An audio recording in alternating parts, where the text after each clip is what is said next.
Hello. We should be live. I'm getting levels. I'm getting everything. That's actually good. It's I hate that it's sometimes like a surprise. Like, oh, is everything working? Is everything live right now? Hi guys. How is Yep, I everybody? just got a notification. Yay! I think chat should be able to hear Daniel, who is on his way back to read Animorphs 2 with us. Um Echo. Yeah, there's a transitional phase going on where we're sorting it out. Um Let me tell you my story. I came up here and I was like, oh, I'm gonna get to the stream room and turn everything on, and then I remembered that we carpet cleaned in here today, so literally everything was unplugged from everything else, and I was just like, oh, I've gotta set everything back up. So I was just like plugging things into other things, being like, oh, I hope nothing broke. And weirdly enough, nothing is not working. So that's maybe I should just unplug everything and replug it in again every single time. Maybe that's the secret. Hey Rachel, hey Patrick, hey Natty, Tarfield Owl, Texas. Hello everybody. Who's ready for more? I was gonna say mild emotional trauma, but who's ready for more Animorphs? I'm very excited.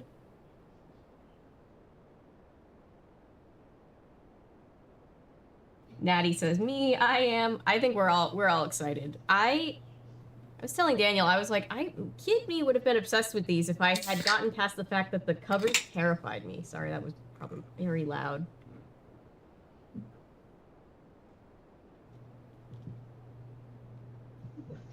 Ooh. If I remember correctly, I was watching, who was it? This one YouTuber, I think it was Lazy Game Reviews. He found this software that they use to make the Animorphs covers. Oh, that's cool. Chat should be able to hear you right now, Daniel. If not, it just looks like I'm talking to myself. No, you should be hearing Daniel. Daniel's on his way back to his setup, so Yeah, can't tell you where I live or who I am. yeah, They might find me. yeah. And if So they find me, well, then that's not good. All I can tell you is that I live in a city that's real, and it might be your city. oh my gosh. Patrick says, hey, Daniel. Everybody says hi. Texas says, the mild trauma. Get it out of here. Go big or go home. Yeah. Yeah, Animorphs really does say, go big or go home with the trauma sometimes. It's great. Mild emotional trauma is exactly what I'm... Dramatic as California Diaries.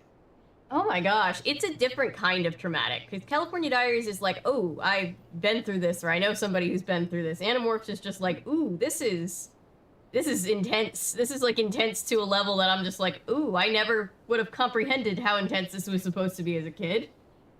Yeah. Um, Well, they're kids, they're young adult. There we go, young adult.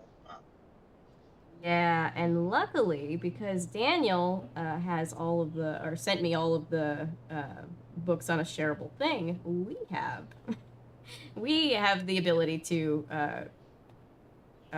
remotely read all of these books, which I love. We do. But in your PO box today, did you get the California Diary books that I sent you? I did, yeah, I did. Thank you, by the way. I was like, and yesterday the final ones that I had gotten came in, so now the whole set is like complete, and I'm like, I feel like the collector in Toy Story 2, where he's like, the whole set. Did he have the hat? He has the hat. He has the hat. Yeah, that's it. That's the feeling of being like the California Diaries, all 15 of them in one place. It's like the Infinity Stones. You opened the box and you triple check to make sure that it was like all the ones that you needed, right? Yeah, I did. And because once you told me which ones you had gotten, I just was like, I bet I could find, if they're just a couple individual ones, I bet I could find it on a couple of the second sale places, which they happen to have them because they kind of rotate in and out. So I was just like, well, that's lucky. So it's just like, I'm just going to order those now. And they all came at about the same time. So yay. Perfect. So our regularly scheduled California Diary program for you. Regularly scheduled trauma. And Patrick, by the way, when I checked the post PO box, Patrick had also sent a couple more Babysitters Club, some that take place. I'm told some of them can't be read until after we read California Diaries because they take place after. Sounds juicy. Speaking of Babysitter Club, Patrick and I are scheduling a podcast discussion on the Babysitters Club movie. Nice. I know he approached me about it, and since I know he's really a fan of Babysitters Club, and I was like, why not? So, should be an interesting discussion. We'll probably be recorded around May, and probably won't have it till June. Yay! So they gotta get it out, but that's what we're currently at with Babysitters Club. If Patrick, you'd like to join us. Oh, sure, I'd love to. Patrick says I'm so excited. I'm excited too. It doesn't sound in my voice, but you know, the more you get to know me, the more you can figure out the subtle changes in range of my voice. My friend Gabe has talked about, he's like, people think I'm sarcastic, it's just my voice. Yeah, people think, like, my old coworkers would be like, oh, I'm so robotic. It's like, that's not my voice. Bye, Patrick. See you later. Bye, Patrick.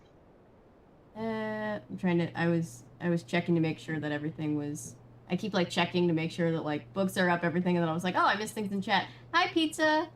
A pizza that giant for the simple huddled masses. Every once in a while, I need to just say the full name just to remember that I can, because it's glorious. It is a big... Rachel says, I have that too. Anytime I'm being genuine, people think I'm joking and vice versa. Yeah. My face just basically looks intense when I'm not at all. I just have, like, a focusing face. I think I'm just, like, trying to, especially when I'm reading, I'm trying to, like, make sure that I don't, like, nothing jumbles. So I'm just like, well, here we go. Yeah, I just figured telling the truth all the time in terms of what I think and how I feel, even though it makes people not very pleasant to hear it, it's easier for me to do than to be tactful. Oh, yeah, for sure. People in my high school didn't understand sarcasm, and I was in hell. That's natty. Sarcasm is just, like, always been my first language, you know? No, I know. Hillary says, Animorphs trauma is very distinct. I can't think of anything that quite compares, except maybe Maximum Ride. I have, like, one of the graphic novels of Maximum Ride. Hunger Games pretty. Is also pretty terrifying, but it is a slightly different terrifying than Animorphs. It is true that, like, Animorphs is its own breed. Like, it's terrifying, but it's also so, like, sci-fi unique that there's nothing else that completely compares to it. Yeah, true. Hi, Ollie. I'm trying to grab food on the way back, and every place that I go, long line. Well, don't worry about it. I'll read the first half of the books tonight, since you read the first half last time, so... I read the first half. It's your turn the first time. Constant subtle... Maximum Ride... Eventually, it's gonna be like, no, but I read it last time. Okay, but it was a holiday last time. Now it's your turn again. Yeah, right. You take it this time. It's like me and Gabe reading Model Land. We're like, oh, whose turn was it last time? And I'm like, it was mine. I need to start it. I don't know. Eventually, I don't know. I've read these, like, even California Diaries. I don't know what's wrong with me. I'm just, like, so fascinated on, like, what makes it so sad. You know what I'm saying? I don't get sad personally, but it's like just reading these and then seeing everybody else get sad or drunk, like, kind of triggered. I'm like, well, why? It's not like I'm fascinated. Like a social study. Hi, Milo. Hello. The gang's all here. Ellery says Maximum Ride novels are their constant subtle retconning of lore that was, like, disguised as an unreliable narrator thing. Oh gosh, that sounds like a lot. I never read them. I just have one of the books in graphic novel form. And I saw like the third one when I was in Goodwill, and I was like, maybe I should try to keep an eye out for like the first one at some point. And I was just like, I don't know if anybody actually wants to read those. How Yeah. was your Valentine, aside from reading Avery? It was good. Just real quick, chat is like, oh my god, there's an echo. Yeah, for those coming in, Daniel is in transit from one location to another, so he is the voice of God currently. I'm in thought speak right now. He's in thought speak right now, so I'm gonna read I'm gonna take the first shift of book 2 tonight, especially since Daniel's still getting settled and everything, and then he'll be on his regular microphone. Let's see how many chapters there are. I meant to look at that earlier today, and then I forgot.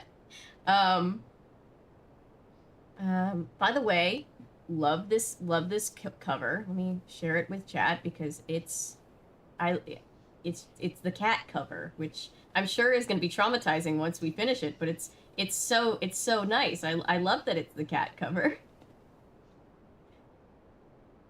So a quick recap for everybody.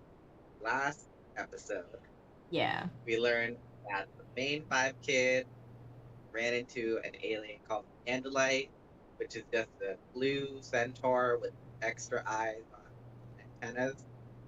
And he basically told them that their world is being invaded by parasite slugs, which go into people's ear and then take over their brain. Yeah, very concerning. Yeah, except for one Yerk who took control of an Andalite, and his name is Visser 3. So basically, they have to they're pretty much on their own. They feel isolated simply due to circumstances they don't risk. Yeah. Accidentally reveal who they are. And so they get the ability to morph from the alien, and they do that by touching animals to acquire their DNA, and it puts them in a trance. And once they get that DNA, they're able to turn into that specific animal that they cut. So the only caveat being that they cannot be in morph for more than 2 hours. So they figure out that the Bjorks need to recharge in this pool every 3 days. And so they decide they're going to try and do a all-out go-for-broke mission of trying to destroy it until they realize how big it is. Yep. And they failed miserably.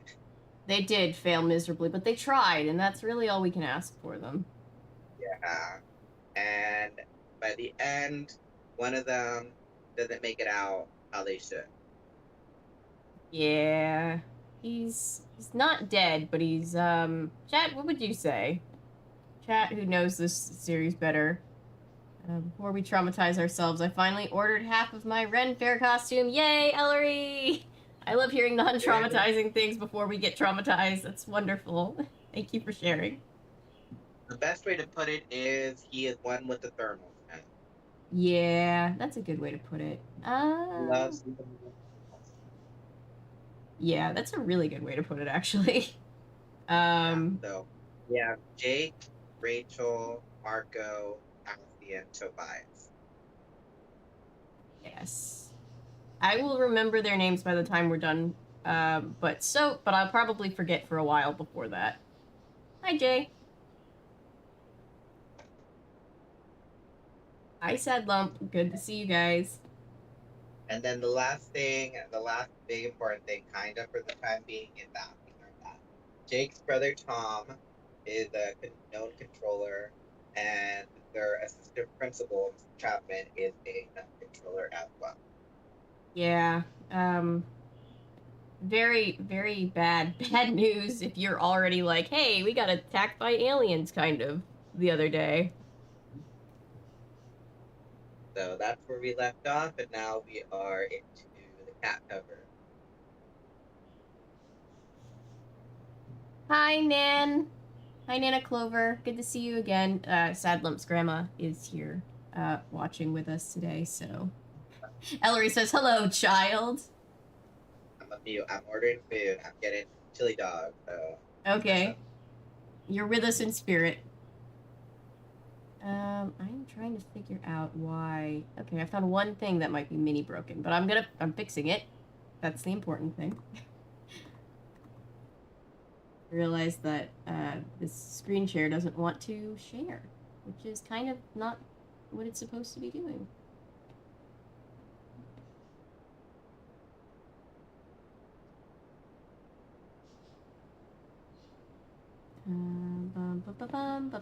So yes, that's what we're doing tonight. To prolong from a little bit, go check out the new Phantom Investigator reactions we did. Oh yeah, those were super fun. Karasu Yeah, the Dreamer. I was trying to get mine out. I was trying to get mine out on Valentine's Day. That I was selling flowers to my mom. She sold all of them. But I literally crashed as soon as I got home. I was like, let me just nap for a little bit. And I've been there.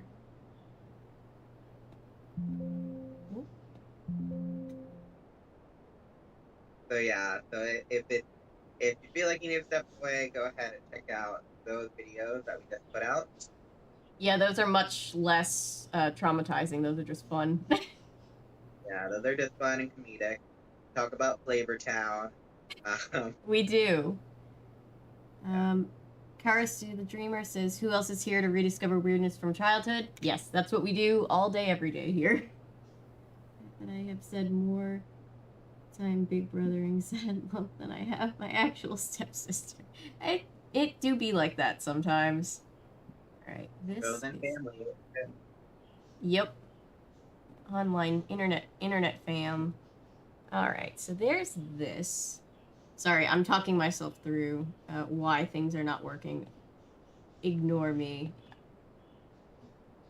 I'm bargaining with my computer, being like, why? Alright, chat, let's make a guess. How many casualties will we have this book? Oh my god. What's to say, really? Vote now. Text your number to idle at 77777. Oh my gosh. Messaging and data rates will apply. Oh my gosh. I was just thinking about American Idol the other day because Chris Daughtry came on the radio and I was like, remember when Chris Daughtry lost American Idol? That was weird. Hi, Hale. Yeah, everyone was ready to riot. I tried a rewatch of the Animorphs show a few years ago. All I remember is main dude's face, fun high-tech gear, and state-of-the-art CGI. I'm sure it was the best CGI you've ever seen. Bless. Do you want to take a guess at who was the main guy in Animorphs?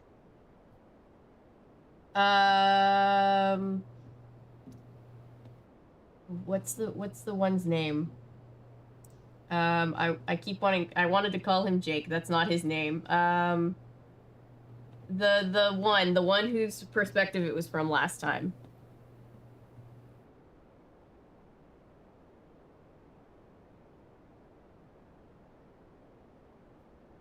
I had to mention that yesterday was the first time I actually talked to my brother in a decade. He's doing I stopped trying. Oh wow, that's intense.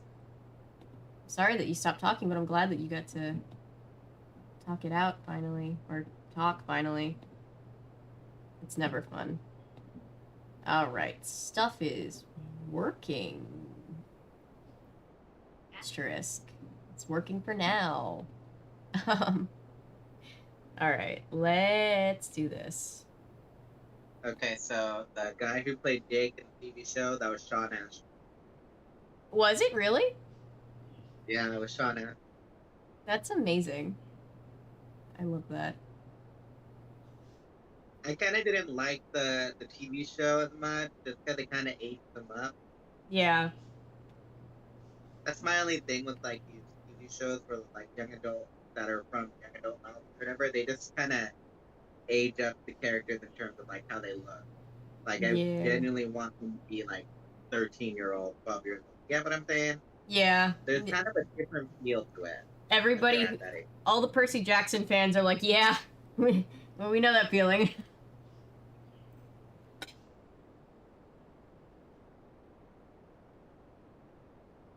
So how many chapters we got today? Okay, so everything is actually playing so chat can see it, so now I can actually check. Let's see. The covers terrified me so much as a child, and now I'm just, oh, we have 24 chapters, so 12 and 12. Okay. Easy peasy.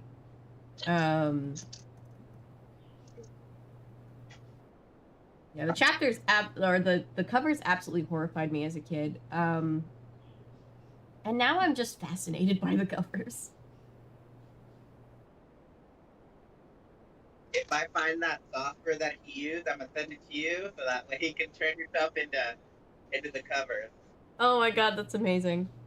The book covers, OMG, I love the embossed ones that were like 3D raised. Yes, like the Goosebumps, like the old Goosebumps covers. This is completely random question. Who else here is LGBTQ? Both the books and the TV show have a large queer fan base. We have a lot of LGBTQ members in our chat, and we love that for us. Yes, we do. Yes, and the reason why, if I can kind of like divulge into it a bit, is because one of the characters, like mentioned in the last book, they were kind of like really liking morphing, and so people take that analogy of morphing into, transitioning, and so they see that character who came one with the thermals, they see him as a representation of an idea. Okay. So that's why it's got like a big LGBT plus following, especially for that character.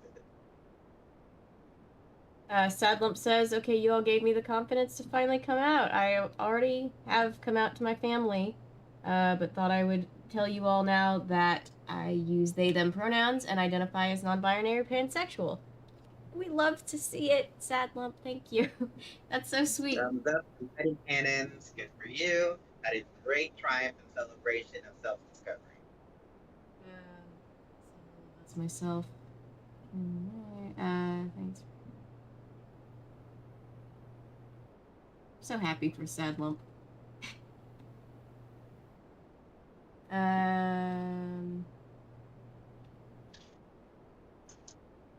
Okay, so let's see. This book looks like it's from I already forget all their names. The girl on the cover, her perspective. Okay, there's two choices, either Rachel or Cassie. Which is it? Is it Rachel? I think it's the blonde one. Yeah. Ding ding ding. Tell her what she's want, Johnny. Yay! I had a 50-50 chance of being right. Oh yeah, and we had the weird thing with like the one character, cause what is it? Rachel is Jake's cousin. Yeah. And he kept talking about how pretty she was in a weird non-cousin way, and we were just like, Jake, there was an easier way to say that, my guy. Yeah, you didn't have to be like, like, what's that one song Stacey's mom got it going on or something? Yeah, it was. He didn't be like that about it. He didn't have to be weird about it as a thing. Yeah, he could have just noted all the guys, think that she's pretty, but to me, she's just my cousin. Yeah. The one weird thing that we haven't gotten to so far in Model Land, but we've got half the book left, and God knows, who knows what's gonna happen. They all woke up and it was all a dream. That's gonna happen. Oh, I wish. Would you be more mad if that were the case? No, by the time we get to page 570, I'm just gonna be so tired. I think we're all just gonna be glad that it's over. 570 pages? Yep. Goodness gracious. We're exactly halfway, which puts us in like the high, it's like 280 something. And yeah, it's been a lot. And I got a comment on the VOD yesterday that was like, oh my god, I had a mini heart attack when you moved the book for a second and I saw how much of the book was left. That's funny. I think they'd be waking The up. only thing, like, it's great to have all the Animorphs books. The only little thing, it's not really that big of a deal, but the little in the corner of the books, it would have like, what do you call it? The little when you flip pages really quickly and it shows an animation. Oh yeah, the things that they have in the Wishbone books. I'm blanking on what they're actually Yeah, called, but yes. it's not in those books of the kids transforming into the animal. Cool. That's the only thing missing. Ellery says, considering it's the first in an abandoned trilogy, I don't think they'd be waking up by the end of the book, even if it was all a dream. Yeah, it would be at the end of the whole trilogy. And they all woke up and realized that they were in America's Next Top Model. Hi, Paulo. You haven't missed anything. I was just about to start reading the first chapter. Yes, I just got home, so. All right. Mute myself. All right, I'm good. All right, I can read the first chapter while that's happening. BRB. Have a good dinner, Texas. Let's see. First book in a trilogy.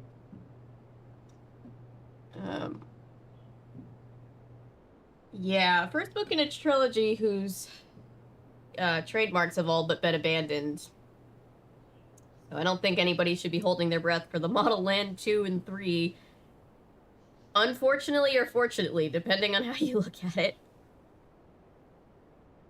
But we'll still have Imagines.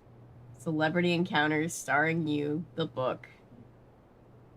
To follow up, I guess. Getting book fair flashbacks. I collect the kind of books that give you the book fair flashbacks, and I love that. I have all 62 of the original Goosebumps up here. I've got Scooby-Doo and You books over here, and God knows there's hundreds of books in the other room.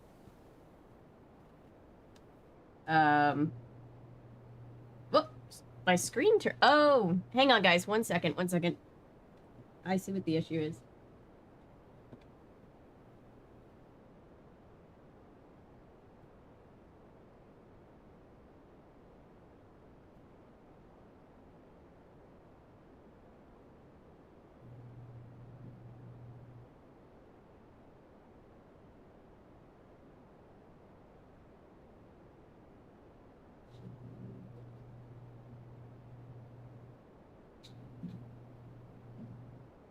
There we go. That should have fixed it, hopefully.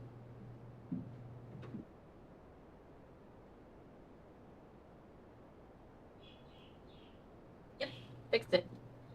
The one thing I forgot to plug in was the camera to the wall, so it ran out of battery, and it was like, ah. On one hand, thank God Model Land isn't going to get a chance to be more problematic. On the other hand, boo, no more Model Land books to make into content. I know. That's why I got that Imagines book at the dollar store. No, I'm just kidding. Although I did see it and immediately text a picture of it to Natasha and Gabe and was just like, and they were both like, we have to do that. And I was just like, oh God. Don't tell me that chat developing Stockholm from reading Model Land. That's concerning. No, we just like bullying Model Land. I think that's what it is. Bullying Model Land? I think Never heard of Model Land kind of deserves the bullying, though, considering all that it's put us through, so we don't feel too bad. And at the end of the book, they have to face a Medusa monster that looks like Tyra that paralyzes people with her smize. I genuinely don't know if that's a joke or not, and I think that sums up Model Land so beautifully. I used to be a big time watcher of America's Next Top Model, and I actually was when that book came out. That's when they did All Stars, and everyone hated the All Star season. Well, because of how corny it was. Hmm. Well, Gabe is also a huge watcher of America's Next Top Model, and he showed me, we did a video where he showed me one of the more problematic ones, which I'm told there's kind of more than not when it comes to America's Next Top Model, but then we started talking about Model Land, and then I found it on thrift books for $4, including tax, so I was just like, you know what? Yeah, we could... It was like $4 total, like shipping, tax, everything. They were basically just like, here, take it, please. But besides America's Next Top Model, I've also seen Australia's Next Top Model, and I've also seen Asia's Next Top Model. Oh, hang on. Sorry, chat. Chat's saying I have an echo. Making sure. Let's see. Why do I have an echo? That's the big question. There we go. My microphone. There we go. Let me just turn my lights on. But yeah, Asia's Next. I think so. Yeah, Asia's Next Top Model is, there's some seasons on YouTube. There's Australia's Next Top Model, that's on Hulu. So if you have Hulu, you can watch Australia's Next Top Model. And then for the Spanish speakers, they have the first 3 seasons of Mexico's Next Top Model on YouTube. Oh, that's funny. Trying to figure it out. Where's the echo coming from? I think it might be somehow from me, more maybe? echoey. Oh dear. Okay, I thought it was just coming from the mobile, but it might be. I might be the problem. Here. How is that? Do we sound better now? Yeah, that sounds fine. Okay, sorry. Chat was saying it, and I was like, oh no, that's just because of the phone. It'll be fine.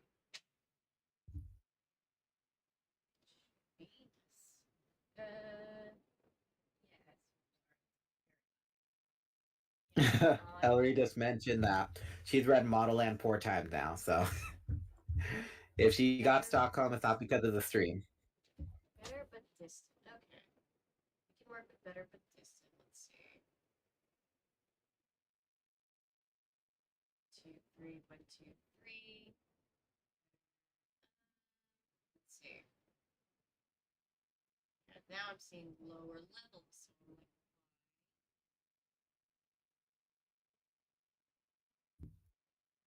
it's like a job for the Texorcists.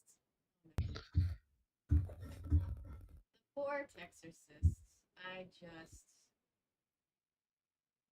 The risk of giving more feedback to chat. I'm trying to figure out.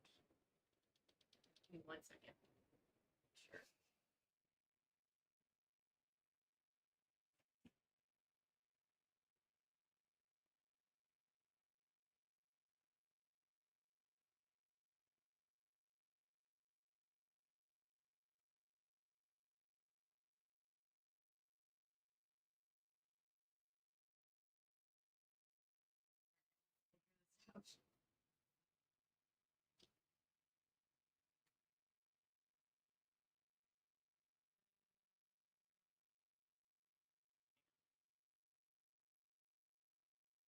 Us.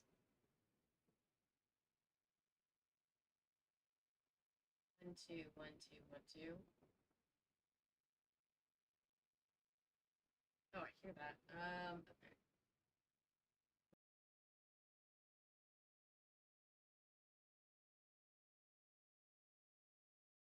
Great. Now I'm not being heard at all. Okay.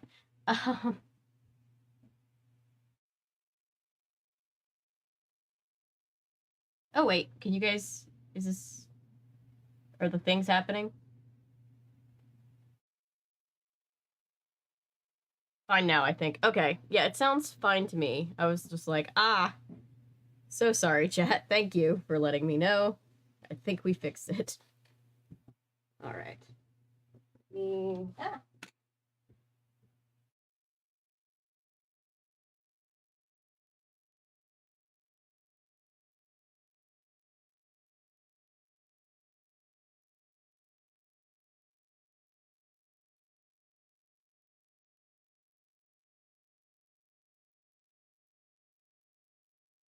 And then as I did that, I realized that my phone was dying, so I plugged it in.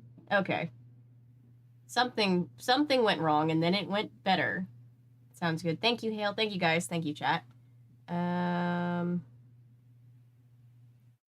Let's see.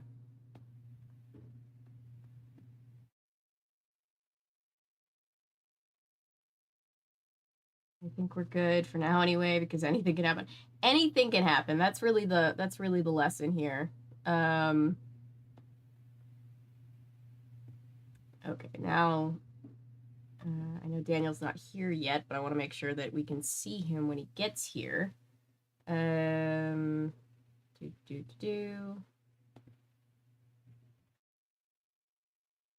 you are. We can see you.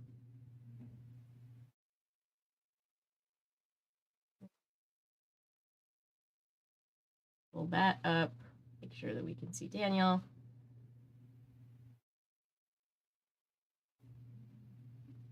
And then bully everything until it starts working. No, I'm just kidding.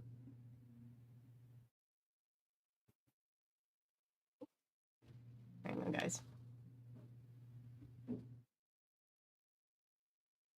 It's Animorphin time. Jared Leto. Oh, God. Dying thought. Let's see.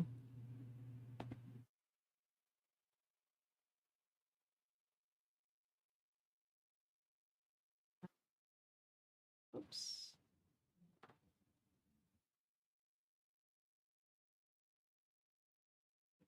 Okay. Let's see. Display capture, game capture. Excuse me. Window capture. There we go. Perfect. Whew. Excuse me.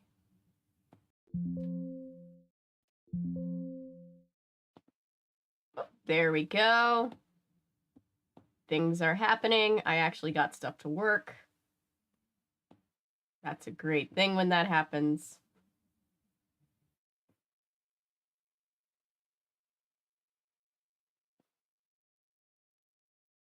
Spencer, if you're watching, I actually got OBS to work. Spencer, if you're watching, I actually got OBS to work. Spencer, if you're watching, I actually got OBS. Oh gosh, I'm hearing me. All right, on cue. Sorry, I can't hear you. That's why. Oh, sorry. I can't hear you. That's why. Oh, sorry. Oh gosh.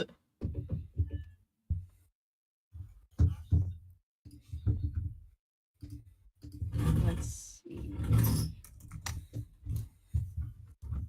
And in tonight and tomorrow night stream, we're just gonna be running updates on the computers.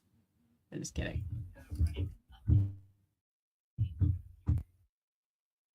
There we go.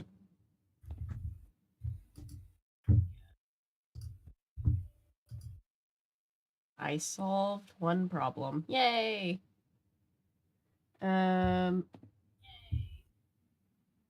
Avery having streamception. Yes. Echoes. Ah. Let's see. Thank you, Laser.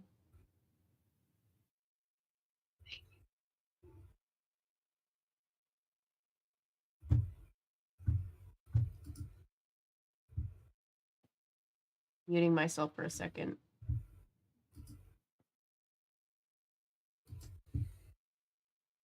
Okay.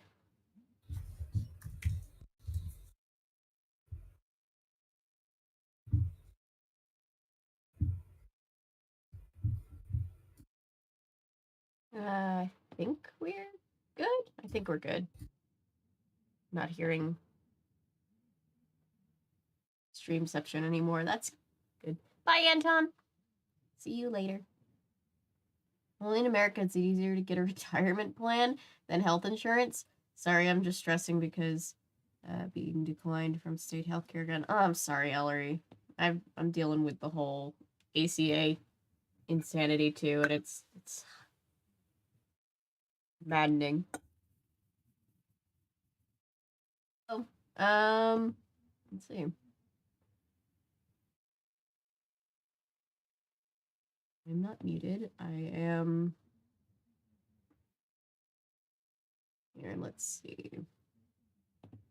Let's see. Can you hear me now? Can you hear me Yes, yes, I can. Yes. Oh gosh, we're back to stream Sorry. session. Sorry. You're Gotta put good. the volume down, I guess.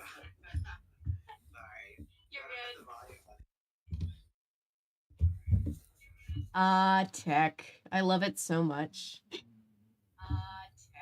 I love it so much.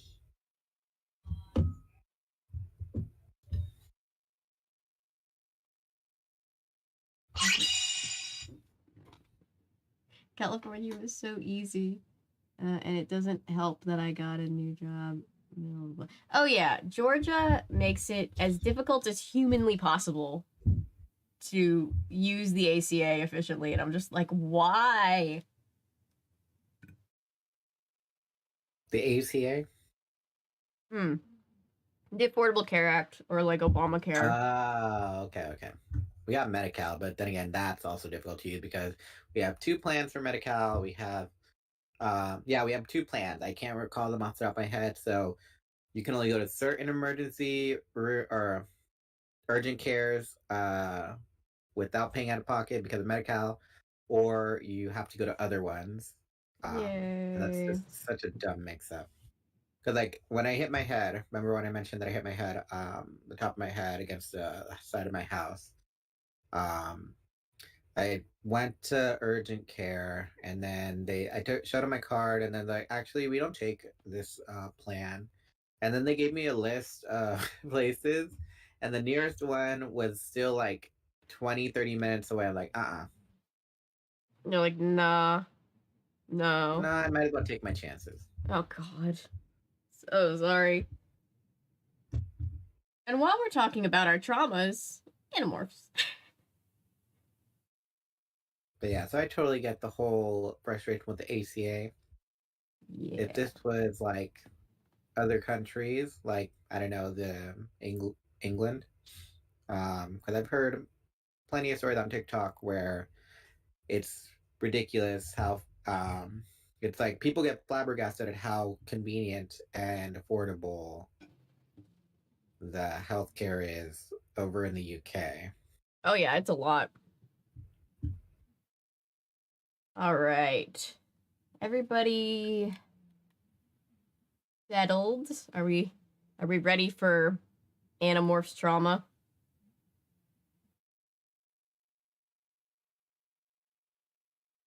We've got chapter 1. I'm just gonna start Apparently reading. my camera is off. Let me turn it off and then turn it back on. Unless I'm frozen, but I don't think so. Okay, there we go. There you go. Yes. And it went black again. Just Okay, got back now from it's back. shaving my dog just in Now it's time. off. Yay, just in time. Sorry, I Let me think check my the connections to make sure everything's connected. your Should be everything's connected. I think our tech issues are just trying to save us from And now I can't hear you. Animorphs. I think the tech is just trying to save us from Animorphs. Let's see. Can you hear me now? Can you hear me now? Okay, I can see myself now. But now I can't hear you. Can you hear me now? Can you hear me now? Okay, now I can. Okay. Yay! The tech is really just trying to save us from ourselves, I think, is what it's doing. It's this book, from what I recall, because this is the one of the 3 books that I read to my students. It's not as heavy as the first one. The first one decides to kick your teeth in. Yeah. And then the second one decides, oh, let me help you pick up your teeth. That's good. Ellery says, welcome back and goodbye, and welcome back and goodbye.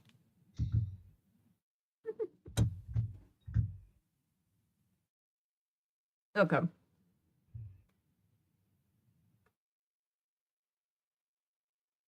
Yep, the forbidden fruit. Yep. We're gonna have all new kinds of things that we probably don't want to talk about after this. Whipped cream being one because of Model Land. We don't speak of that. Oh. All right, here we go. Let's see. Chapter 1. By the way, this is, in case I didn't say it before, because I probably forgot. This is Animorphs. This is the second one, as we've covered, called The Visitor. K.A. Applegate. Chapter 1. My name is Rachel. I won't tell you my last name. None of us will ever tell you our last names. Whenever I do use a last name, it's a fake. Sorry, but that's the way it has to be. And we won't tell you the name of our town, or our school, or even what state we're in. If I told you my last name, the Yerks would be able to find my friends and me, and if they ever find us, it will be the end. They might kill us, or worse. Yes, there really is something worse than death. I've seen it. I've heard it, the cries of despair from those doomed to be slaves of the Yerks.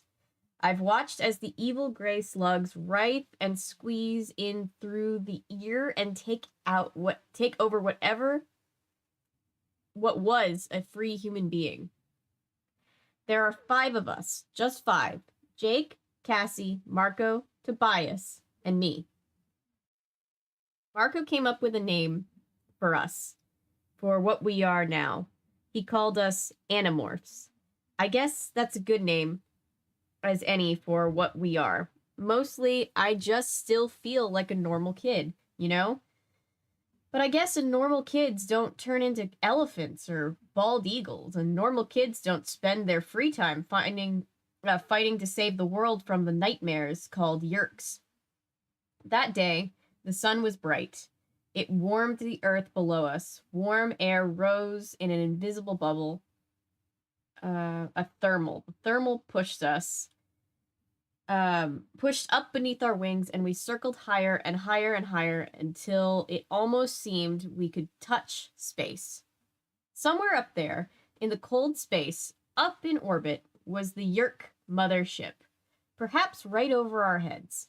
The Yerks were parasites. In their natural state, they were just big slugs who lived in sludgy ponds called Yerk Pool. But the Yerks have the power to take over other bodies. They have enslaved many races throughout the galaxy, the Taxons, the Hork-Bajir, and others.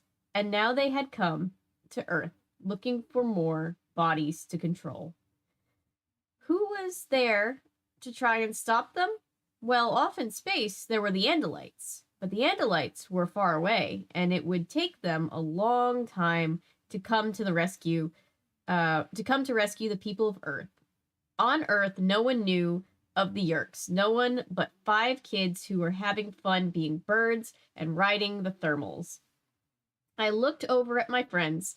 Some were a little way below. Some were higher up. Jake was flapping his wings a little more than the rest of us. He had adopted a falcon morph. Falcons don't soar quite as well as hawks or eagles.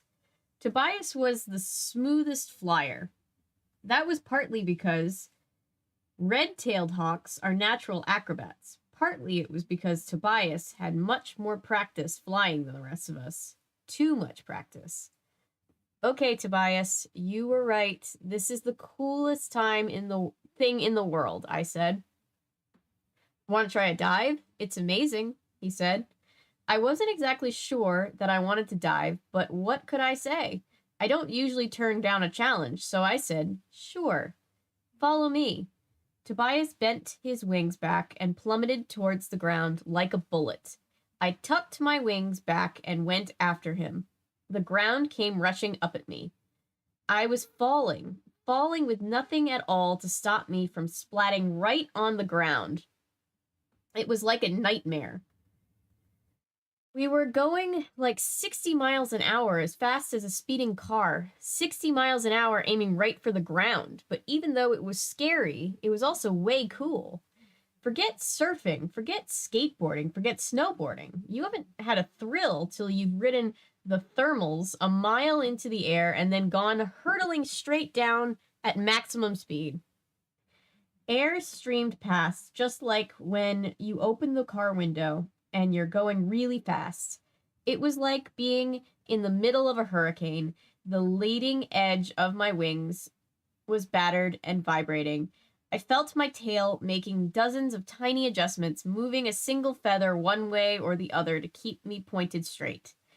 But one wrong move and I could have tumbled end over end. At this speed, if I suddenly tumbled, I feared I could break a wing. A broken wing this high up was a death sentence. Tobias, I just realized something. What? This isn't like being an elephant. If I had gotten in trouble as an elephant, I could morph back into my human body. But I'm a long way up. If I morphed back into my human body... I didn't finish the sentence. But I suddenly had this vision of me, the real me, Rachel, dropping like a stone towards the hard ground below. I guess Tobias could sense the fear that was building in me. Let the eagle do the flying, Tobias advised. Relax and let the eagle's mind do the thinking. She knows what she's doing. I'm glad one of us does, I said nervously. It's strange when you're in a morph, you have the animal's brain in with your own. Usually you can control the animal intelligence, but not always. And sometimes, because you have to learn to let go, to let the animal take charge. I relaxed. Instantly, the vibration lessened. I felt more stable. The eagle was in charge, and Tobias was right. The eagle knew how to fly. Then, to my amazement, I saw something go zipping right past us, faster than either me or Tobias. It was Jake. His peregrine falcon's smaller wings made it harder for him to float on the thermals, but those same wings made him unbelievably fast at diving. It was almost like Tobias and I were standing still. Yeah! Jake yelled in our heads. I would have smiled if I'd had a mouth. Jake is like me. He loves excitement and adventure and being a little crazy. Maybe we're so alike because we're cousins. Also, we're both a little competitive, I guess. It bothered me that he was a faster diver than I was, just like it bothered him that I could soar better. I guess that sounds ridiculous, huh? That's how you bring up the fact that you're cousins. Zing! Something went right by my head. You hear that? Tobias asked. Yeah, sure did, I said. What was it? I don't know. Instinctively, I pulled up on the dive, out of the dive, straining every muscle in my wings as I opened them, and felt the shock of wind resistance. It was like opening a parachute. The rest followed my lead. We were still a few thousand feet up, but much closer to the ground than we had been. Zing! I felt something go right through my tail feathers. Hey, someone down there is shooting at us, I said. I can see them, Cassie said. She and Marco had joined up with us. They had both morphed the same osprey. It was hard to tell them apart because you can't really tell where thought speech comes from. Two guys over in the woods. They have a rifle. I can't believe this. I was really mad. I'm an endangered species. I'm a bald eagle. What's the matter with those creeps? He's getting ready to shoot again, Marco reported. I can see him taking aim.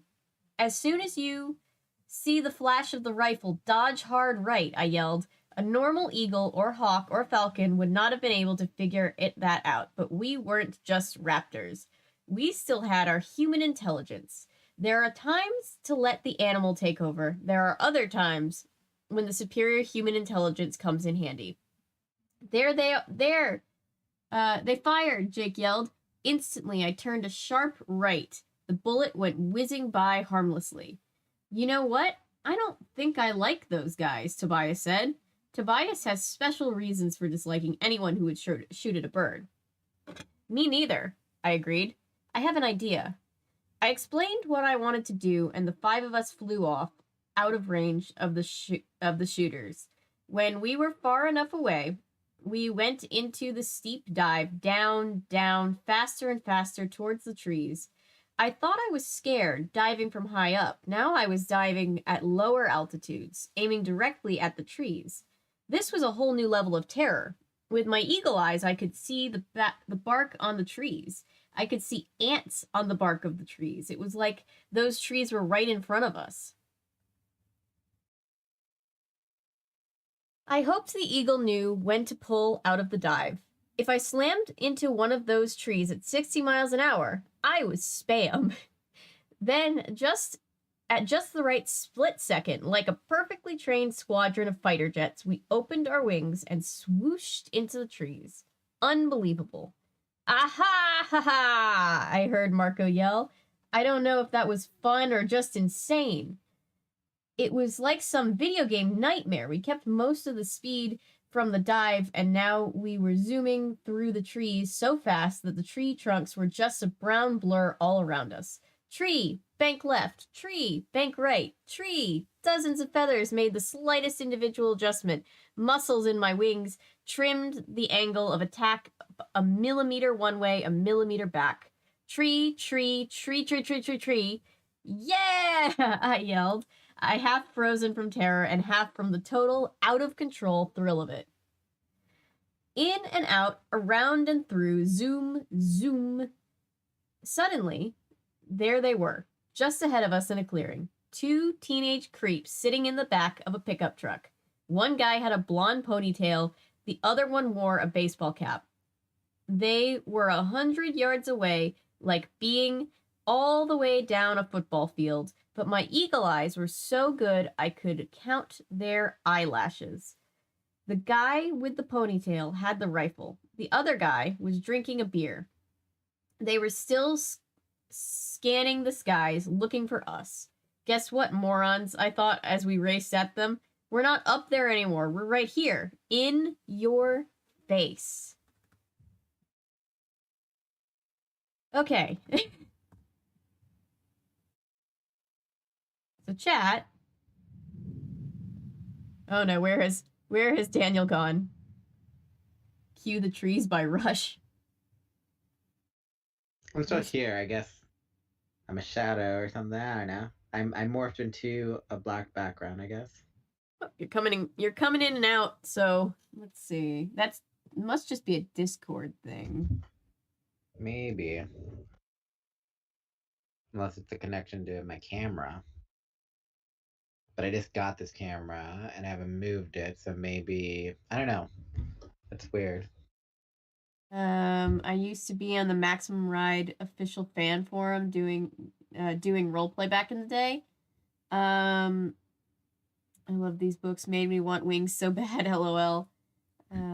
Yes, I did in fact read The Lake House. Ellery says.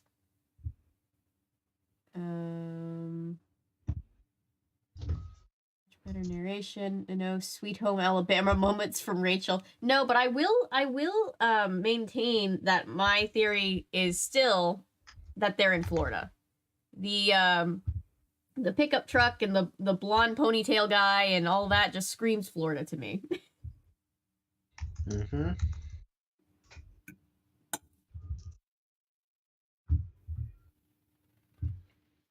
Dropped over 10 degrees the moment the sun went down. It was weirdly cold today.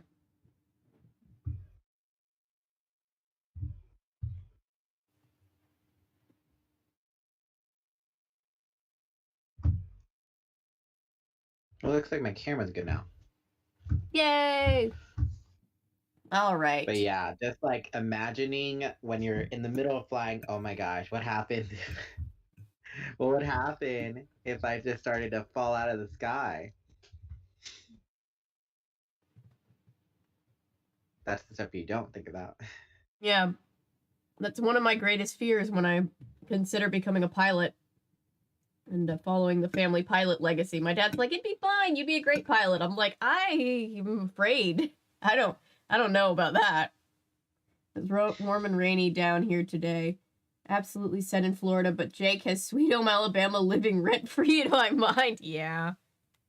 Let's be honest, Florida is from another dimension and just happens to coexist with our dimension. Perry Airways. Perry. Oh, Perry would be such a terrible flight attendant. I theorize Northern... Perry seems like they would work for Spirit Airlines. Yeah, that sounds about right.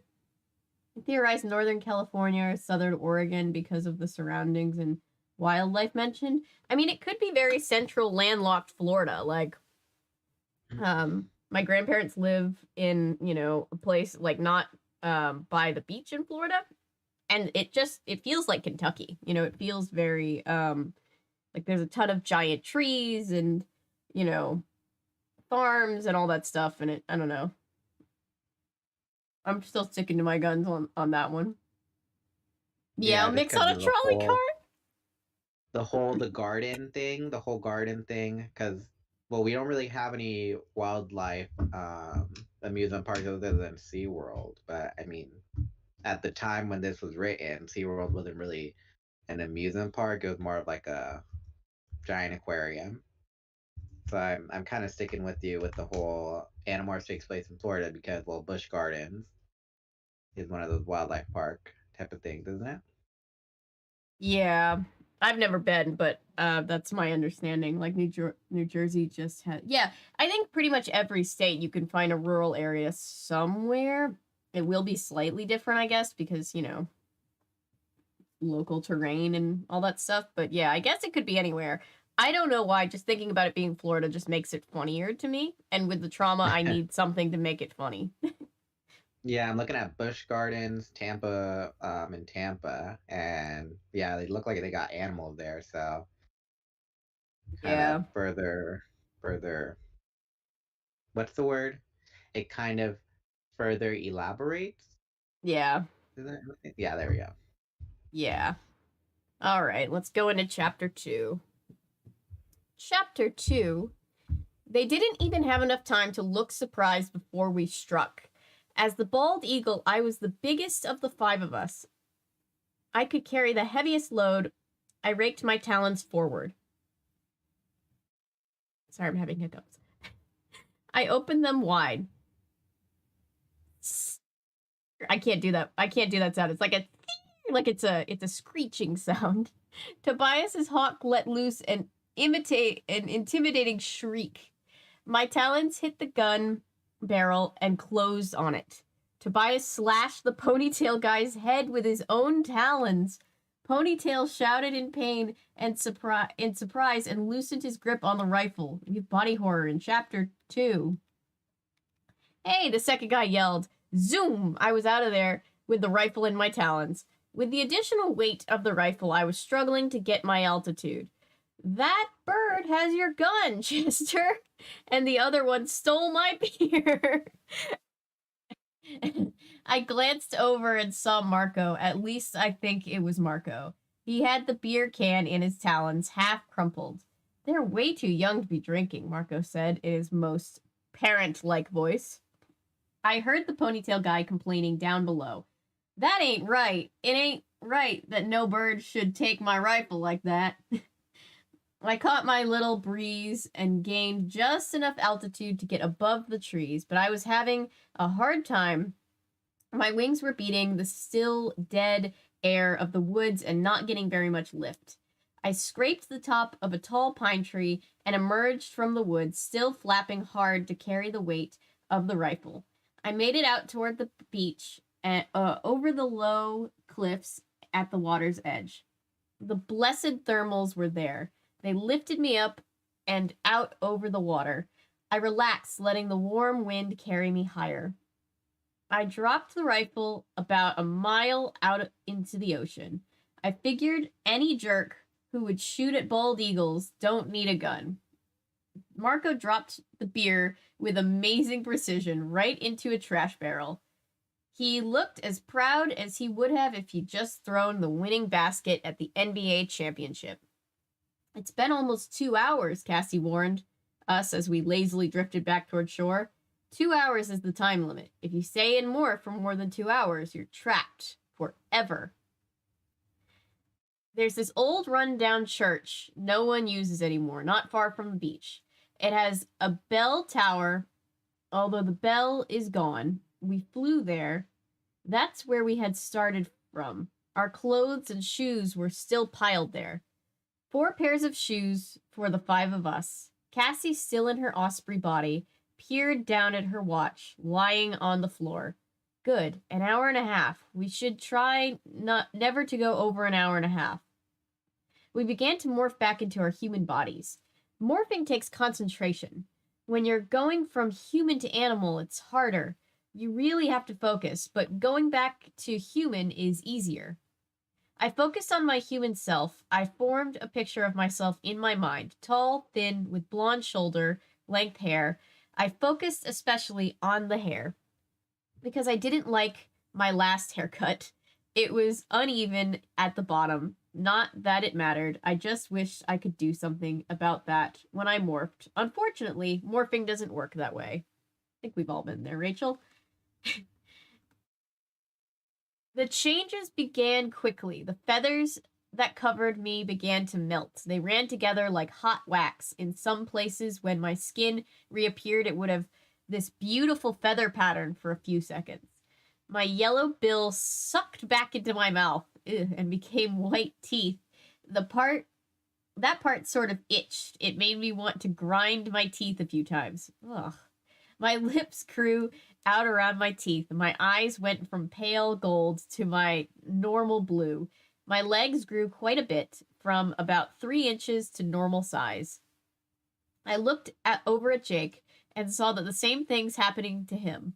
Let me just tell you, watching someone morph is not a pretty sight. It's the kind of thing that would give you screaming nightmares if you didn't know it was going to be all right. When Cassie morphed, she always does it kind of artistically. Like, when she changes into a horse, she does it so she doesn't look totally creepazoid. She has a natural talent for morphing, if there is such a thing. The rest of us just let it happen however it happens. The results can be disturbing. I happened to see Marco at the moment where his hairy boy legs came shooting out of the little bird body, and I yelped. Yeah, gross. Hey. Wait. You don't look as good as yourself, Rachel. I think that's what he said. His mouth was morphing even as he spoke, so his first few words were garbled and the last were normal. That's why it was so hard to read it. I think what he said was, hey, you don't look so good yourself, Rachel. He was probably right. I was glad I didn't have a mirror. My tongue grew fat in my mouth. My eyesight became faded and dim. The eagle's mouth evaporated, leaving me all alone in my head. My wings became arms. My talons became toes. The scaly yellow eagle legs became my own legs, only they were all still scaly at first. Nice look, chicken legs, Marco said. Do those come in extra crispy too? I smiled at him. You're not one to talk, Marco, I pointed down at the floor. See, his legs had changed back, but he still had huge osprey talons instead of feet. As my skin began to appear, so did my morphing outfit. Fortunately, after a few tries, we'd all learned to morph some very minimal clothing. Thank God. Usually nothing more than skin-tight workout clothes or leotards. Not enough to go walking around in, but enough to keep us all from dying of embarrassment when we morphed in front of each other. I checked out my friends. They were mostly normal again, with just a few remaining hints that they'd been birds a minute ago. Jake is kind of a big guy, strong-looking, with brown hair and serious dark eyes, although the moment his eyes were shining with excitement. Sometimes being in morph just totally breaks you out. Jake was a lizard once, and he still hasn't gotten over the fact that he ate a live spider, but I guess he enjoyed being a falcon, because he was babbling on and on about how great it was. That was so absolute, he said. It's like now, being back in a human body, I feel like I'm handicapped or something. I feel like I'm glued to the ground. That's a way to put that. And blind, Cassie agreed. Human eyes are so lame for seeing things far away. And she grinned and spread her wings. She had managed to keep her wings till the very end. Now she looked like some strange angel. Oddly, the look worked for her. The osprey's 5-foot gray and white wings were incredibly cool. Do you think you could fly? Jake asked. He looked a little awestruck. Cassie laughed. No, Jake, this body weighs about 80 pounds. These wings aren't built for that kind of weight. She morphed her wings into arms in about 3 seconds and laughed gaily. Marco shook his head Great. When we morph, we look like some mad scientist genetic experiment gone totally crazy. And Cassie gets to look like an angel. Cassie and I have been friends for a long time, although to look at us, you wouldn't think we'd hang out together. Cassie is casual to the extreme. The girl just doesn't care about clothing or style. I swear she would wear overalls to a wedding if someone didn't stop her. Cassie lives on a farm, and her whole family is massively into animals. Her dad used the barn to run the wildlife rehabilitation clinic, which is a kind of hospital for injured animals. It's always full of birds and skunks and opossums and coyotes and every other animal you can think of. Cassie's mom is a vet, too. She works at the gardens, this huge zoo and amusement park. So I finished morphing while the rest of us... so maybe Cassie was just born with an instinct for understanding animals. All I know is she's always finished morphing while the rest of us are still looking like creepy half-human, half-animal monsters. As for me, well, it's not that I'm Ms. Fashion or whatever, but I do like nice clothes, I guess. Plus the way I look makes a lot of people think I'm stuck up or something. People do think I'm pretty, but to me, that's just an accident, you know? Looks are not the important thing. It's what's in your heart that counts, and that's what I concentrate on. Of course, that's another area where Cassie and I are a little different. I guess she would say, no, it's what's in your heart that counts. I guess she would say, no, it's what's in your heart that counts. She's a natural peacemaker. If there's ever a hassle within the group, it's usually me and Marco that caused it, and Cassie who got us all calmed down. Personally, I'm glad to be back to my regular body. Marco said, the flying part is great, but it's not a good idea to be able to see that well. Why? Jake asks. Look, Jake, how many times have you been walking around the mall or whatever, and you'll see a girl who seems good looking from far off, and when you get closer, it turns out she's a skank. Oh my god, dude. Jesus. I mean, if you could see this well all the time. Excuse me. I interrupted. I'm sure I didn't hear you say what I thought you just said. I wasn't being sexist, Marco protested. It goes both ways. See, from far off, I look taller than I am. Marco is a little self-conscious about being short. Aw. He has long brown hair and a dark complexion, and most girls think he's really cute, but being small bothers him. Your problem isn't with the people seeing you too well, I said. It's with people hearing you too well. You look like a fairly smart guy, then you open your mouth.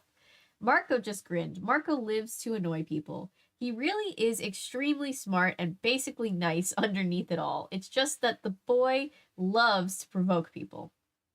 Marco and Jake are best friends, even though Jake is serious and thoughtful and always trying to do what's right. While Marco is sarcastic and temperamental and has the most reluctance of the Animorphs. Marco still thinks we should just give up the battle against the Yeerks and try to stay alive, but with Marco, you never know if he really believes that, or if he's just saying it because to be contrary. Well, let's get out of here, Jake suggested. I have homework to do. Me too, I said, and I have gymnastics class this afternoon, and I'm totally unprepared. Cassie sighed. It's such a drag. Chores and homework all come rushing back as soon as we change back into our boring human selves. As soon as she said it, Cassie bit her tongue. She cast a regretful look to Tobias. See, while all of us had changed back, Tobias had not. Tobias was still a hawk. Tobias who had once had unruly blonde hair and eyes that seemed hurt and tender and hopeful all at once. Tobias had been trapped while trying to escape from the hellish nightmare of the Yeerk pool. He had stayed more than 2 hours in that morph. We all had returned to our human forms, but Tobias was still a hawk. Tobias will always be a hawk. It's a ride, that one. Yep. Oh my gosh, how we doing, chat? Chat had a field day with I guess I just went back into the darkness. Chat had a field day with Marco's little quip Oh yeah, that about was. I didn't see that one coming, chat. That was I was about to say it was a different time, and then she called him out in real time and was like, "What the hell?" And I was like, "Oh, okay, we're on the same page." Yep, I mean Rachel is very much she's very much for the advocation of, equal treatment, especially in the first book when Jake had a slip up and said, "Oh, let's fuck with you since you guys are girls." Yeah. I tried to give him a benefit of the doubt, but he doubled down. He did double down. Yes, Tobias is just a hawk now. He was in his morph for too long, and now he's a hawk. I bet you Marco, when in Oh, between wizard. books, is just like, "Oh, how nice it feels to feel the wind or the breeze on my bare skin." Just making fun of Tobias. Yeah. Dude, Oh, what the to feel fuck? How old are the you? touch of my soft lips with my caressing my finger. I Tell feel like that I'm to a your cousin Marco. Rachel. Yeah, looks aren't the important thing. Tell that to your cousin Rachel for the love of God. I just coughed so hard I cried. Oh no. I'm pretty sure I'm a Marco. Helped convince. Can you imagine if they took the morphing? Literally, when translating it to film, teeth first, then lips. Terrifying. Oh, terrifying! It reminds me of that episode of Supernatural. It's like early on episode, like episode 6, where they have the Skinwalker guy. Or no, he's yeah, no, I don't know what he's exactly called, but like the episode's just called Skin, and he's like a morpher, and the transition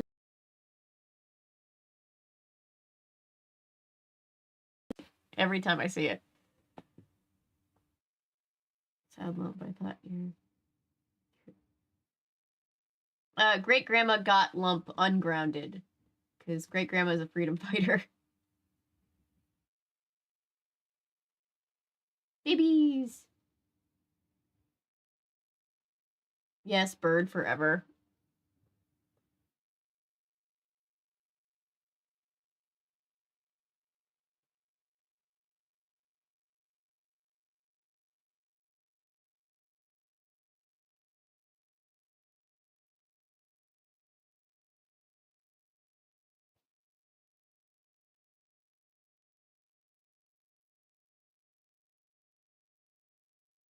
Hang on, chat. My hair's doing a weird thing.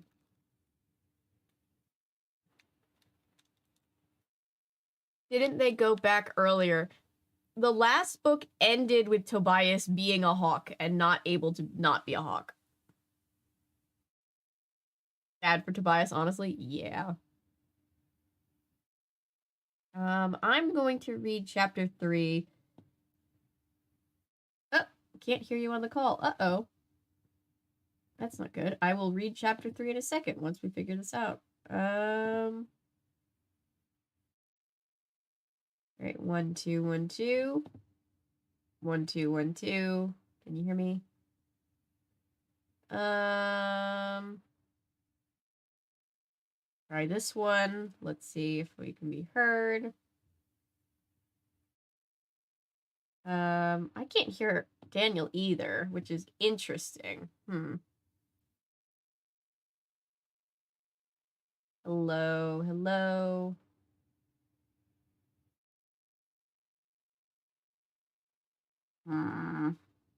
Give me a second. Let's figure this out. You can't hear me. I can hear you now. Can you hear me? Okay. Yes, I can hear you. Okay. For a second, it was just like, oh, no. Okay. If I can give a hot take, because in the community, so many people like Tobias. Personally, for me, from knowing what happened in the books and all that stuff, I'm personally start to like Tobias starts to grate on me near the end. Oh, I know yeah. a lot of people are on his side and all that stuff, but just to set the record clear for everybody, Tobias goes from rootable for me at least, from rootable underdog to I guess showing his true like face later on, Interesting. like his true character. And it's like it kind of off puts me a bit. 'Cause I'm like, where was this when we first met you? All of a sudden now?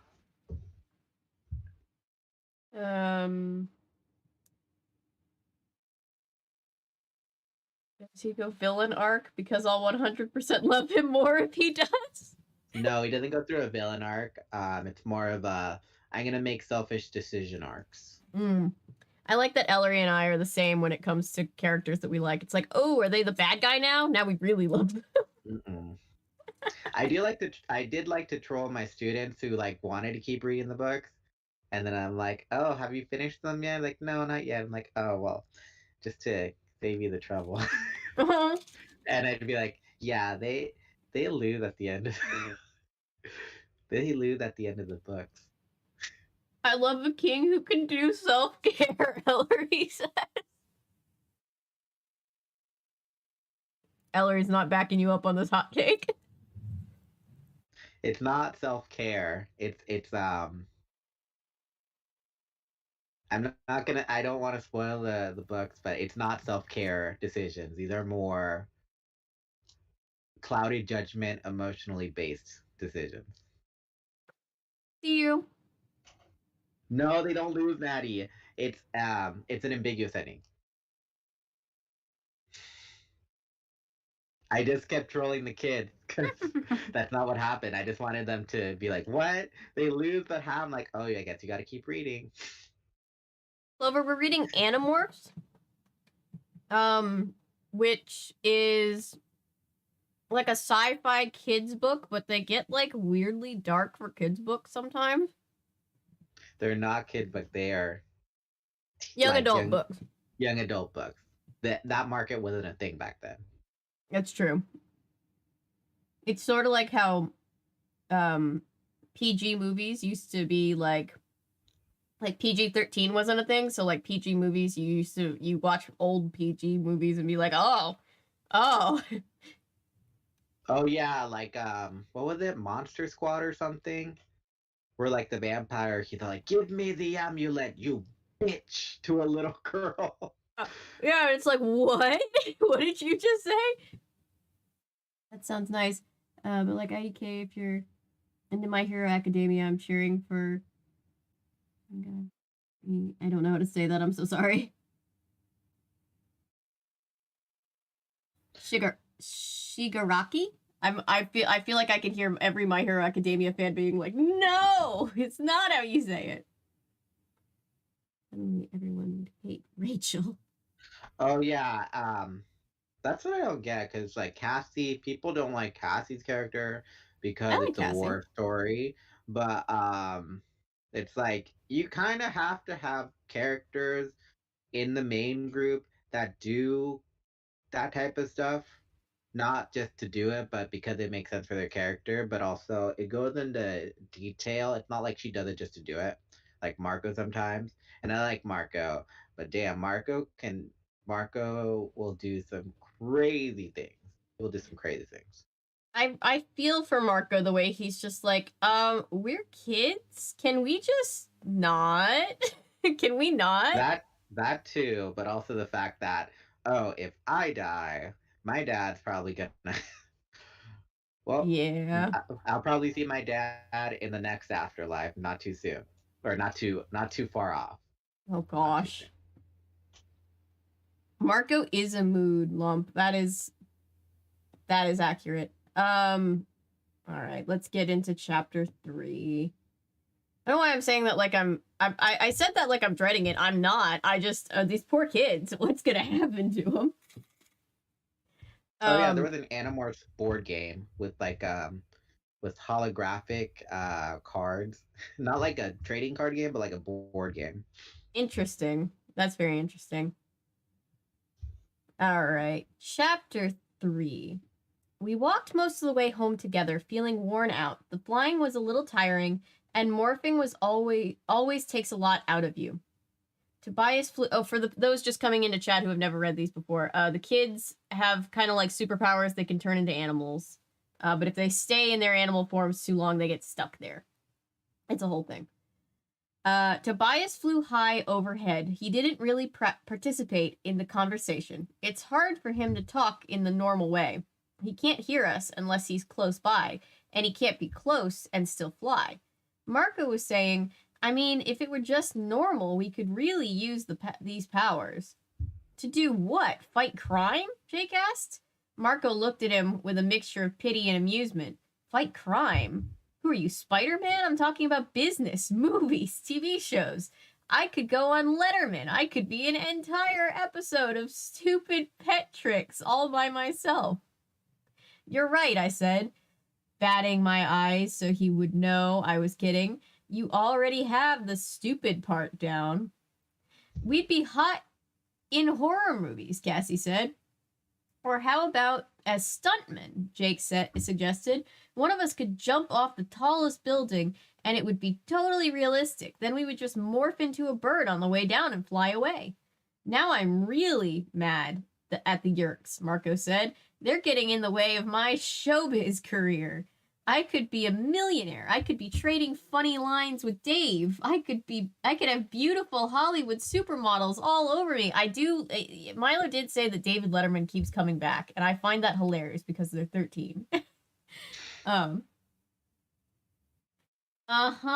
said with a wink at Cassie. Lots of women love animals, but sooner or later you'd have to change back into your actual self, Marco, and then boom, they'd be out of there. We walked along the boulevard that goes by the construction site. It's this huge area of half-finished buildings with rusted earth movers and cranes and backhoes scattered around. I guess it was finished buildings with rusted... Wait, I guess it was originally going to be a shopping center, but for some reason they never finished it. Sounds like Atlanta. We didn't take the shortcut through the construction site like we would have in the old days, though. See, it was at this construction site that we saw the Andalite Prince's damaged fighter land. Those are the one of the races of aliens, for those wondering. It was here that the Andalites warned us of the Yerk conspiracy and gave us our special powers.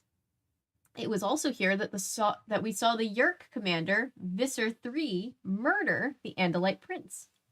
Visser III is the only one of the Yerks who has our same power to morph. Visser III is a body. A Taxon controller is a... Wait. Visser III is an Andalite controller, meaning he has the Andalite body. A human controller is a Yerk with a human body. A Taxon controller is a Yerk with a Taxon body. You get the idea. They take over. They basically possess people. Visser III is the only Yerk to ever capture an Andalite body, so he's also the only Yerk who can morph. That night, the construction site, he morphed into some creature from a far-off planet, a huge, horrible monster, and then he took the Andalite and... You know what? I really don't want to talk about that. You'll have to ask Jake. We fell silent as we passed by the site. Then I noticed that Cassie had stopped walking and was just standing there. I went back to her and realized that she was crying. Are you okay? I asked. She shook her head. No. Are you? I sighed. Flying around in the sky had been a wonderful distraction, but my head was still full of awful memories. I guess not, I admitted. Last night I had a terrible nightmare about the Yerk pool. I was back down there, down in the vast open cave, and I was hearing the screams and cries of the people being dragged to the pool. Cassie nodded. You know what's worse than the screams? The way they stop screaming once the Yerk is in their heads. Once they've become controllers. Then you know they're slaves again. Lost. Like Tom. We both turned. It was Jake. He and Marco had seen us stop and had come back. Tom was Jake's brother. Tom is a human controller, a human being enslaved by a Yerk in his head. We'd found the Yerk pool and gone down into that hell to get Tom. We'd failed. We'd barely escaped with our lives. Cassie put her arm around Jake's waist. Someday we'll save Tom, she said. Jake kind of stroked Cassie's head. I guess he got embarrassed because he instantly pulled away. Cassie mind, she knows how guys are about showing their true feelings.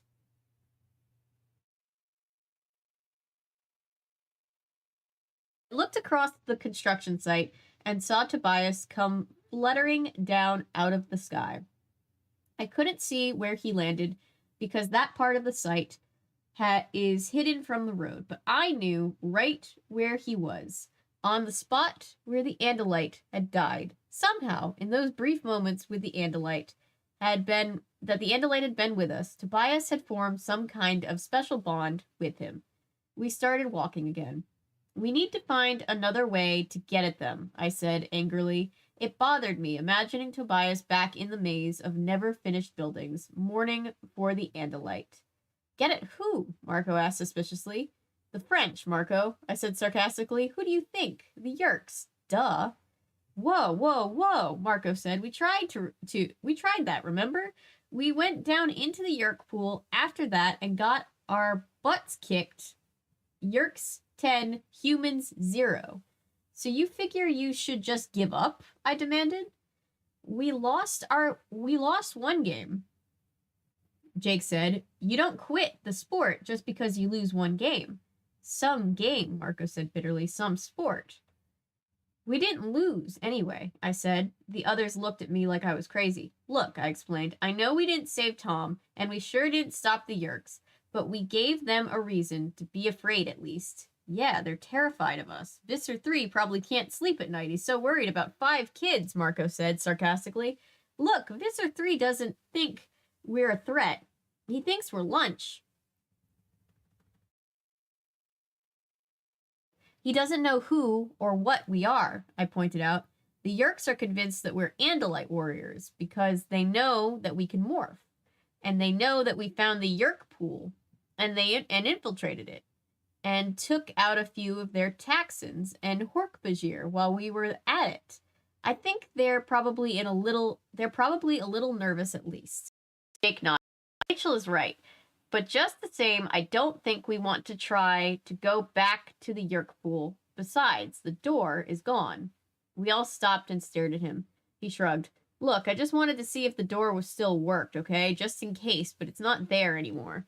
The door leading down to the Yerk pool had been hidden in the janitor's closet of our school. There were dozens of doors to the underground Yerk pool, spread all over the city, but this was the only one we knew about. So we find another way to get at them, I said. We can follow Tom again when it's time for his Yerk to return to the Yerk pool. Still sounds like something from Dr. Seuss. Yerks have to go to the pool every 3 days. They drain out of their hosts' heads and soak up Kandrona rays. No, we leave Tom out of it, Jake said firmly. If we call attention to him in any way, the Yerks may decide he's trouble for them. They may decide to kill him. Marco gave me a sour look. This is what you want to keep doing? Risking our lives and the lives of everyone we know? For what? For freedom, Cassie said simply. Marco didn't have a smart answer to that. There's still Chapman, Jake asked. Chapman is our assistant principal. He's also one of the most important human controllers. He runs the Sharing, the club that helps recruit unsuspecting kids into becoming hosts for the Yerks. Some way for us to get close to Chapman, Jake let the words hang in the air. He carefully didn't look at me, but I knew what he meant. He'd obviously been thinking about this for a while. Melissa? I had asked. He nodded. It's a possibility. See, Melissa Chapman, assistant principal Chapman's daughter, is one of my closest friends, or at least she used to be. The last few months, she'd been acting very strange toward me, like she didn't care anymore. We take gymnastics together. Actually, we got into it at the same time. You know, something to do together. I don't like using a friend that way, I said. Oh, suddenly the mighty Rachel is weaseling, Marco crowed. You don't like using your friends. You're pretty willing to risk my life. Sure, Marco, but who said you were my friend? Very funny, Marco said, but at the same time, he looked a little hurt. Kidding, Marco, I said. Just kidding, of course, you're my friend. But you're an Animorph. Melissa is just an innocent bystander. I wish I'd never come up with that word, Marco said. Animorph, give me a break.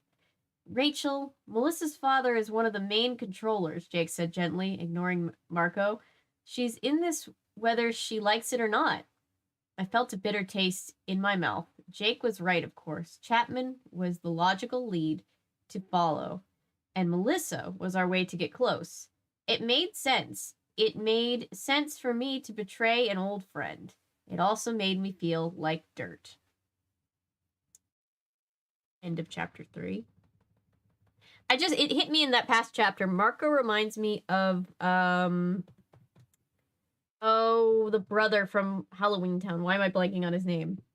Dylan? You know, Dylan. There you go. He has the same energy. Nah, I like Mark a little better than Dylan. Fair just enough. Because unlike Dylan, Marco isn't able to capitalize on his powers.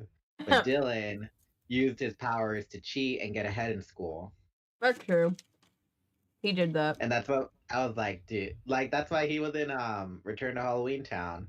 Like, Yep. oh, I'm attending university too. I'm like, I don't know. It rubbed me the wrong way. Like, oh, so you're a cheater.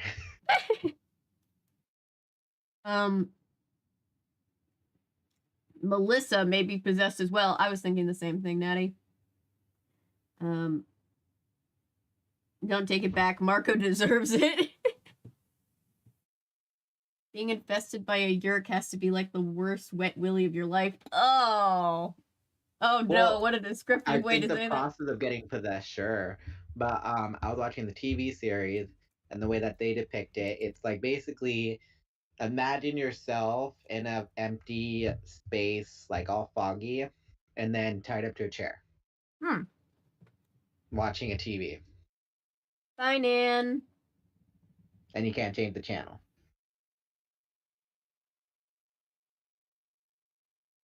That's basically how they showed it. So it's not like, well, it kind of is like you feel what's happening, but at the same time you're not, because, well, your body's being taken over by something else, and you're just like in a soundproof green room tied to a chair watching a TV that you can't change the channel to. Yeah. Friendly reminder that if anybody feels overwhelmed by the subject matter of this book, feel free to step away or watch something else. It's fine. We won't be hurt. Don't be triggered. I was reading Natty's comment about Marco, and I'm like, Marco doesn't have a brother. That I think you're mistaking Marco for Jake, Natty. Jake's the one whose brother's the controller, but Marco is an only child. But yeah, I'm glad that Milo agreed with me about Dylan from Halloween Town, because he claimed that he didn't have magic, and then he'd still use it to his advantage. Well, my thing about, like, I in the first movie, it was like, okay, I get it. Like, he's skeptical. Like, this is a pretty harsh thing to, like, adjust to. But then at the end of the movie, he clearly has powers like the rest of them. And then by the second movie, he's still like, nah. And it's just like, dude, what do you mean? Yeah. And then by, like, the last movie, that doesn't even have Kimberly J. Brown. It's got Sarah Paxton, which I don't get the whole point of that. I know. She's scheduling conflicts, which nothing against Sarah Paxton, but, like, Kimberly J. Brown is, like, the original Marnie. I thought Kimberly J. Brown never got the call to film. Oh, is that what happened? Yeah, that's what she said on what was it, Christie's Kitchen Throwback? With, Interesting. Romano. Interesting. That they never called her. Last movie isn't canon, Natty says. It isn't canon. We're just gonna assume it's just Dylan's fanfic. I think the the original one is still my favorite, but I do like that Kimberly J. Brown and the guy that plays Calabar are engaged in real life now. I think that's funny. Oh yeah, that's cute. Yeah. I still don't get how, like, in the second movie, sorry, we're digressing, that at the end of the second movie, he just like gives up. He's like, "Oh, you want it? Well, come take it." And then it's like, and then what? He's defeated, or did he like what happened? What happened there? She posted a TikTok where it was like the clip of the movie where she's like, Calabar, you will never be my future. And it's just like cuts to them being like engagement photos. It's like dun dun dun dun dun dun dun dun. Dun. It's very cute. I do love that for them, Natty. Yeah, she literally never knew they were making a new one. Oh, that's worse. After the second movie, when they kept taking Sophie out, I was like less interested. I'm like, man, everybody loves Sophie. Sophie's obviously the most talented witch in the family. Like, obviously. It would have been interesting if she like became the villain of like the last one, and then it turned out it's because, oh, you guys always kept doing things without me, and so this is my only way to get your attention. Well, they always treat her like the littlest kid, but she's obviously the one that like knows how to do the spells the best, and like she's clearly the most powerful one. Yeah, from the beginning, she has an innate talent for that neither of her siblings have. Yeah, it's true. Sophie is me, the youngest and the strongest witch in the family. Hell yeah. All right, let's go chapter 4. Weirdly enough, nothing too traumatizing has happened. By this point in the first book, you're right, we were completely kicked in the teeth, on the ground, just like, oof. Yep, like I said, this book helps you to pick up those teeth. They're not going to take you to the dentist. They're just helping you pick up those teeth. No. It's like when Rachel was telling Marco that he's not her friend, and then she's like, "Oh, actually, I guess you're my friend." Right. I'm kidding, Marco. I'm kidding. Yeah. Yeah, it's very much this tone. All right.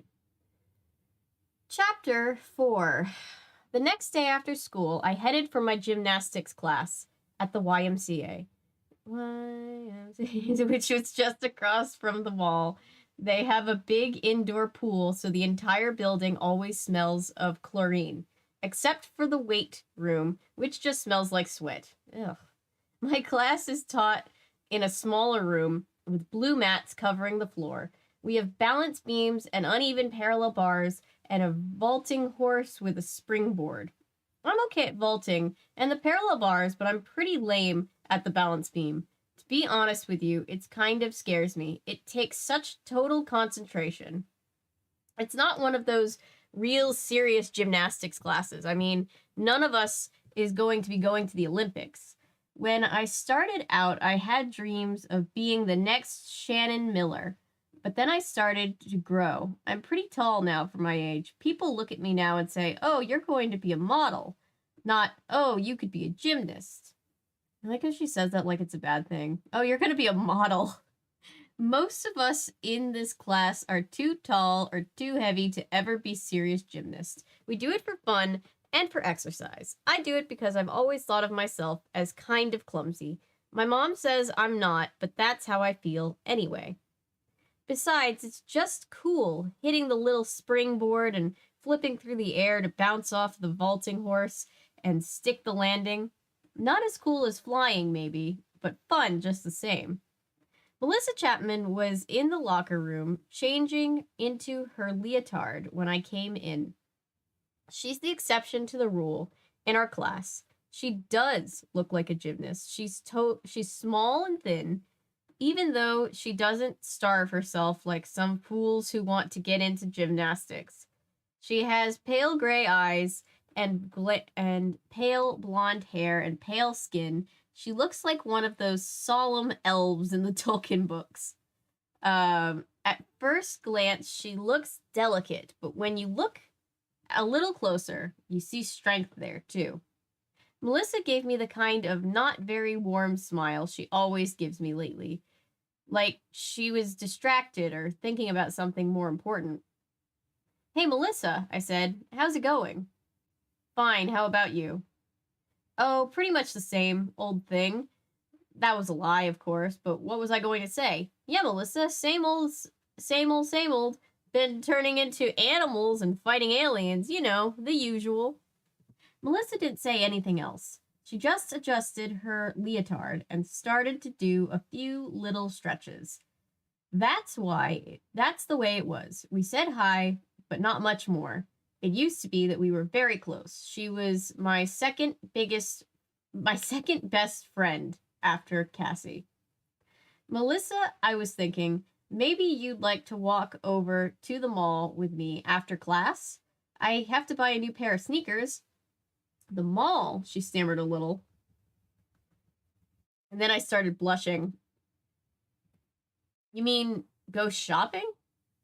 Yeah, you know, walk around and look at stuff and check out the cute guys and diss the snotty women at the perfume counters. I tried to sound casual, like it was no big deal. In the old days, it would have been totally nothing. But now Melissa looked like a trapped animal. I'm kind of busy, Melissa said. Oh, that's cool, I understand. But I didn't understand. Not at all. She started to walk away. I was going to let it go, but then I remembered this wasn't just about a friend who had drifted away. This was about her father, one of the leaders of the controllers, and one of our most dangerous enemies. I grabbed her arm. Melissa, look, I feel like we've been kind of gone in different ways, you know? And I miss you. She shrugged. Okay, well, maybe we could get together sometime. Not sometime, Melissa. That's just you blowing me off. What's going on with you? What's going on with me? She echoed. For a moment, the look of extraordinary sadness darkened her eyes and tugged downward at the corners of her mouth. Nothing is going on with me, she said. We'd better get out of there, or Coach Elway will have a fit. She pulled her arm away. I just watched her go. I feel like a complete and total jerk. Something had happened to Melissa, and I hadn't even noticed. She was my friend, and something had changed in her, and I hadn't seen it. I'd just gone my own way. And now I was only acting like a concerned friend. The truth was, I was only paying attention for my own reasons. I wasn't able to concentrate on the lesson. Not concentrating when you're doing gymnastics can be painful. I slipped on the balance beam and banged my knee so badly I cried. Oof. Melissa was the first one to rush over, and for about 10 seconds, she was the old Melissa. But by the time I'd gotten back up, she was off across the room in her own little world again. It was right then that the terrible suspicion started. Melissa had been acting very strangely. Her father was a controller. I looked at her from across the room and felt a chill. Was she one too? Was my old friend Melissa a controller? I didn't go shopping after my lesson. I didn't really feel like it. Melissa's eyes, the way she had looked at me, kind of killed my urge to shop. I was supposed to head over to the mall, then call my mom when I was done to come pick me up. That was the plan, but since I didn't feel like mall crawling, I just headed home, alone, with the sky growing dark as rain clouds moved in. It was stupid and careless of me, but I guess I was preoccupied with other things. Although at least I had the sense to stay out of the construction site. I was walking down the sidewalk that runs along the boulevard when suddenly I realized that a car had pulled up just a little way down the sidewalk from me. A guy got out. He looked like he was in high school or even college. He also looked like trouble. Hey, baby, he said, want to go for a little ride? That's a child. I shook my head and clutched my gym bag closer. What an idiot. What an idiot I was to be so careless. Now, don't be stuck up, sweet thing, he said. I think you'd better get in the car. The way he said it didn't sound like an invitation. It sounded like an order. Now I was really afraid. I clutched my gym bag and as close as I passed him. I clutched my gym bag close as I passed him. Don't ignore me, he hissed. He reached for me and missed. I walked faster. He was behind me. I broke into a run. He ran after me. Trigger warning. Sorry, guys. I had, hey there, come back here. I had been stupid going out alone, but fortunately, unlike most people, I wasn't helpless. As I ran, I focused on something completely different. I concentrated on an image in my mind. Then I felt the change begin. My legs grew thick, my arms grew bigger. I could feel myself growing large and solid. I felt squirmy sensation of my ears becoming thin and leathery. But it wasn't enough to just look creepy. This guy had made me mad. I wanted to scare him half to death. My nose suddenly began to sprout. Then from my mouth, like two huge spears, the tusks began to appear. I figured that was about enough. I broke my concentration, which stopped the morph. I stopped suddenly. The creep barreled right into me. He was not going to like what he was about to see. Yeah, you get him, girl.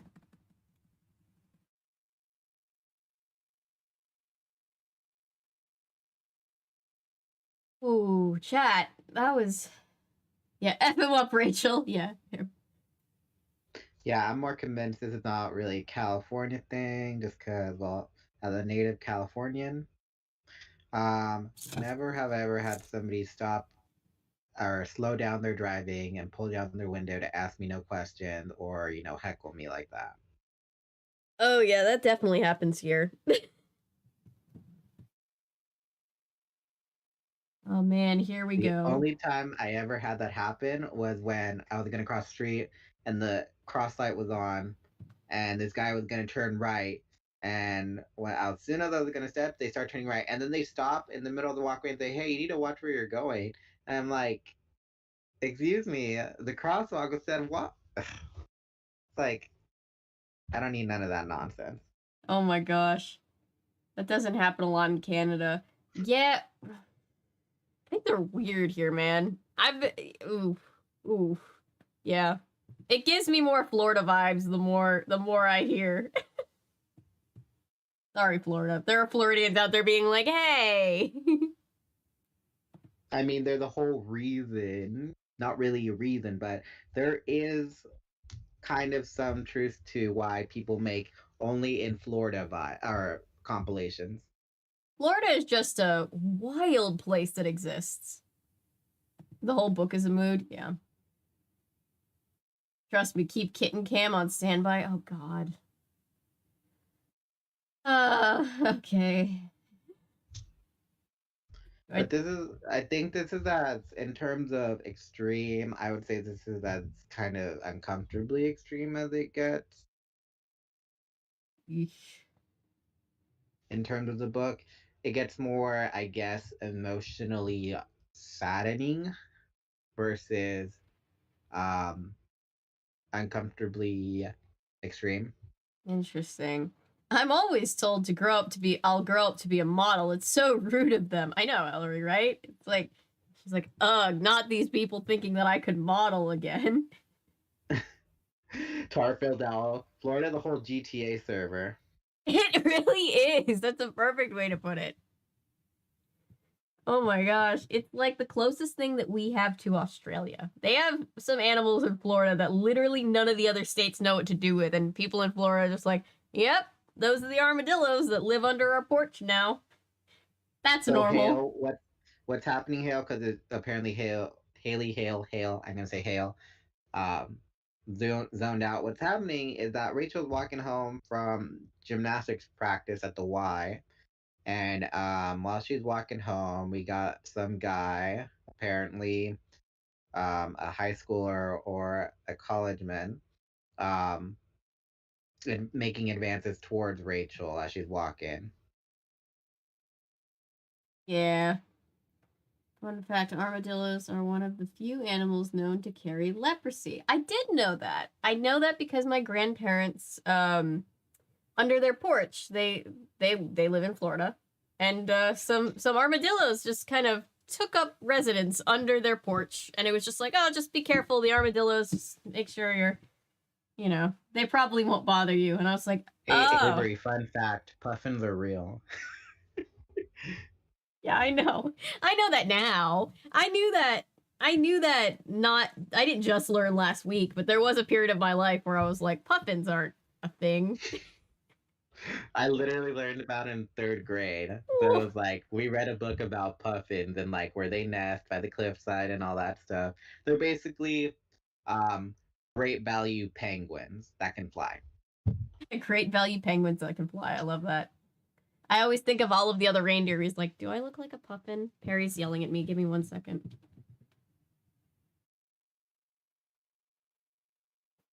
Okay, so it's hail. Okay, got it. I'm guessing Perry is calling to Avery through ThoughtSpeak. Yeah, she's screaming through the door. I think that it was just so that nobody else could hear, but I can hear. Perry's like, what? You're reading about cats and you didn't invite me? Perry just wants to be included. Perry's just like, hey, this is actually my channel. Calendar. When you made that calendar, it reminded me of this one black Labrador. Her name's Miss Sunday on Instagram, and her owner dresses her up in all these funny outfits, like she's a flight attendant or she's the principal for school, and like she goes all out with the costumes, like giving her like a lanyard or like a ring of keys. And Spencer's insisted so that funny. that's what we have to do if we do a calendar next year. We have to do like a full Perry photo shoot, and I'm just like, oh boy, that's gonna be so interesting. Hi, Perry. I know, Perry. We do an Animorphs calendar. Oh my god, can you imagine? Actually, that would be hilarious. Yes. Perry. Just like you could be December because that's your birthday, and I could be January because that's my birthday, and then we Yeah. could just involve people whose birthday is what. Dog would be 12 months of Sundays. Yeah, I like that. That's cute. That sounds like a kid's book. Okay, hi, Perry. Perry has the most giant ears of any cat I've ever seen in my life. My sister had a cat, but she's allergic to the hair, so it's a hairless cat. Oh. His name's Mochi, or her name's Mochi. Oh.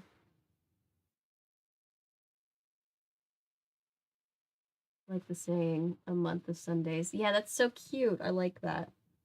Hey, Perry. Hi. All right, so are you getting cat cam, or do you feel like we can handle this instance without cat cam? Let's get through this instance and then... Perry, no. No, you don't eat people food. I think let's try to make it through. And if not, I'll put cat cam on at the next interval, I guess. The following scene depicts wait, what? How do they say it? The following scene depicts. Oh yeah. The following scene depicts. What is it? Intended only for mature audiences. Viewer discretion is advised.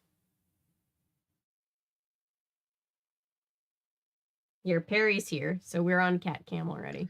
The following scene depicts instances of a graphic and obscene nature. Oh gosh.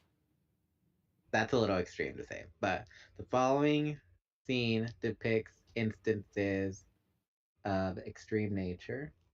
There we go. Viewer discretion is advised. All right. Perry, you're our emotional support cat.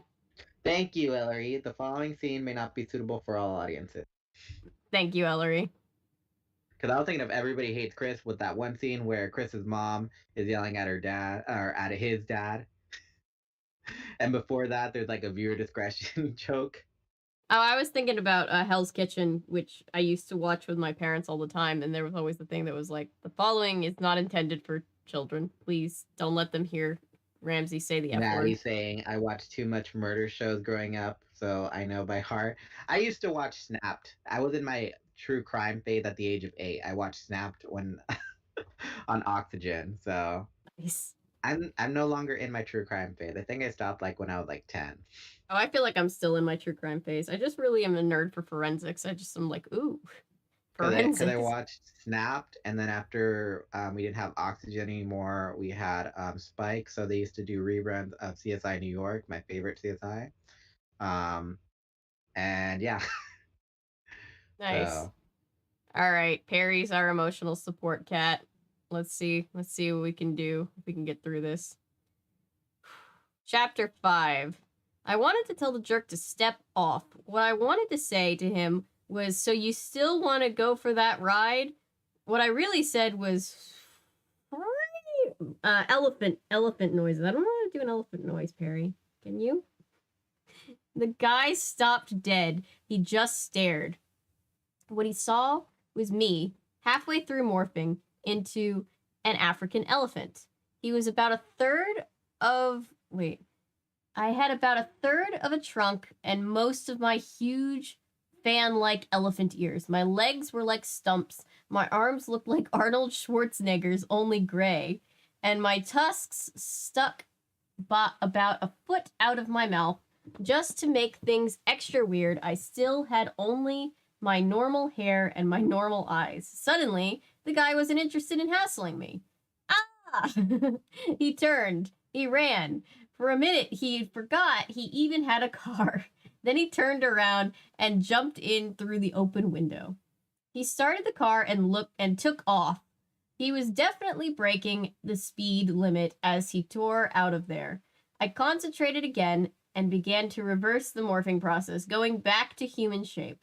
I had been wearing a loose sweater and leggings, which was good.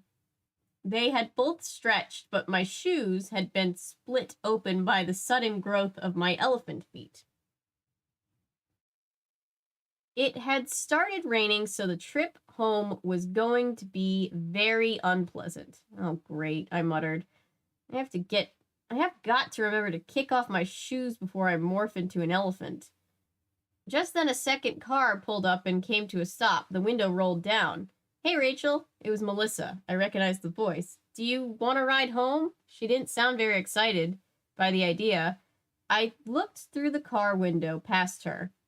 Chapman was behind the wheel. A wave of sick fear swept over me. Had he seen what I'd just done? If he had, then I was dead. My friends were dead. I'm fine, I said. I could use the exercise. Nonsense, young lady, Chapman said, sounding like his usual assistant principal self. It's beginning to rain. Get in. What was I supposed to do? I forced a smile. It wasn't easy. Thanks, I said. Melissa was in the front with her father. I sat in the back. I tried not to shiver. I tried not to stare at the back of Chapman's head. That's how it is when you're around a controller. Every time they say controller, I picture like a Model Land situation with like a human, but with like a PS2 controller for a head. Anyway, you know that evil slug is right there in the controller's head, attached to all his nerve endings, controlling the human brain, dominating it. It's hard not to stare when you think of what is squeezed inside that skull. When we were stuck back at the red light, it looked like some guy was bothering you, Melissa said. Then he ran off. Was he bothering you? No, I lied. He was just picking up something he dropped by the side of the road. Pathetic. I was such a lame liar. I saw Chapman's eyes watching me in the rearview mirror. He looked like normal old Chapman. That's the problem with controllers. There's no outward clue because they look so normal. He went running off like the hounds of Hades were after him, Chapman said. Did he? I said in a squeaky voice. I wasn't looking. I guess it was the rain. That's probably why he was running. There, you can turn left there. I know where you live, Chapman said. I almost swallowed my tongue. Was that a threat? Did he suspect? Did he guess? Was he looking at me strangely? Or was I just being paranoid? He pulled up in front of my house. My heart was hammering, but I was determined to act casual. Thanks for the ride, Mr. Chapman, I said. Hey, Melissa, I was totally serious about getting together, okay? She nodded. Sure, Rachel, absolutely.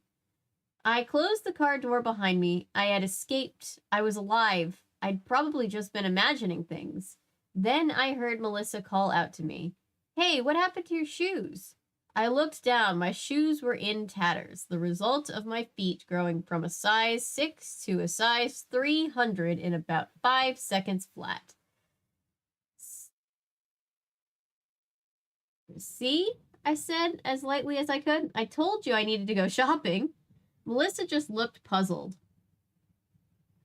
Her father stared at me with an expression I could not read.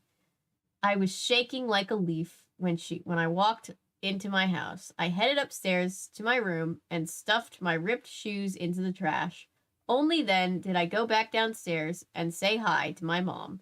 She was at the kitchen table, half hidden by a pile of buff-colored books. My mother's a lawyer and she brings work home a lot, so she can be around me and my two little sisters. She and my dad are divorced. I only get to see my dad a few days a month. So Mom feels guilty when she isn't there for us. Hi, honey, she said. Then she got her suspicious mother look.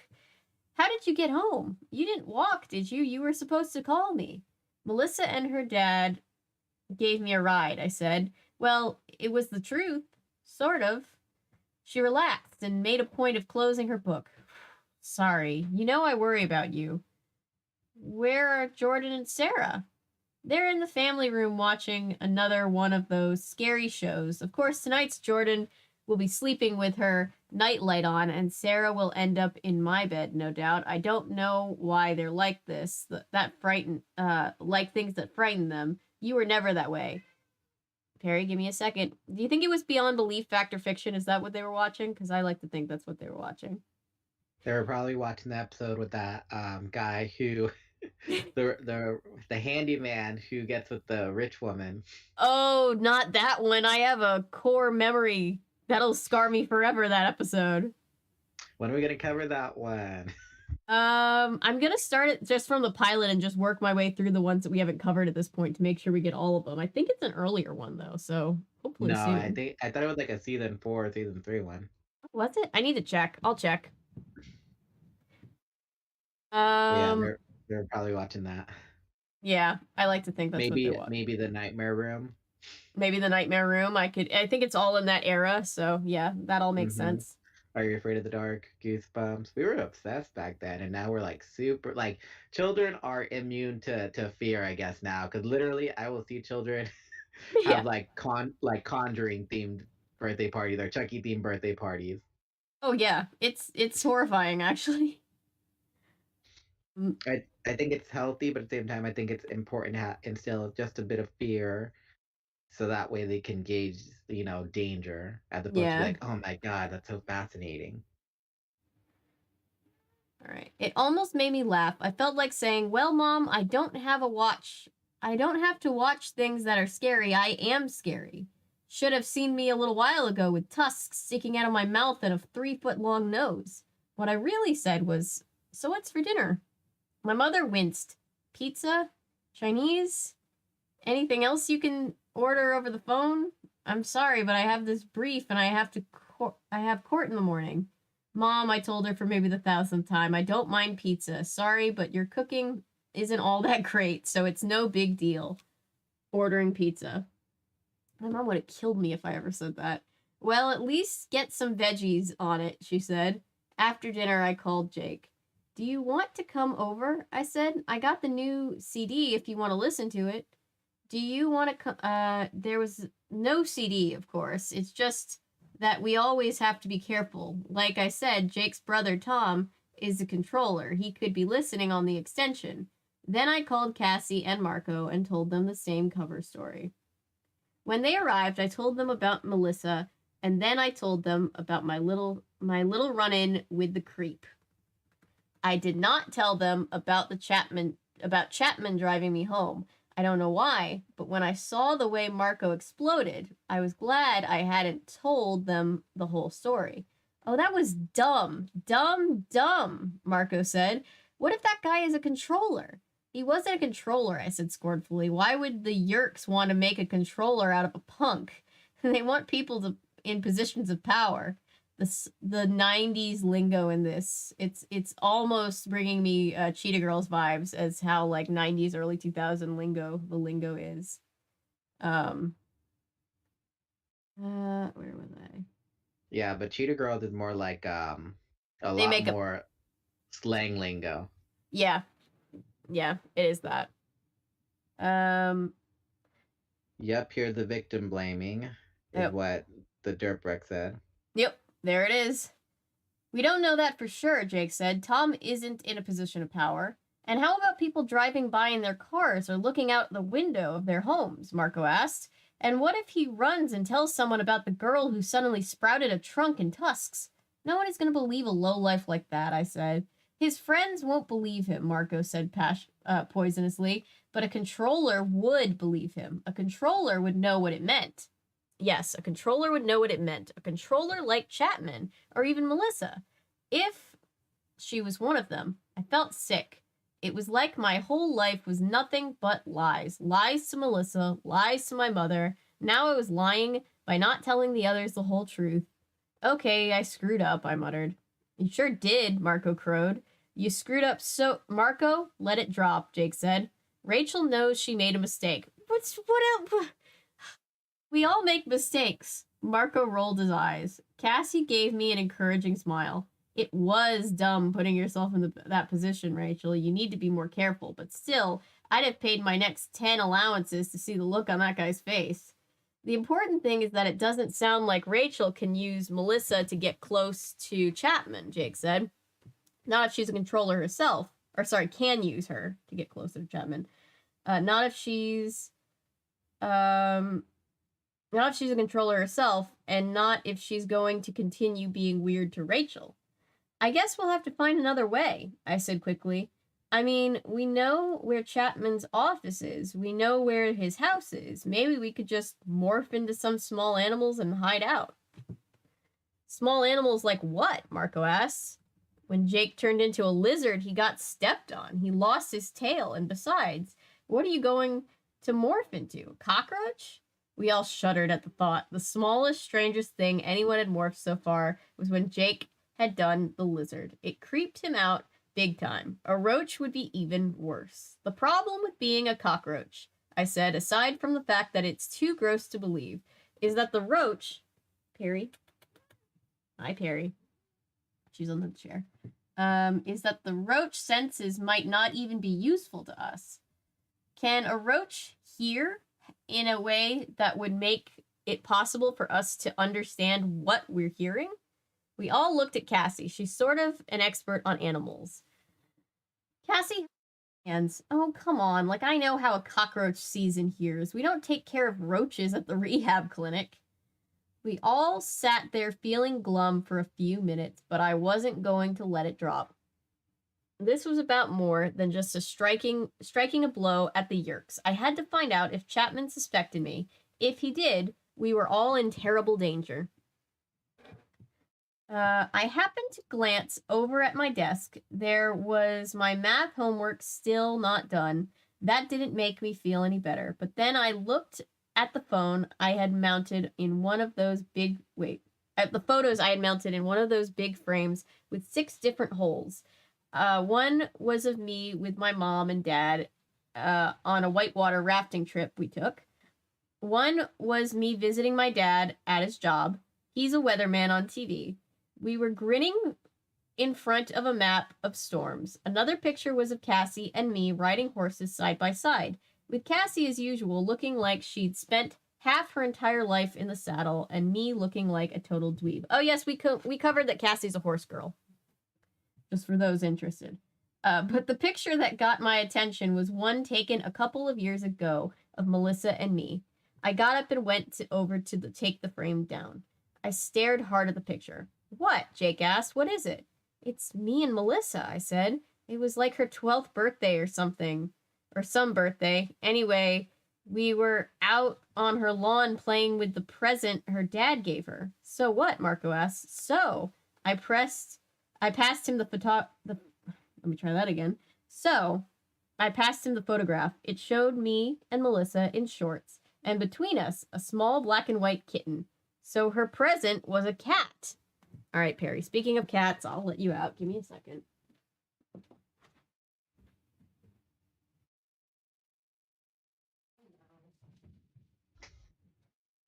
So, Chat is upset with Marco about the whole victim blaming. Well, I'd say everyone was ganging up on Rachel with the victim blaming. Agreed. But at the same time, not enabling this behavior. These are 13-year-olds, Yeah. for one. Number two, back then we weren't aware of the thing that we now call victim blaming. Yeah, it's true. Number three, they're in a situation in which they basically are in isolation, so they can't really, you know, they have to watch how they talk to their parents or their brother, their sisters, or whatever. Yeah. So it's like it's very tricky to for her to tell her mom, I walked home, and this happened, without her mom being like, oh, really? So then what'd you do? Why did you eat? Like, did that make sense? Yeah, it makes sense. It doesn't make it okay, but it does like Mm-hmm. it makes you understand.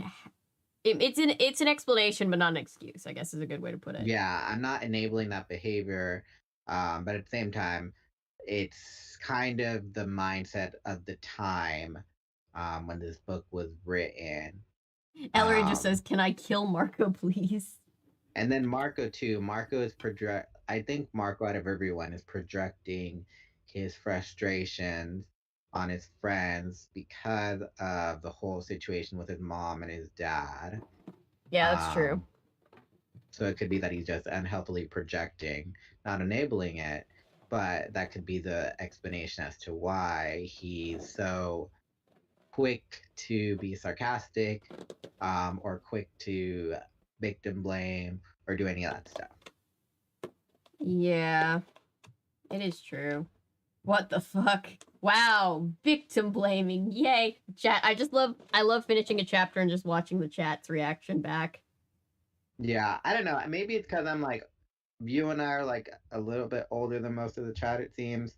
I keep forgetting that people that aren't that I keep forgetting that even people younger than me didn't grow up in that time, that weird transitional phase of like the 90s to the 2000s to the 2000s to the 2010s, where like everything was evolving at such a fast pace. Oh yeah, my first video ever on this channel was about scare tactics, and I just can't believe to this day how like that was like not even 10, 15 years ago, and it was already like it was about 10 years old when I covered it. And it was one of those things where it's like, wow, this would have not flown today. Like I'm like editing around it to just get it on YouTube, and this was just on like TV. Like nobody batted an eye. Like no one questioned it. They were just like, oh yeah, this is fine. This is normal. 2000s were wild. 90s were wild. Oh yeah, everyone was trying to be like Simon Cowell. You get what I'm saying? Yeah.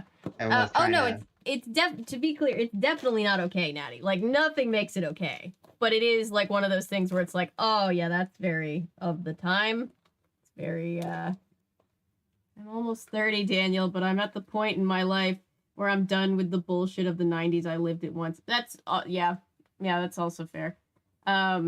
Yeah, I mean, time, it's it like just makes me sad, angry for others, and kind of to for myself, digress yeah. a little bit. I literally had a teacher come up to me one time, and expose or basically share information from a parent-teacher conference, which, mind you, are supposed to be confidential, because I told her that I felt like I wasn't making friends with people.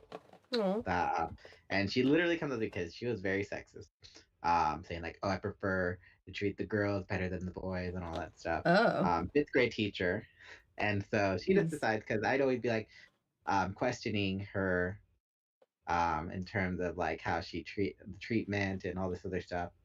And so I guess to get back to me, she like literally comes up and just tells everybody, put their hand behind my shoulder. It's like, Daniel has no friends. Oh my god. And I was just like, You're just like, oh what? my gosh. And then instead of her, she just basically let everyone make excuses like, well, he doesn't try and into like hang out with us and all that. So I'm like, and it was just like, I kind of Oh get the my whole god. victim blaming of like, well, you're not trying to hang out with us. And I was like, and I'd be like, you guys wouldn't, and you guys don't want to play with me. So it's like, Yeah, you're so like I it's get both sides of everything. I think if I'm understanding, it's like you're obviously not being like, oh, it's okay. You're just like, oh, I remember that mindset. I remember how people used to think like that. And it is true. Like we were there, and it's just one of those things where it's like, ah, yes, horrible times. We remember. I'm not making excuses for that mindset. I'm not enabling it. I'm just trying to give for people who didn't grow up around that time, kind of perspective on it, because it's like we didn't know victim Yeah. blaming was a thing back then. The internet and all this other stuff wasn't established or a popular thing until like maybe the early 2000s. So it's like in the past 30 years, things have definitely changed rapidly from what they were back in the 90s. Oh yeah, Sad Lump says it best. The 80s and 90s sounds nice and cool, but strange and scary. So I don't know what to think about it. It's one of those things with nostalgia, right? It's like I talk about this with like occasionally I'll get like older generations coming into my comments when I cover things from like the 50s and 60s and be like, oh, life was better back then. And I'm always just like, no.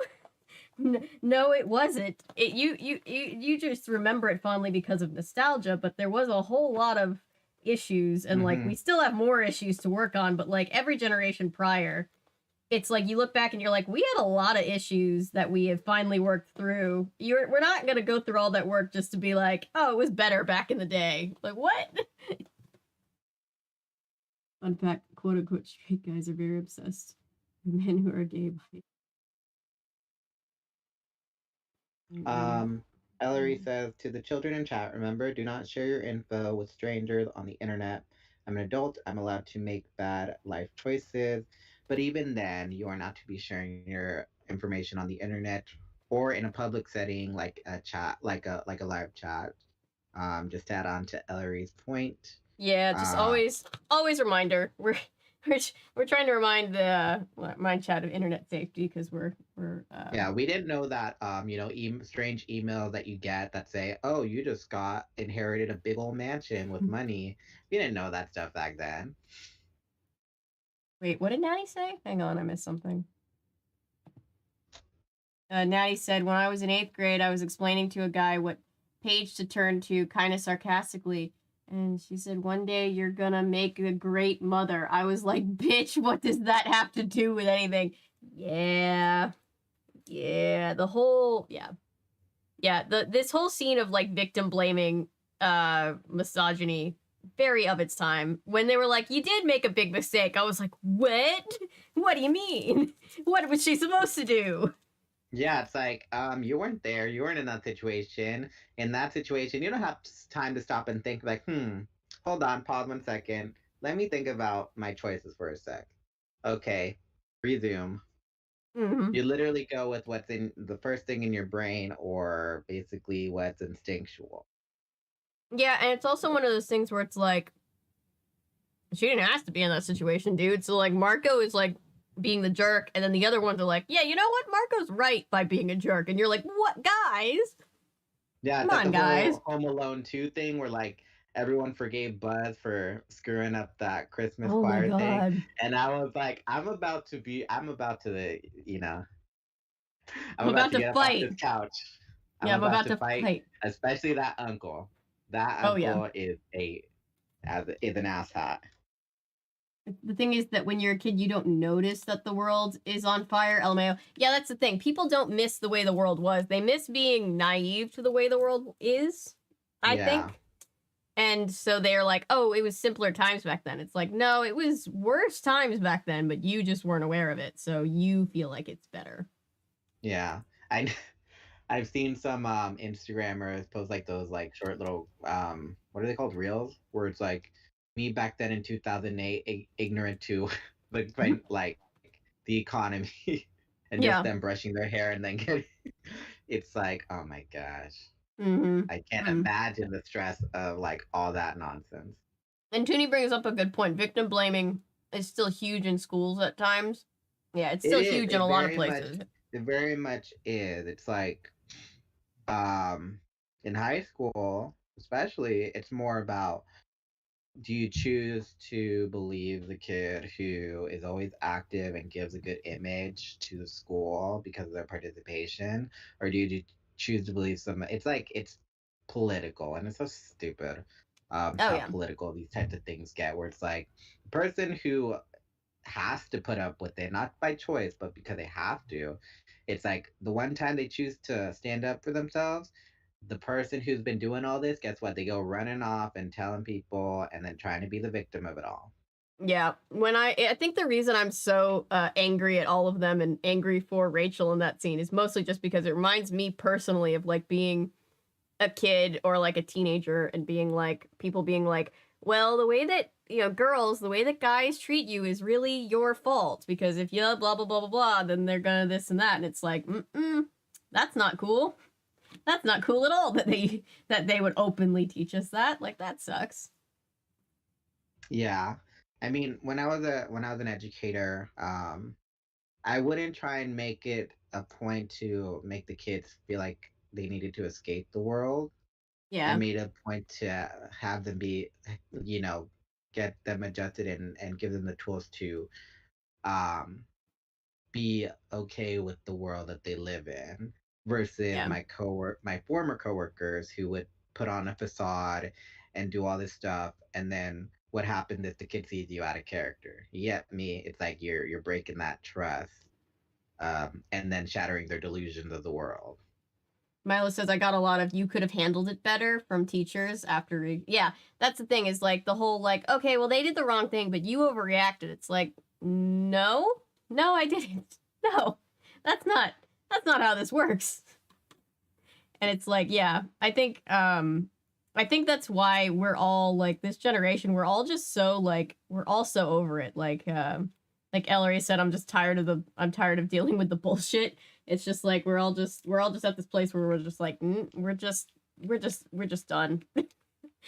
Yeah, it's easy to blame the person who had it happen to them because they're right in front of you, and I guess they're just projecting the frustration on them, which is not okay Mm-mm. because the person who did it is not there. So obviously, they feel it's okay to blame the victim because it's right there in front of them Mm-hmm. versus the person who let it happen or the person who did it.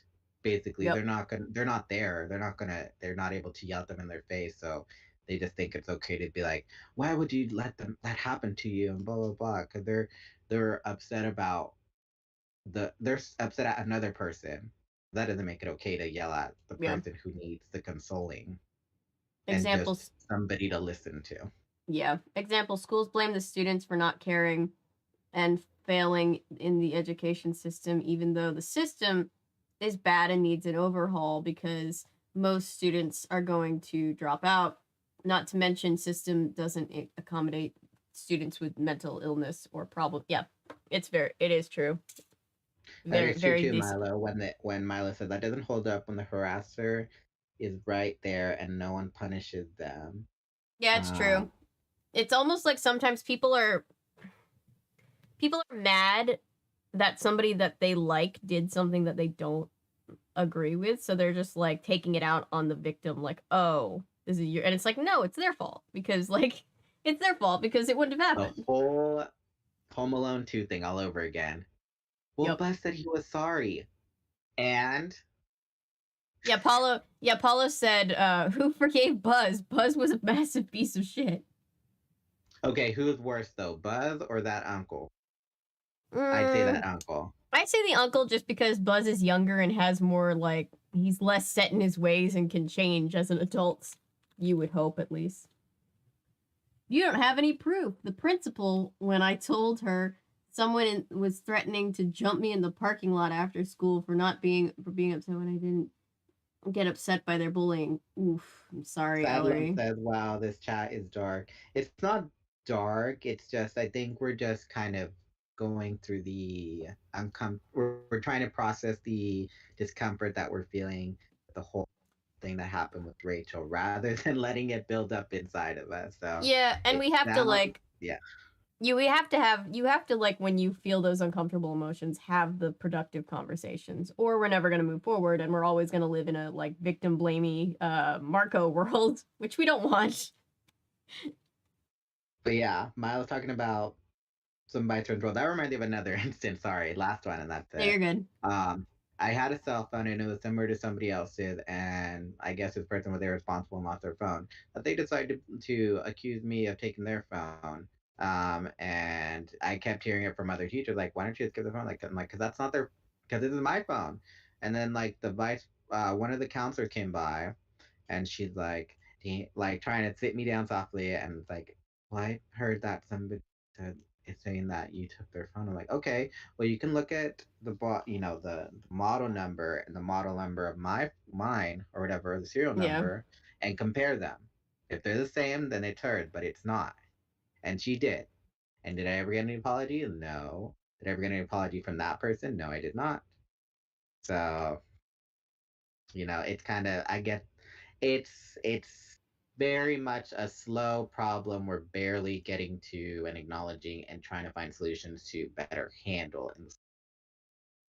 Yeah, you read something from, like, you read this and we're like, oh, wow, that's outdated, and we realize we've come a long way, but then it's also like, oh, we've got a long way to still go. I see Yeah. Sad Lump. He says yes, but it's a bit more serious than our other conversations. I guess it is a little bit more serious only because I guess a lot of us were reminded of instances where we were victim blamed. Oh, yeah. So it's like just bringing those feelings back. That's why Buzz is so triggering as a character, because every kid has had a situation where with either like a sibling or a friend, it's just like they do something and then they apologize in front of the adults, and the adults are like, "Oh, well, they said they're sorry," and it's just like, but they still did the thing. Mm-hmm. Ellery says we're sharing our empathy, and with Rachel explaining why it's bothering us so that we can unite under our shared feelings and similar trauma. That's a good way to put it. I like that. There we go, just like that. All right. Well, speaking of shared trauma, let's get into chapter 6, I guess. Her present was a cat. We're morphing into a cat. That was my first thought when they're like, what are you going to morph into to get into the house? It's like, I have way too many pets to be like, what can I morph into to get into these people's house? But it has to be their pet. That's the thing. It can't be like some random strange animal. They're like, what the hell? Yeah, they're going to be like, this isn't my cat. Look, all right, chapter 6. Look, a kitty door, Jake pointed. Where? Marco asked. See the lines of light at the bottom of the regular door? Oh, yeah, Marco said. I wish the moon were out. I can't see a thing. The four of us were cowering behind a hedge in the boundaries of the Chapman's lawn. They lived in a pretty normal-looking suburban home. 2 stories, a garage, a lawn. Nothing to make you think that the person who lived there was part of a huge alien conspiracy to take over the world. Let me just ask you this, Marco whispered.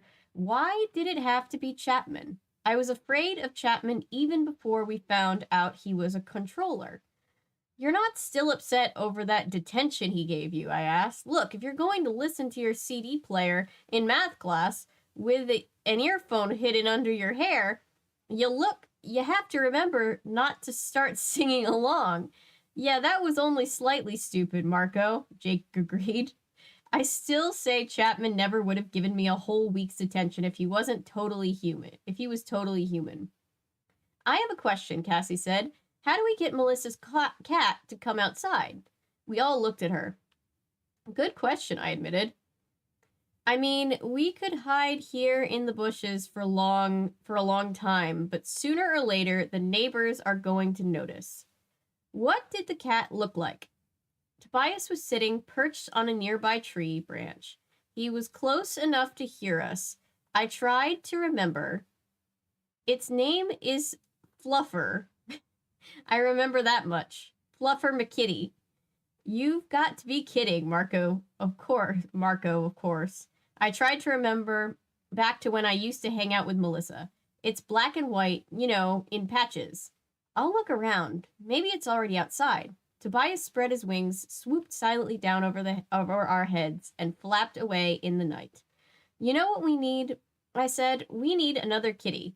We should have thought of that. Then we could have the second cat call out to Fluffer. Marco turned to stare at me. Meow, Fluffer. Come come out, meow, meow, come and play, meow. Fun fact, cats don't meow to talk to each other. They meow to get the attention of humans. Tobias morphed a cat very early on. Didn't he? I asked. Yeah, Jake said. His first morph, the first morph any of us did. Rachel, you need to remember if you go in there tonight that you have to stay in cat character. Cassie said. Most people would just think it was weird if a cat acted strangely, but Chapman may be able to guess what's going on if Fluffer suddenly starts acting uncat-like. So you're saying I should try eating with a fork or changing the channels on the TV? Everyone laughed, quietly and nervously, but it was laughter just the same. Suddenly, Tobias dropped out of the sky, then drifted over us in a lazy circle and called down, "Got him!" He settled back on the branch. He was really an amazing animal when you just looked at him as a bird and didn't think about him being a boy trapped in there. I mean, the gaze of a hawk when it is looking right at you is incredibly intimidating. Gentle Tobias now had an expression that looked totally ferocious. You're kidding. You found Fluffer, I asked. Hey, it's easy. Spotting prey is what I do, or what a hawk does. Anyway, actually, there may be 6 or 8 cats running around the neighborhood. Also 3 dogs and an amazing amount of rats and mice. Rats? That got Marco's attention. Rats? Here? In suburbia? I mean, it's a lot better than where I live. They have rats? I mean, rats are everywhere. There are rats everywhere, Tobias said. Rats and mice and all kinds of plump, juicy. He fell silent, embarrassed. Get a grip, Tobias, Marco said. Don't start eating rats, all right? I don't know if I can have someone who eats rats for a friend. Well, Marco's just judging everybody today. Sometimes Marco is funny. Sometimes he goes too far. This was one of those times. Shut up, Marco, I growled. I ate a live spider, Jake pointed out. Does that mean you and I can't be friends? From his tone of voice, I could tell he was angry too. None of us, where was this anger for Rachel, guys? None of us knew what Tobias was going through. None of us had ever been in morph for more than 2 hours. Tobias had been hawk for more than a week. Marco realized he'd been a jerk. Well, yeah, I guess you're right, he muttered. Besides, I've been known to eat eggplant, so I guess I can't criticize. Though there was an apology, or as close as Marco could get to an actual apology. Oh, I love when people don't know how to actually apologize. The cat we're looking for is just a half block away, Tobias said. Follow me. He flew off, but kept low. We took off after him, even flying at a minimum speed. Tobias was too fast for us to keep up with, so he had to circle back again and again. We had a hard time keeping him in sight. This doesn't look too strange, Cassie joked. The 4 of us running down the street, looking up in the sky. There, Tobias called down. See that with your 2 trees? Yeah, just to our left? Yeah, that's the one. The cat you're looking for is stalking a mouse right behind the big trunk of the nearest tree. Okay, we can't all go traipsing over some stranger's yard, I pointed out. I'll go with Cassie. Marco held up the kitty carrier we had brought along. Don't you need this? Not yet. I'll grab Fluffer and bring him back over here. You 2 guys just stay here looking casual. Cassie and I stepped onto the lawn. The house was dark. Maybe no one was home. That would be good. Go left, I suggested to Cassie. We circled the tree. Hey, Fluffer, I said in a high talking to animal's voice. Here, kitty kitty, remember me? There he is. I see him. I squatted down and held my hand out towards the cat. Hey, Fluffer. Fluffer, it's me, Rachel. Fluffer flattened his ears back along his skull. He looked from me to Cassie and back again. Come on, Fluffer, it's me. Come on, boy. He's a male? He's a tomcat? Cassie asked. Yeah, I think so. Oh, wonderful, Cassie moaned. Please tell me he's been fixed at least. Have you been fixed, Fluffer McKitty? I cooed. Why do we care? I asked Cassie. Because pound for pound, a tomcat is like one of the toughest, most dangerous little things around. Who, Fluffer? My little kitty friend Fluffer? Even if he's fixed, a male cat at night in hunting mode. Cassie shook her head. We should have worn gloves. Oh, come on. He's a sweet kitty cat. To demonstrate just how sweet Fluffer was, I reached a hand for him. In a movement too fast for my human eyes to see, Fluffer swiped out with one paw. 3 bloody scratches appeared on the back of my hand, and Fluffer shot straight up the tree. Ow! I stuck my injured hand to my mouth. Gloves would definitely have been a good idea, Cassie said. How are you guys doing? Jake whispered out just loudly enough for us to hear him. Wonderful, I said through gritted teeth. I'm bleeding and Fluffer is up the tree. I heard Marco giggle. I expected that, but then I heard Jake giggling too. I looked up and saw 2 glittering yellow eyes glaring down from the dark tree. This was supposed to be the easy part, I said. I figured, okay, we go and we acquire Fluffer's DNA, and then the hard stuff begins. We have a cat up a tree, Cassie asked dolefully. You know how hard it is to get a cat down out of a tree? I have a plan, I said. Tobias, are you up there? Right above you, but I'm not going to try to snatch an angry tomcat down out of a tree. That's not what I was going to ask, I said. I took a deep breath. This night was turning weird real fast. What I need is a mouse. Yeah, I'm with Cassie. As soon as she was like, oh, it's a tomcat, I was like, oh, they're gonna die. That's not good. Yeah, I don't own any cats, so I don't know the difference between a male cat and a female. An unfixed cat is definitely going to be more aggressive, especially if it's like male cats are pretty aggressive when they're not fixed. Your camera was on and then it went off again. Doesn't it love that? Well, anyways, since we're at the end of the chapter, I did remind something with regards to a comment I made last stream. I just want to get a checkup on this stream. Are there any comments that I've made or any passing quips that I've made that are questionable? Anyone in chat? With regard to this stream. Meanwhile, I'm just like, we have new people in chat. Sorry, my ADHD meds are wearing off. Maddie says, nah. I do tend to like be a little out of pocket sometimes, and that was, I wasn't notified of that. So I'm trying to be a little less out of pocket with my quips. Still going to be me, but I'm just giving myself a few more seconds to think before letting the clips fly. Yeah, I can definitely relate to that as like having ADHD because of the impulsiveness. You just like say things and then like I was always like really like nervous to speak in front of people.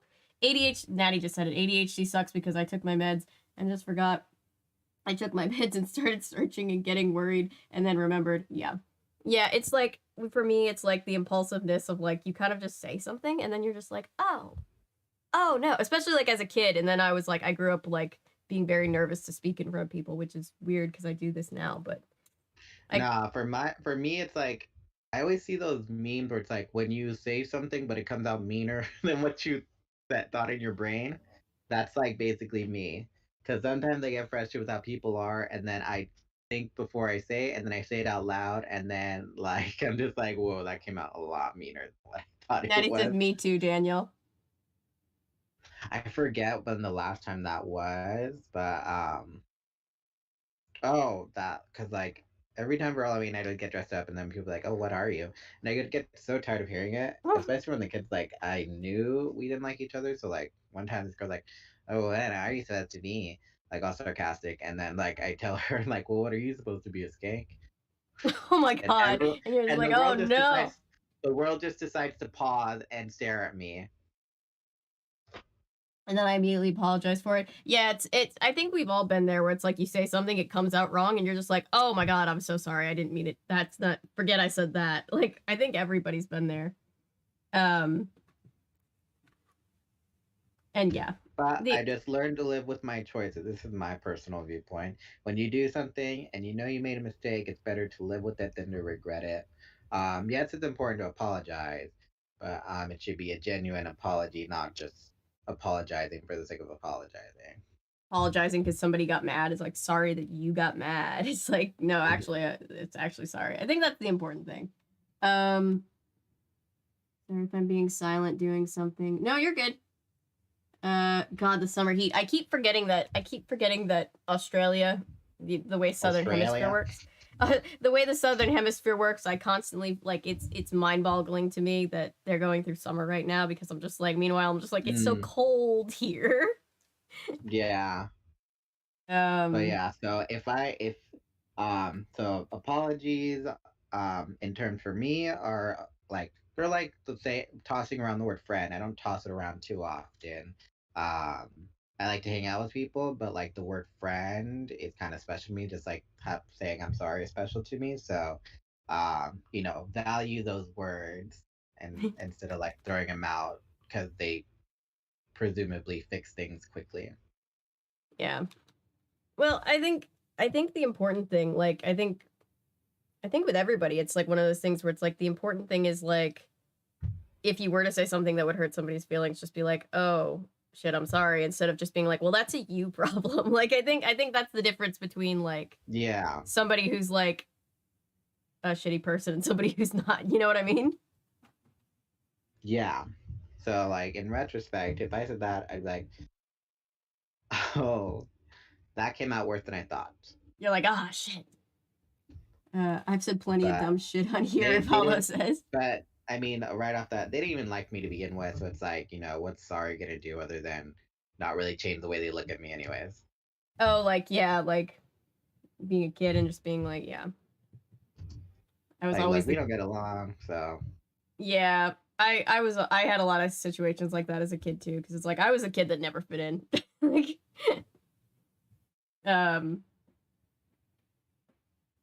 we are all cold down here. Sad Lump says it's always cold. Yeah, summer, fall, spring, also known as cold, cold, cold. Well, right here, like where I am, our weather is very unpredictable, right? So it's like it was literally 72 degrees yesterday, and then today it was like 30 degrees. And it was just like, how though?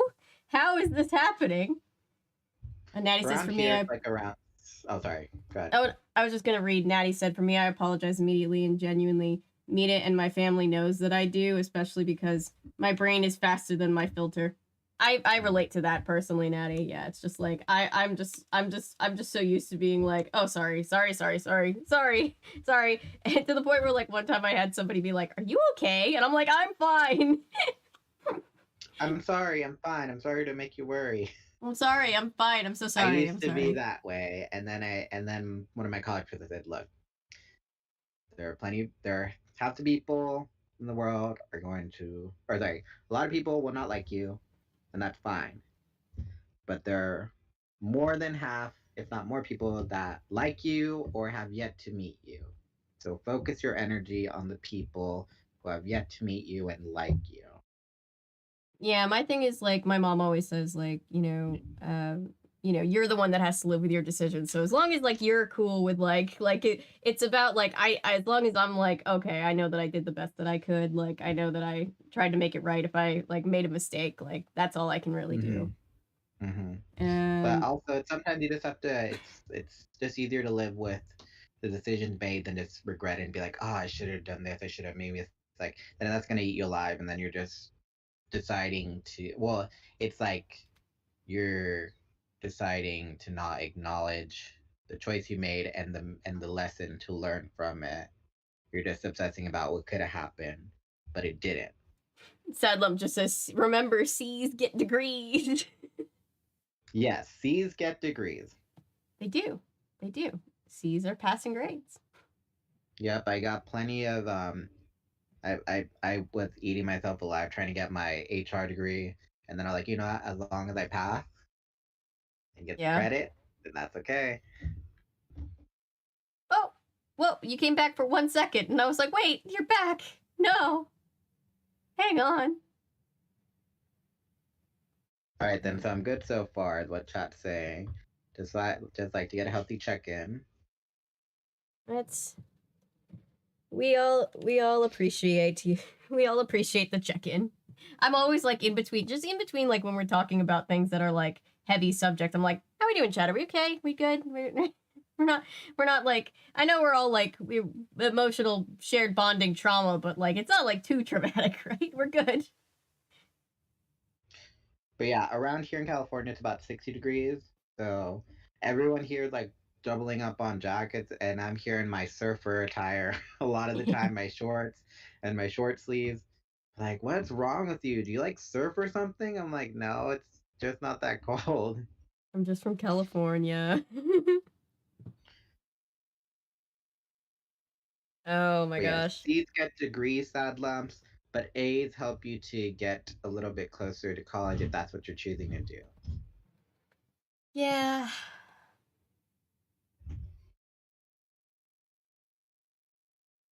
I just realized Sherlock Hound is at 13 outfits during 26 episodes. I'm so excited to do Sherlock Hound episodes. It's such a I was like previewing it and it's like it's just so cute. It's going to be so cute.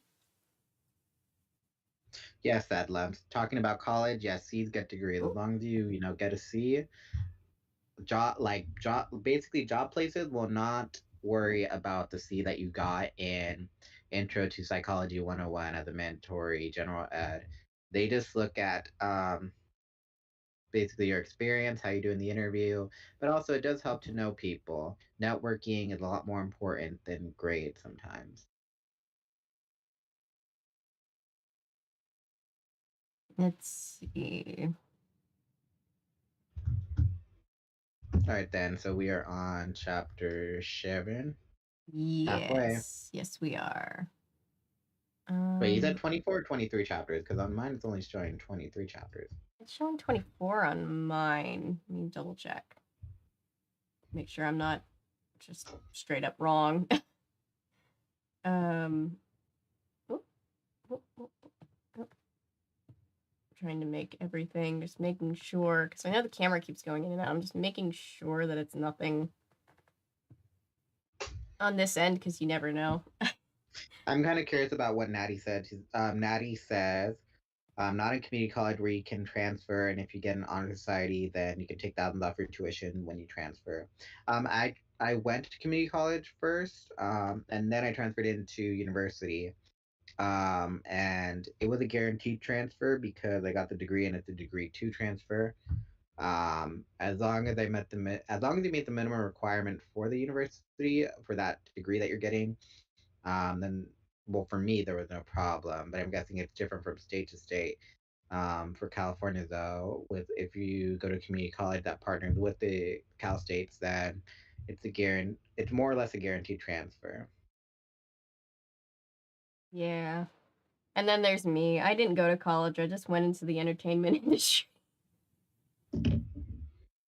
But then again, a lot of people are these days in social media are starting to kind of, what's the word, like, be anti-degree. Just You know what I'm saying? Yeah, it depends on what you want to do, I think. You know, like I don't think everybody, like there are some professions where you just don't need the degree, but then some where you obviously do. So it's just about like what you personally want to do. Yeah, like in fashion, because I took fashion merchandising and that was kind of like my minor. My fashion teacher said, as long as you got a degree, they don't care what it's for. They just want to see the degree. If you decide to work for a lot of like places like American Apparel or like a lot of places will just take you because you have the degree. Yeah. All right. It looks like everything is looking all right now, so I'm going to go for chapter 7 before something else breaks. And as I said that, I accidentally clicked off the book. Hang on. But at least everything is working. Everything's working, so that's good. Yeah, that's the cool thing. California does have a lot of programs for college and tuition. Like we have waivers for community college, we have grants, we do all that stuff. I unfortunately I did not take my mom's advice in the first half of university when she said, "Oh, just apply for credit cards." And it's true. If you apply for credit cards, and you can manage to pay them by dividing how much time you need and all that stuff, and are able to pay it off, then it's a great way because then you can build your credit score, Yeah. and not worry about the debt versus subsidized loans. I took out about like $11,000 in subsidized loans, and I have to pay that back, but that doesn't help with your credit score. Yeah. Yeah. Oh, credit scores. All right. I'm trying to figure out a way to pivot from credit scores to they caught a baby mouse, but all right, I'm just going to go for it. Chapter 7. Got something for you. A baby mouse. A mean baby mouse. It keeps trying to bite me.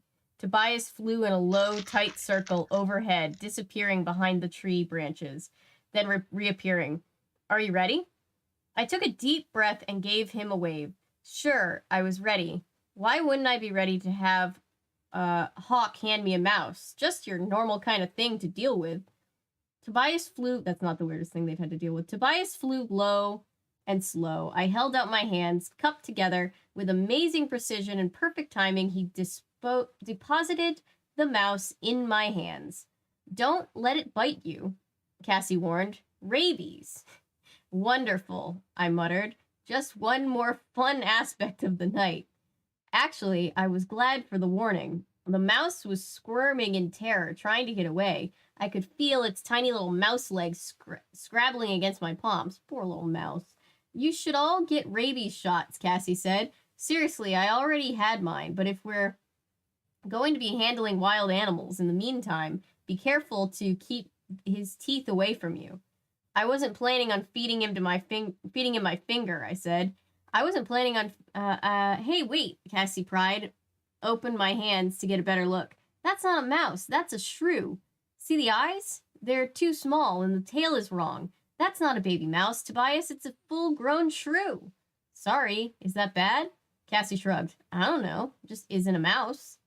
Wait a minute, Marco said, beginning to grin. Rachel is going to become a shrew? How will we know when she's changed? How do you become what you already are? Everyone was too... this kid is he just wants to get one of these girls to punch him in the face. And for nobody to feel bad when it happens. He's like Cordelia from Buffy the Vampire Slayer. Yeah. Everyone was too nervous to find the joke very funny. We felt kind of stupid, standing around on some stranger's lawn playing with rodents. I mean, there are times when the whole thing just seems utterly insane, you know? Okay, I have to concentrate on acquiring, so everyone shut up, I said. Acquiring what? Acquiring is what we call it when we absorb a sample of the animal's DNA. The DNA is the stuff inside the cells that sort of serves like a how-to manual for making the animal. Like IKEA. When you acquire, you have to think hard about the animal, focusing on it and blocking everything else out. Then the animal kind of goes limp, like it's in a trance. It takes about a minute. It was easy to focus on the shrew, what with the squealing and terror and squirming to get out of my hand. But it was gross, definitely gross. I knew there's nothing really wrong with shrews, but still, they freak me out a little. When I was done, I opened my eyes. Okay, little shrew, thanks for your help. You can go now.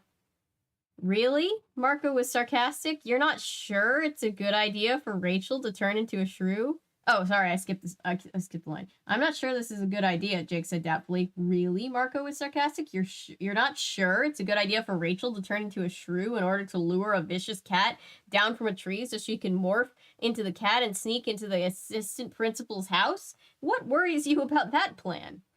Cassie looked worried too. You know, Rachel, usually a cat will play with a mouse a little bit, but sometimes they don't. Sometimes they go right for the neck bite. The mouse or the shrew dies instantly. Be careful, Rachel, Tobias said. I'll be watching, but be careful. I don't want anything to happen to you. He said it to only Rachel. sorry. He said it so only I could hear. I could tell because nobody else reacted. I looked up at Tobias and winked. I knew he would see it. I rubbed my hands together. Okay, let's do this. I concentrated once more on the shrew. The shrew was now a part of me. I don't know how it works, but it does. Somehow, thanks to the Andalite technology, the DNA of that shrew was stored away inside me. It was like having a map to guide me as I transformed, not that I had a clue how I was able to do it. The first sensation was of shrinking. It's a long, long trip down from being 5 feet tall to being less than an inch tall. It was like falling, except that you can feel the ground under your feet the whole time. 1 minute, I was looking at Jake and Marco and Cassie and in the face, and the next minute, their faces seemed to be zooming high up above me. I was falling down the length of their bodies. It was like they were huge skyscrapers, and I had jumped off the roof of something. My outer clothes fell around me like a big collapsing circus tent. It made a slight grinding noise as my backbone collapsed into a size smaller than my little finger. There was the disturbing, not quite pain sensation that goes along with some morphs. Like you knew it should hurt, but it didn't quite. I could feel the tail sprout from my tailbone. Ugh, a long, hairless tail. Not at all attractive. My legs practically disappeared. They were so small. I was a chubby little ball of fur no more than 2 inches long with 4 tiny feet. Then the fear kicked in, the shrew's fear. It hit me so hard I began to shake. I rattled with terror. I quaked with terror. I was surrounded. Predators everywhere. I could smell them. I could see them. Huge, looming, slow-moving creatures standing over me. Rachel? You okay down there?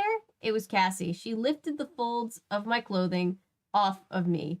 I heard the voice and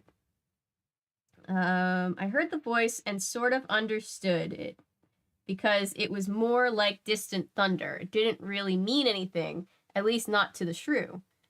It was looking for a way out. Its brain might have been terrified, but it was so amazingly smart. It was evaluating every possible escape route. It was measuring the distance between the 3 sets of legs. One set of legs moved slightly. I was off like a shot. Running. Blades of grass seemed 6 feet tall. Twigs were like fallen trees that I had to scramble over. My little feet moved with incredible speed. I scooted past a beetle that seemed to me to be as big as a dog. Oh. Rachel, you have to get control. I knew they were right. I even sort of understood what they meant, but the terror was so strong, the urge to survive was so powerful, and at the same time, there were other feelings. Hunger. I smelled nuts. I smelled dead flesh. Ugh. I even smelled the maggots squirming on the dead flesh, and I wanted them. I know it's too gross, but I wanted to eat those maggots. Ugh. Heavy pounding footsteps behind me. I turned sharply and ducked under a bush. The steps were barreling by before stopping to turn back towards me. They were faster than I was, but not as agile. I could get away and find that dead smell and gorge. So much description. I don't want this much description. Rachel, it's Tobias. The shrew is in control. You have to assert yourself. Tell it to stop running. Fear, hunger. Rachel, listen to me. You're getting away from us. You have to take charge. Fear, hunger, run. Grass and twigs and dirt. Low, scratchy branches over my head. The smell of food, the smell of a dog that had urinated on this bush. More loud footsteps and far-off rumbling voices yelling. They were trying to catch me, but I was fast. I was clever. But not clever enough. I ran out from under the bush. Like a shadow inside of a shadow, I felt it descend on me. Terror like nothing I'd felt before swept over me. Something deep, deep inside my shrew brain cried out. It was the ultimate fear, the ultimate horror. It was the enemy I could not defeat, and it was coming for me. All right, that takes us to chapter 8. 8. I was gonna double check how many chapters we have. You're almost at the halfway point.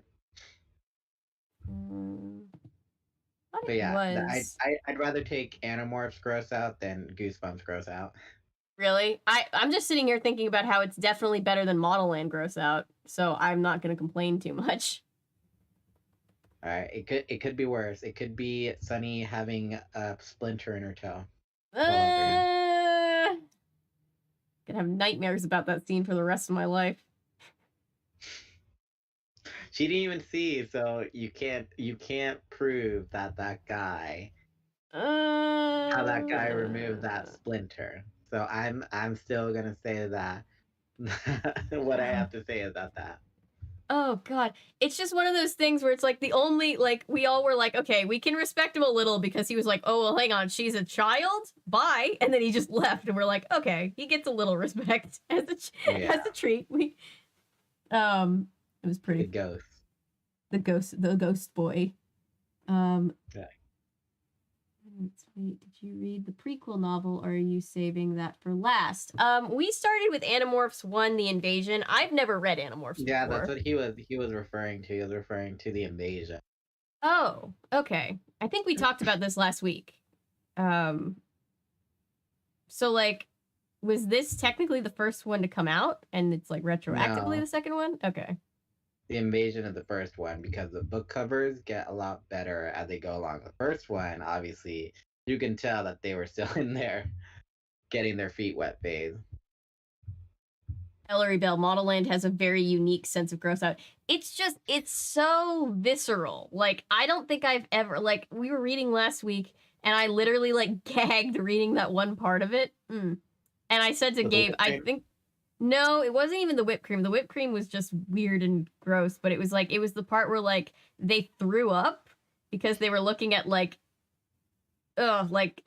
horrifyingly violent images of things, and they threw up, and it, like, went into the water, and the teacher was like, well, don't worry, the sharks love chum. And I was just like, oh, my, like, stomach did a flip, and I was like, no. And Gabe was just like, no. And I was like, I think that's the first time I've actually, like, viscerally gagged, like, trying to read part of this book. It was a lot. I was just like, Mom picked me up. I'm Family scared. make that joke though, where, like, Brian likes to eat tossed cookies. Yeah, probably. I'm not very well versed in Family Guy, but that sounds right. That's not what chum is.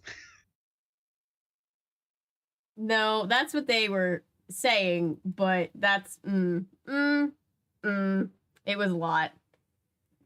Chums are like gizzards. Yeah. Give me a sec. I have a phone call. So I'm gonna have to mute my video. You're good.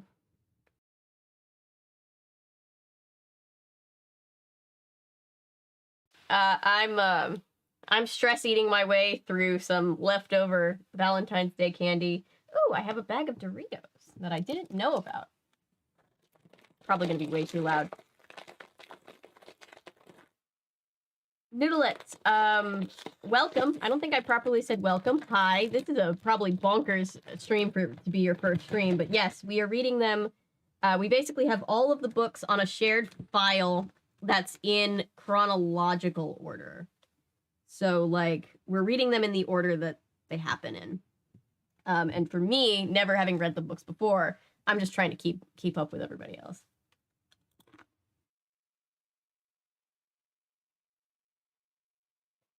The jail for homicide, we're all like, Marco, shut up, dude.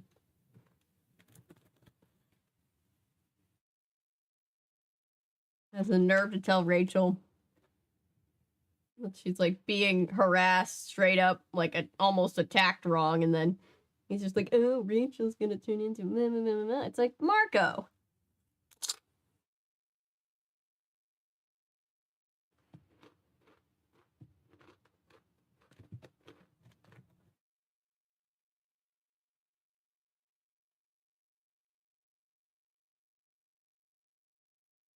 Whenever I start the show, oh, the Animorphs show? That'll be very fun. I'm kind of glad I'm like reading them first. Even though I really have wanted to do the show for a long time. Could a weeping angel be a controller? That's a very interesting question. I don't see why not, like, given the logistics. Unless there's something I'm forgetting.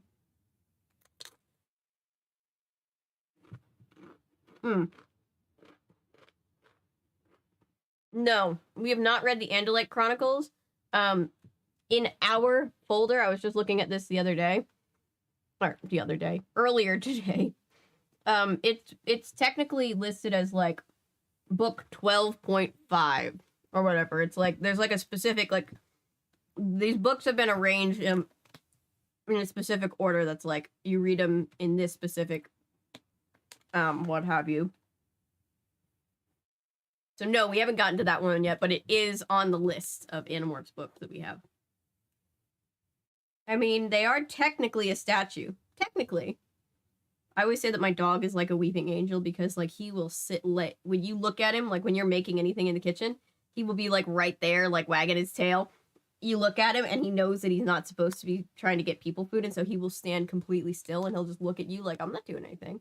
And then you'll look at him and he'll be stock still, and then you'll walk across the room and you'll do something and you'll look at him and he's over here, and then you look back and he's like right here, and you're like, Ellis!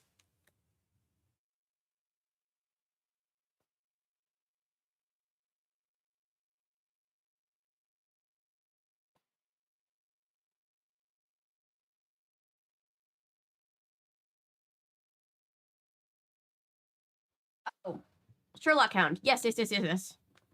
I'm very excited for that. That's gonna be really fun.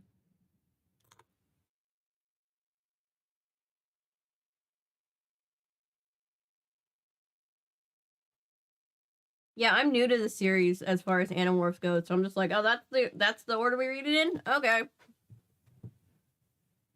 I'm also used to reading a lot of kids' books on these streams where it's like, a lot of them you don't have to read in order because they know that kids might just randomly pick up books in the middle of the series. Not this series, though. Very important reading order, just like the California Diaries. Daniel got a phone call and had to take it really quick, so he turned off his camera and his microphone on his end, one of the view cord. Welcome back.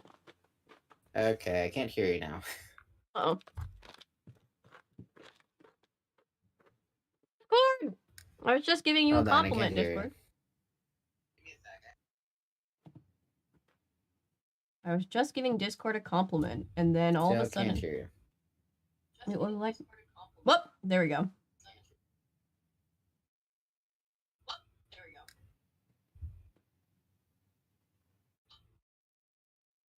I'm hearing me echo back, so you should be hearing me.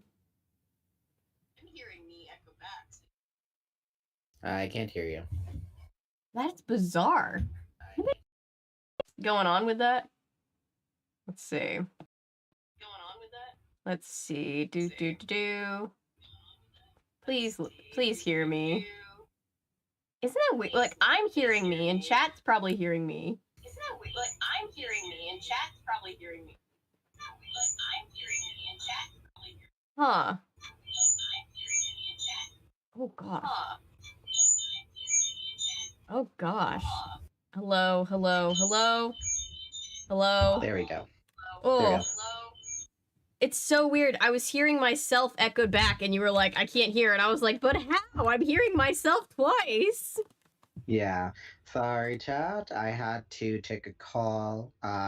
Well, for those who don't know, and for those who do know, I fix appliances. So every now and again, because my mom's the one that does all the pricing and gets the calls from people. She calls me every now and again to be like, hey, this is happening, and are you available tomorrow or the next day? And so yeah. So we were just scheduling some repairs right now, and I told her I couldn't really talk because I was on a live stream. You're like, Mom, sorry, I can't actually take that job. I'm reading Animorphs. She's like, oh, what are you doing right now? I'm like, I'm making a video. So, and then she like starts to lecture me like, Mom, I'm making a video right now. Want to tell me if you want to lecture me? Okay, I'll be at the house tomorrow, so you can go ahead and lecture me then.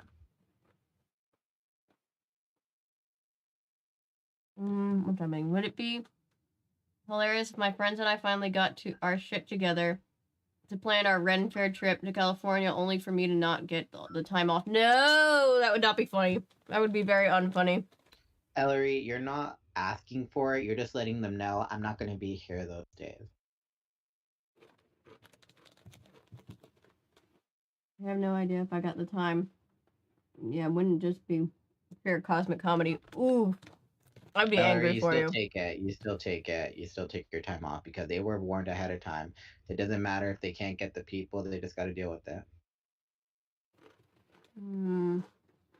Sherlock Hound Blu-ray DVD set I'm getting, along with a new digital art pen. Includes so much stuff. Oh, that's so cool! I love knowing all the behind the scenes.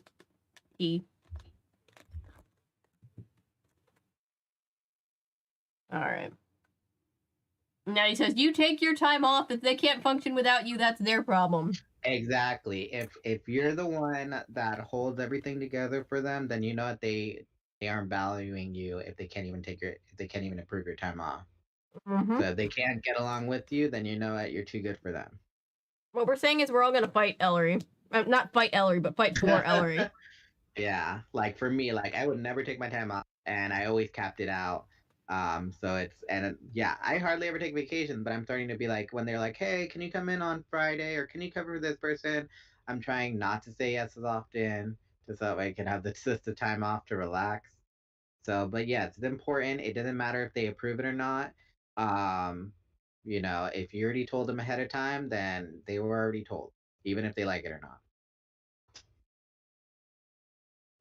Oh, right. Where were we? We were chapter 8. Chapter 8.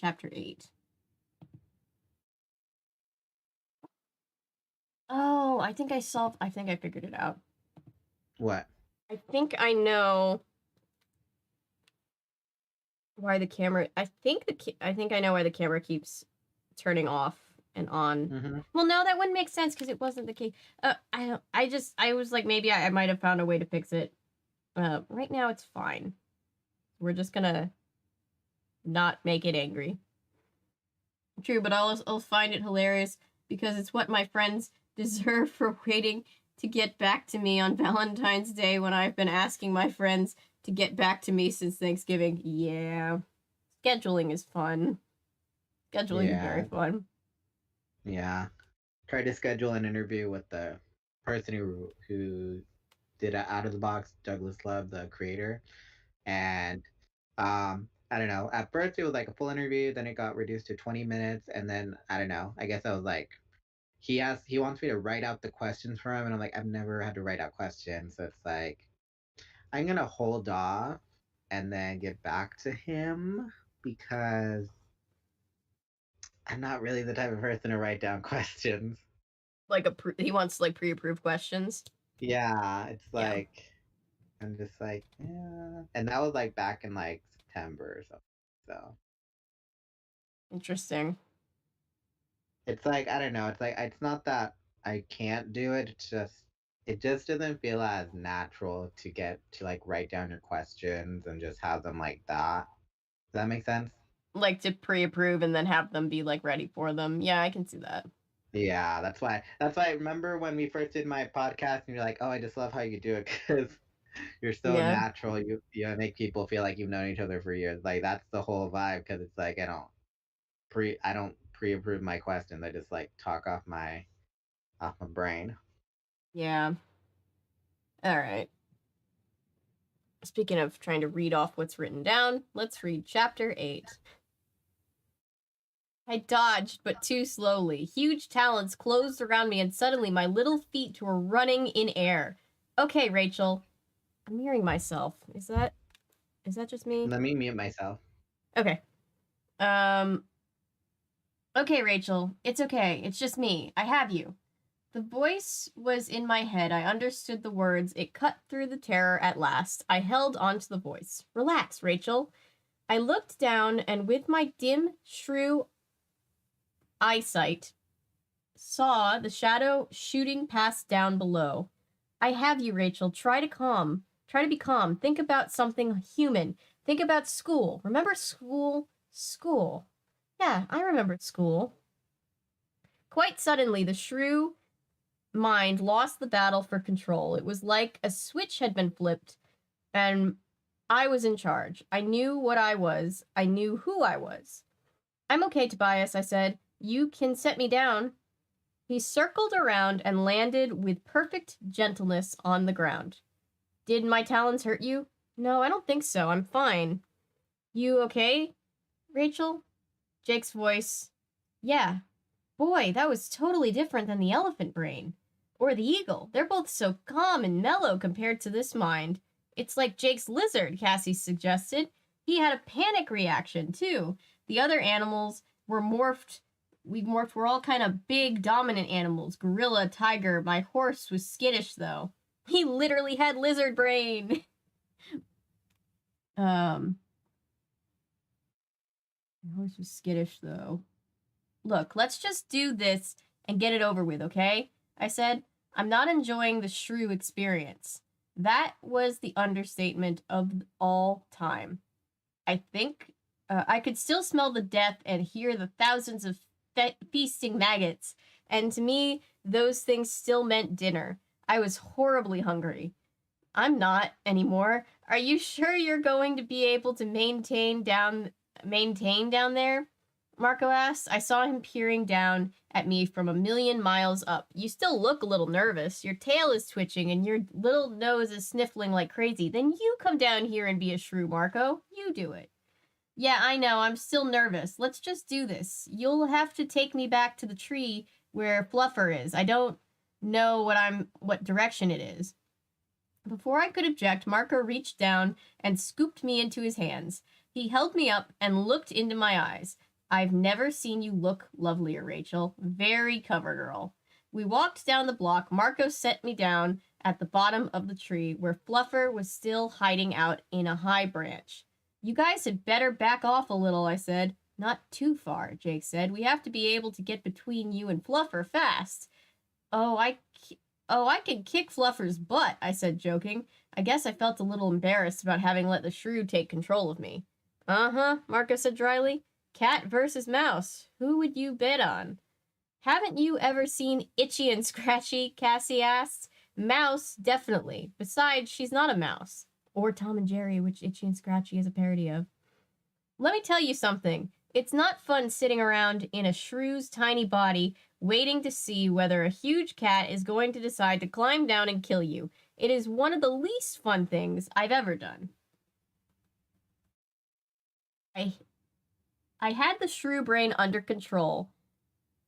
But that didn't change the fact that the shrew was about as scared as a shrew can be. Between being snatched up by a hawk and now waiting to see if the shrew's other deadly enemy was going to attack, I mean, the shrew was definitely in a state of panic. She was not a happy shrew. I was so preoccupied thinking about the shrew's hunger that I missed what happened next. I didn't even notice until I heard the sound of scraping tree bark just an inch over my head. Fluffer was dropping through the air right on top of me. I froze. Jake and Marco did not freeze. Marco grabbed Fluffer in mid-pounce. Fluffer rewarded him with a nasty slash of his claws. Marco yelled and almost dropped the cat. Jake grabbed Fluffer by the nape of the neck. Cassie ran up with the animal carrier. The three of them managed to stuff the squalling, hissing, slashing Fluffer into the carrier and close the door. I was already morphing out of the shrew body as fast as I could. I'm bleeding, Marco cried. We're all bleeding, Cassie said matter-of-factly. I told you guys, kitties can be nasty when you get on their nerves. Cassie reminds me of Natasha, and I love that. The knowledge of animals and the matter-of-fact deal with it, like when somebody's being completely too dramatic. I love it. She would love it. I was shooting up from the ground, regaining my normal body. Ugh! I'm never doing the morph again, I said as soon as I had the normal tongue and lips. I looked over my shoulder to make sure I didn't still have that creepy tail. Nothing. I was me again. I was me. I was in my morphing outfit and with no shoes on, but I was human again. Now the song from Beauty and the Beast is in my head. I shuddered. The memory of the shrew's brain and its fear and hunger made my flesh creep. I was fighting a powerful urge to throw up. I felt sick in a way that is mostly in your head. Yeah, I know that feeling. Jake, look, you're just having, that's a panic attack. Not really, but you know what I mean. Jake looked at me and shook his head. I should have done it. I should have used my lizard morph to lure the cat down from the tree. I shook my head. No, that freaked you out. And now you're the one who's freaked out. We all have trauma together, Jake said.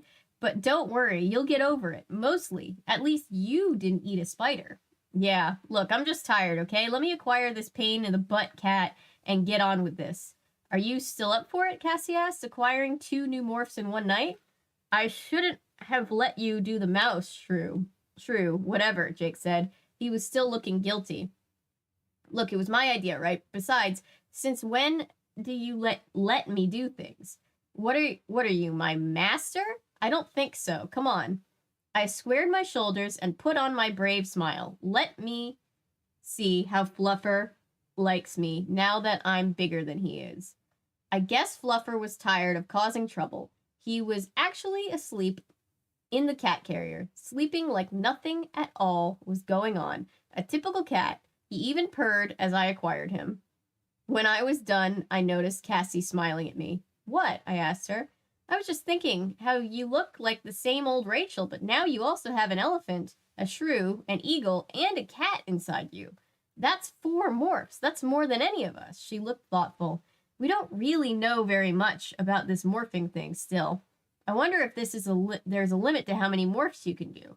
I guess we'll find out, Marco said darkly. Probably at the worst possible time. Probably true.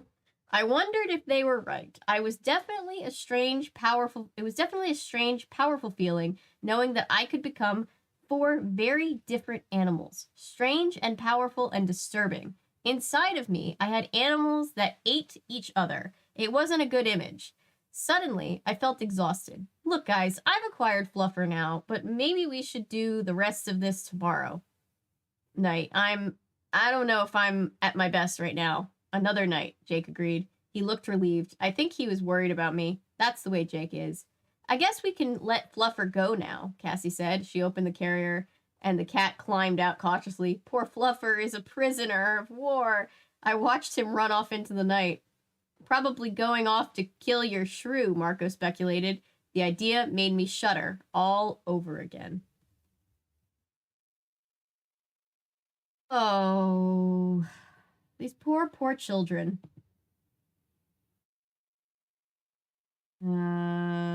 What did I miss in chat? You missed the part where chat is purposely misremembering that Jake was complimenting how pretty his cousin was, just to block out the insinuation of Alabama.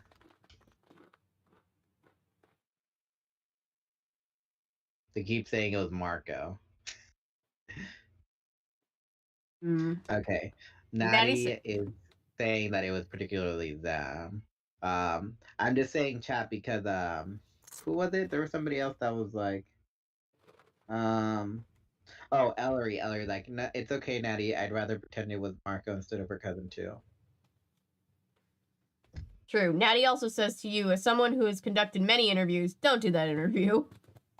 It's great to have questions in mind when you're conducting an interview, but it's really great. But a really great part of conducting an interview is kind of going off the cuff with the answers that you give. Yeah. Yeah.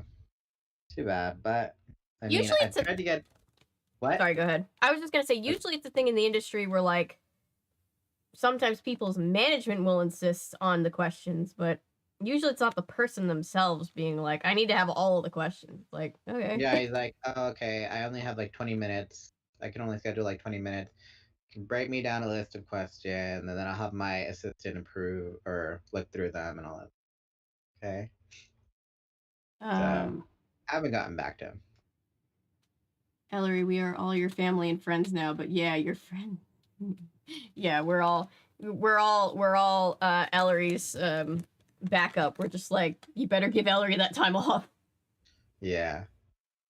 But I've tried to get Tony and Vivian. I've emailed them, never heard back. I And love yet them. they are so engaged with their TikTok fans. But not a single email from them. I exist, Ellery says, I greatly dislike Marco. I think we all feel that way. We feel that Singing way the now. itchy and scratchy show. We feel that way now about Marco. Yeah. When we get a Marco book, Marco is like might as well just be another character of the California Diaries. Oh God! And then we're gonna be like, we don't want it. We don't want to have empathy for Marco. How dare we? How dare he be more complex as a character? Marco is not Dawn or James. Keep giving Dawn the benefit of the doubt, being like, she can't be as bad as I remember it. And then every time we read anything Babysitter's Club related with Dawn, I'm just like, oh my God, Dawn, calm down. But yeah, remember when I was telling you about the software they were using? Apparently they use elastic reality is what it's called. Okay, I think my brothers told me about that. Not in the relation to Animorphs, just in relation to he's always on the lookout for cool stuff. A hold of some elastic reality, then I'm sure we can make a Animorphs calendar. Toonie says they're thinking of a good Perry design. Yay! I'm so excited to see it. Perry it'll completely go to her head when we put her on merch. Oop. Whoop. Sorry, just keep extra spare parts for machines near my desk. Just use elastic reality to make you turn into Perry. I feel that, Natty. I also have a bad memory. I always say that I turn into Dory from Finding Nemo a little more every day. My short term, like really, really instant short term, is very much not that good. Like almost every day, I'm like, did I close my bedroom door? Did I turn off the gas? But like my long term, in terms of like, if I'm listening to a story, I pretty much, or playing Dungeons and Dragons, I pretty much remember almost every detail that happens. Yeah. But my short term, I'm just like, wait, did I go to your gas? Oh wait, did I close the cap for the gas? Quick question for chat as I'm going to chapter 9, because I see a couple people saying that they're going to send me designs. Do you guys want, because I'm setting up the Discord server, do you guys want a channel specifically for sending in art like that? Would that be a helpful way to like organize it? I'm very like OCD when it comes to organization, so I'm always like, is this too much organization? Do we need this? Is this redundant? I don't know. Yeah. And then for the people, if the content in this book, again, if it's getting a little too extreme, we do have 2 more lighthearted and more comedic videos out. Avery put out her Phantom Investigator video on her channel, and I have a Phantom Investigator video on my channel. So if you want to step away for a few minutes and then join us back, those are some suggestions. Okay, Eller, that sounds good. Milo says most servers have fan art channels. I can add one, and if nobody uses it, nobody uses it. I don't see any downside to having it. That way, if we want it, it's there, and if not, it's not. We can ignore it. Okay. Let's see. Chapter 9. My family's gonna be like, what is going on? Wake up, Rachel, wake up. Oh. I sat up. I was grasping for air. It was dark, but I could just make out Jordan's face. She was shaking me awake. I felt my face, lips, eyes, nose. I patted myself down frantically. Human. I was human. No fur, no tail, human. I'm thinking of Over the Hedge where he's like, fur, 4 paws, still alive. Still alive. The details of the dream came rushing up to my consciousness. Oh no, I moaned. I threw back the covers and stumbled to my feet, staggering toward the bathroom door. The bathroom connects to my room, and the room Jordan and Sarah share. I tried to turn on the light, but missed the switch. I dropped to my knees in front of the toilet and threw up. Oh. Jordan kept saying, "Are you all right, Rachel? Are you all right? I better get Mom." "No," I said as soon as I could talk. "No, I'm fine. Don't wake Mom up." Fortunately, little Sarah can sleep through anything. I brushed my teeth and drank some water. I looked sheepishly at Jordan. She looks nothing like me. I guess I look more like my dad. And Jordan is like the smaller version of my mom. Dark hair and dark eyes. She looked pretty scared. "I'm okay," I said again. "Just a bad dream, I guess. It made me kind of sick, is all. But I'm fine now." Jordan relaxed a little. "Must have been some dream." "I guess so. I can't even remember it now. You know how it is. Dreams fade away so you can't even remember them." I bet that's not true. "I can believe you would just forget a dream that made you scream and hurl." I shrugged. "I've never been very good at remembering dreams. You better get back to bed." She looked at me solemnly. "I know, I'm just your little sister by 2 years, but you wouldn't tell me if something bad was you would tell me if something was bad was happening to you, right? I mean, I wouldn't tell Mom or anyone. You could trust me." I smiled and drew her into a hug. "I know, I can trust you. If anything bad was going on, I'd tell you." It was a lie, of course, and the lie made me feel even worse. I trusted Jordan. I knew in my heart that she was not a controller. Of course, that's just what Jake had said about Tom. I hugged my sister a little closer. I hated the way suspicion had crept into every part of my mind. I hated the way I wasn't sure, not really, totally sure, that I could trust her. "Good night," I said. "Thanks for rescuing me from that nightmare, whatever it was." She started to walk away. Then she turned, lit from behind by the garish bathroom light. "Before you started screaming, you were yelling something." "What?" I said, afraid of the answer. She looked puzzled. "I think it was maggots, something like that." I forced a shaky smile. "Good night, Jordan." I crawled back into my bed. The pillow was soaked with sweat. The sheets were clammy. Maggots, squirming, crawling, busy little white maggots. They were all over the place, rotting meat and fur. In my dream, it was a dead cat. A dead cat, oh no, covered with vermin, eating and decaying flesh. A shrew was getting in on the feast, eating the dead flesh around the living maggots with equal enjoyment. In my dream, I knew that I was the shrew. Well, that's disturbing. That's horrifyingly disturbing. "You look tired," Jake said the next morning. We took the same bus to school. Never tell somebody that they look tired. It never goes over well. "Thanks," I said grumpily. "Didn't get enough sleep last night?" "I guess not, if I look as bad as you say." "I didn't say you looked bad. I just said you looked tired." He hesitated. He glanced over his shoulder, checking to see whether anyone was listening. Fortunately, the noise level was pretty high in the bus. Jake lowered his voice and leaned close to my ear. "You didn't get creeped out by the shrew, did you?" "Why? Just because I'm a girl, you think the shrew bothered me more than it would have bothered you or Marco?" "No, that's not it at all," he said earnestly. "It's just, see, when I did the lizard morph, that bothered me. I had nightmares." "Nightmares?" I said it too loudly. Then I lowered my voice back to a whisper. "Nightmares." "Oh, yeah, definitely. When I morphed in the tiger, I had dreams too, but not nightmares." "What kind of dreams?" He smiled. "Kind of cool, really. Stalking through a dark forest at night. I was hurdling something. I was hunting something. It was like I wanted to catch it, but at the same time, I was like, if I didn't catch it, that would be okay too, because just running and creeping and then running some more through the woods was the best thing in the world." I nodded. I felt like that after the elephant morph. It was this incredible feeling of being huge and invincible, like I could never even possibly be afraid of anything. But the shrew was different, wasn't it? Same with the lizard. I guess it's the different characters of the animals. Maybe some are good matches for a human brain, or maybe some of us are good for our human brains. Maybe others aren't. I looked out the window for a while. Then I said, "You know what scares me?" To my surprise, Jake nodded. "Yeah, you're afraid that someday we might have to morph into bugs." I shuddered. "I don't think I'll be willing to do that. I think that may be too much." "Well, your next assignment is a cat. Tobias was a cat. He said it was amazingly cool. He liked it, just like I really enjoy being a dog. Sometimes when I'm feeling depressed, I really wish I could just morph. Dogs know how to have fun. The bus pulled up in front of the school.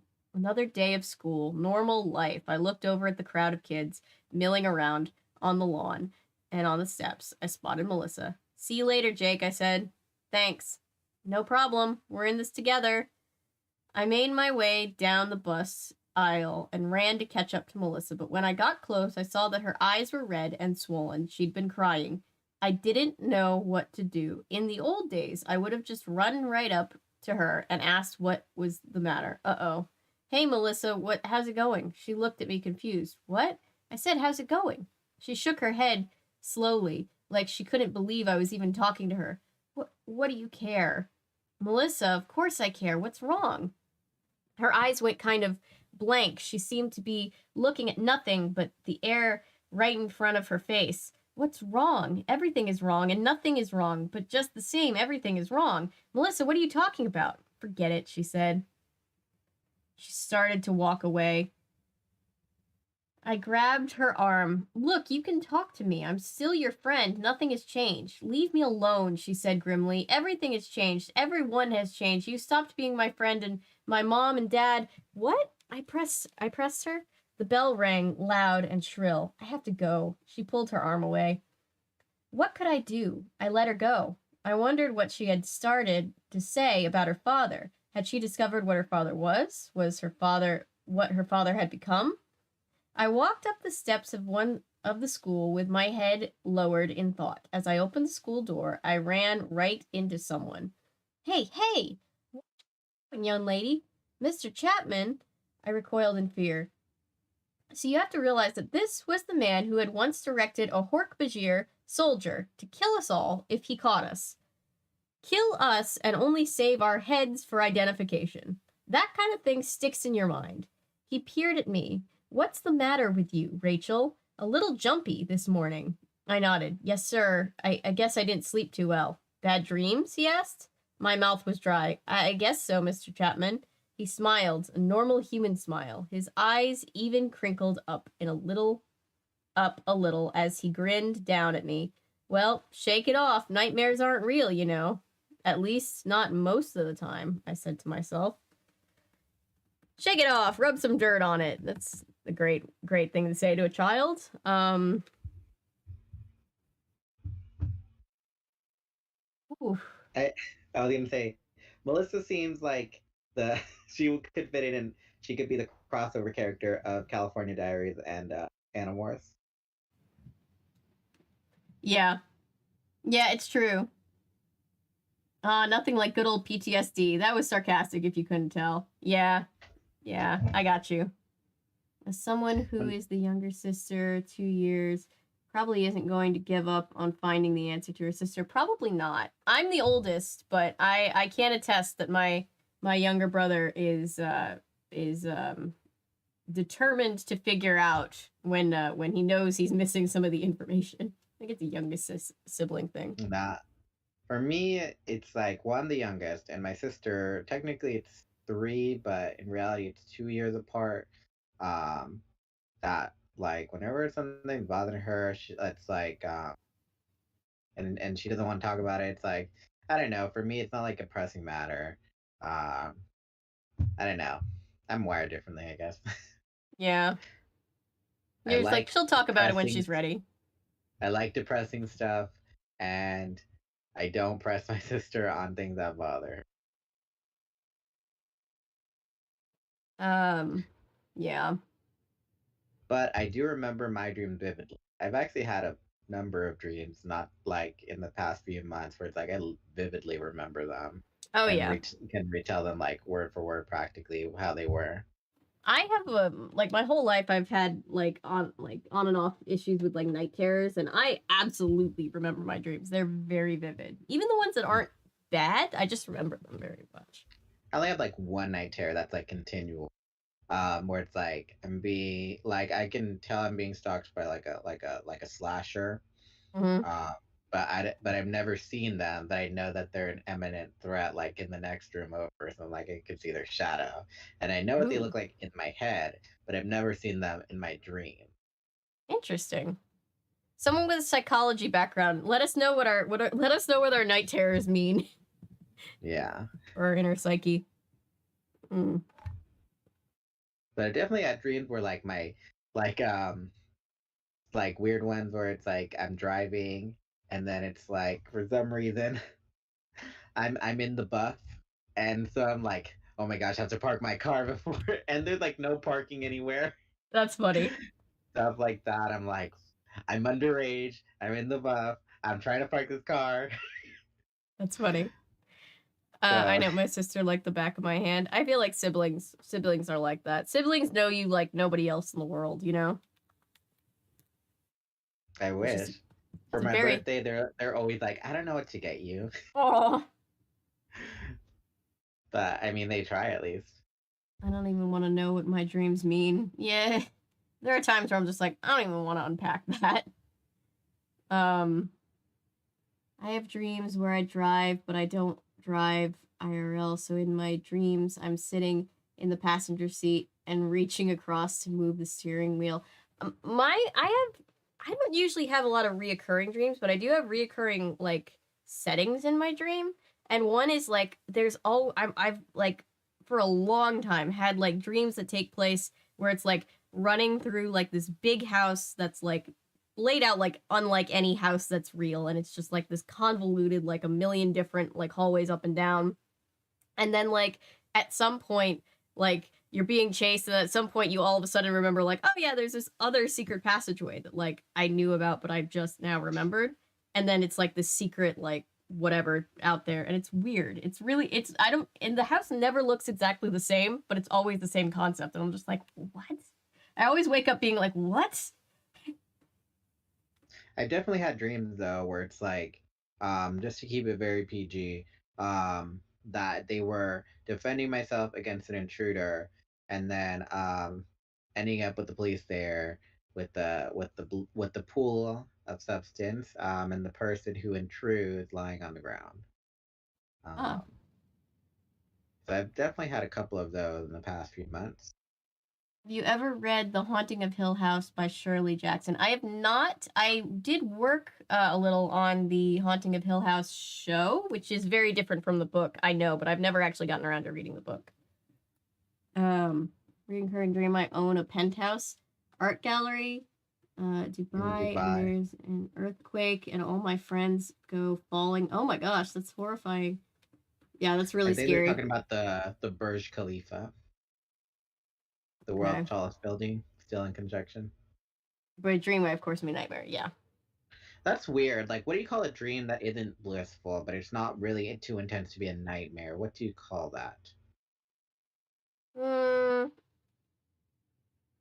always like think about it like dreams are the ones that are good or at least neutral, and then like nightmares are the ones that are like more like sketchy feeling but not terrifying, and then night terrors are the ones that are truly terrifying.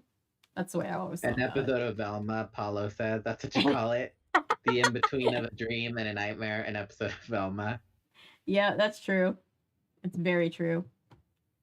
But apparently, depending on which side of your head you sleep on, factors into how likely you are to have nightmares. Interesting. Yeah, night terrors are a medical condition. When did I first go to the doctor with night terrors? I think I was like 15. It was right around the same time that they were like, yeah, you have night terrors, and then that's what made the doctor also go, oh, you also have anxiety disorder. Those two things are kind of interconnected. And I was like, thank you. Okay. That's good to know. They got you with the old 1-2 buckle my shoe. 1-2, yeah. They flipped you like an omelet. They were just like, hey, here's some stuff and here's some more stuff, but don't worry about some of it. Just worry about one part of it right now. And I guess get bored and go to another. Let's see. All right, yeah, let me get back to... Yeah, we still got 2 more chapters before we tag team, and it's already 11:21 your time. Yeah, it's all good. We'll get through it. Here, let me get through these last chapters right quick. We couldn't go to the Chapman's house the next night because Marco and I both had papers we had to write. And that night after that was Cassie's dad's birthday. But finally there we were again on the street outside the Chapman's house. It was a little before 8. Fluffer was out of the house smelling the fence post 4 blocks over when another cat had left his scent. And at least that's what Tobias reported. Are you ready? Jake asked me. I nodded. Are you sure? Cassie asked. You can put this off if you want. We don't have to do this tonight.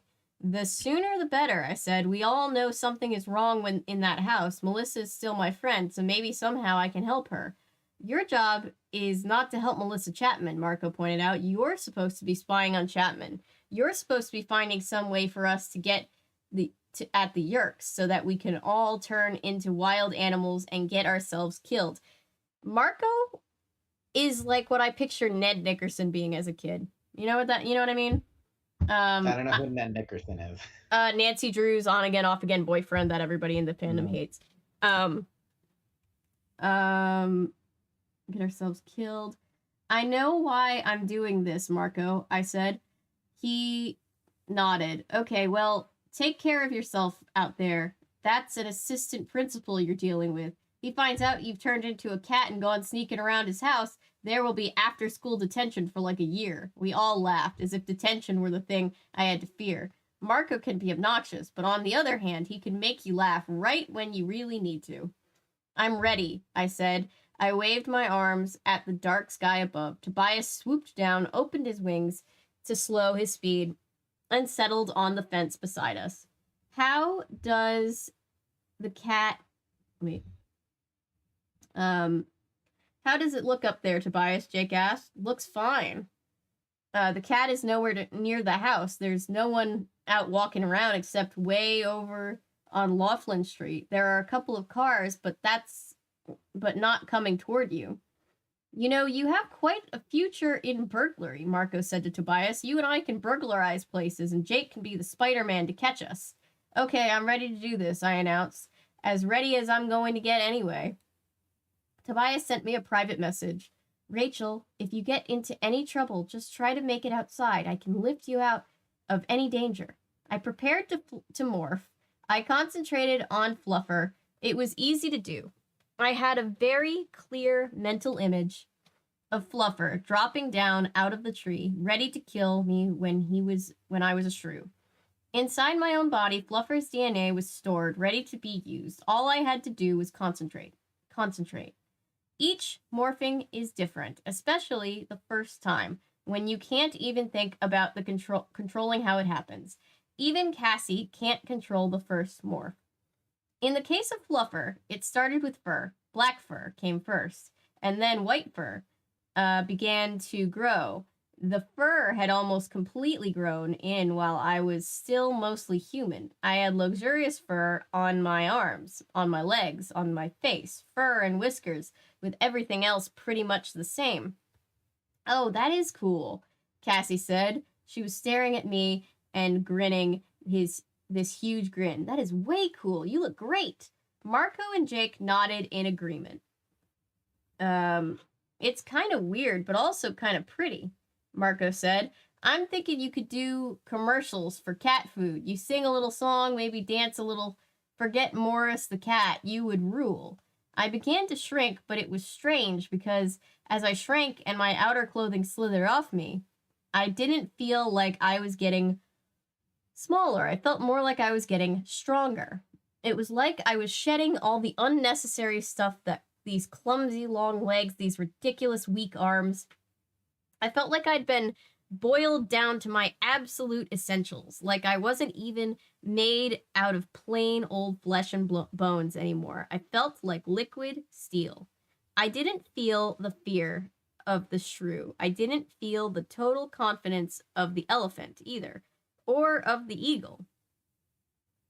This was different. This was fear, sure, but underneath the fear was the confidence. The cat knew there were enemies out there, but he also knew he could handle it. I felt tough. That was it, tough. Then the cat's senses started sending a message to my brain. Whoa, I yelled in surprise. Suddenly, it isn't nighttime anymore. I mean, wow, talk about night vision. A cat's vision at night is about 8 times stronger than a human's, Cassie said, helpfully. I looked it up. 8 times, Marco repeated. Not 7 or 9? How did they measure that? But it wasn't just how well I saw in the that was strange. It was what I noticed. But it wasn't, a human being will notice colors, for example. Now a cat can see colors, more or less. He just isn't interested in colors. It's like, okay, that thing is red. Who cares? What cats really notice is movements. If anything moves, even the tiniest bit, the cat sees it. I was standing there on the grass, looking around with my big cat eyes, and I saw nothing but movement. I saw every blade of grass that moved in the breeze. I saw every bug that crawled across those blades of grass. I saw every bird in every tree as it fluffed its wings. And boy, did I see the mice and the squirrels and the rats. There was a mouse no more than 20 feet away. I could see the individual whiskers on his little snout when they twitched. Things that were not moving were boring to me. Even if the mouse just stayed completely still, I would forget he was even there. How are you doing? Jake asked me. I had no trouble at all hearing his voice, but it was irrelevant. He had no meaning. The mouse was making a tiny little scritching sound as it worked its little teeth around a nut, trying to chew it open. I cared about that sound. I cared about that sound a lot. Rachel, can you hear us? It's me, Cassie. Yes, I can hear you. I just can't seem to concentrate very well on you. There are so many other things to hear and see and smell. Well, at least she's not running around out of control, Marco said. Suddenly, I sensed something over my head. A shape, a shadow, a figure. Lightning quick, I turned my head. My ears flattened back against my skull. The hair on my back stood up, and my tail puffed out to 3 times its normal size. My claws extended. I drew back my mouth and showed my teeth.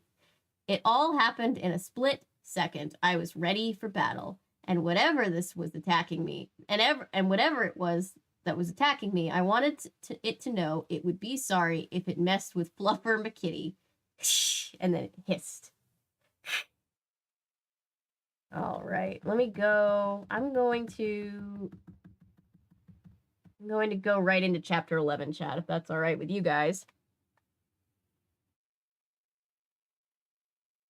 I was ready to fight. I was pumped. Kill or be killed. It was so cool when you feel the razor-sharp claws sliding out of your delicate-looking pink pads. Rachel, take a pill, girl. It's just Tobias, Cassie said soothingly. Tobias, I think maybe you'd better stay away. She called up to the sky. Cats are genetically programmed to be afraid of large birds. She was right. The shadow of Tobias scared me pretty good. It was strange because it was a fear I shared with the shrew. But it was different. A different type of fear than the shrews. This was more like I was angry too.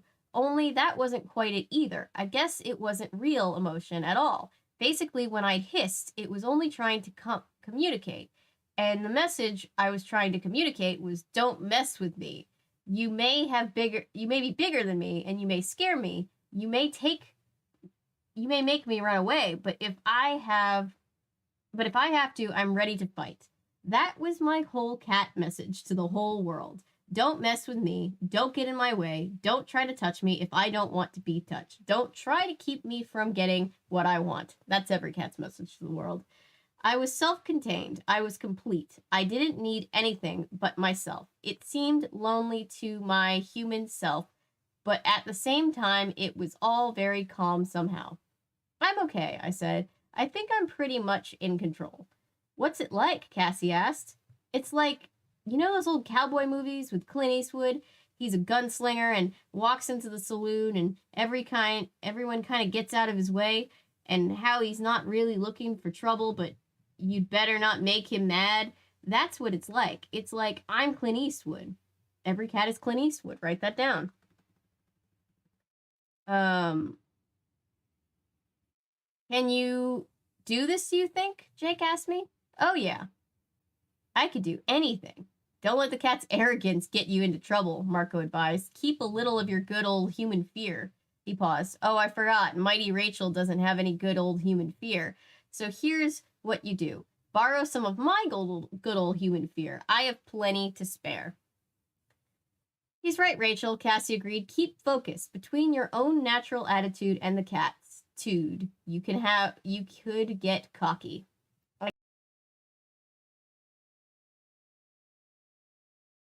Nut at last. I could kill him.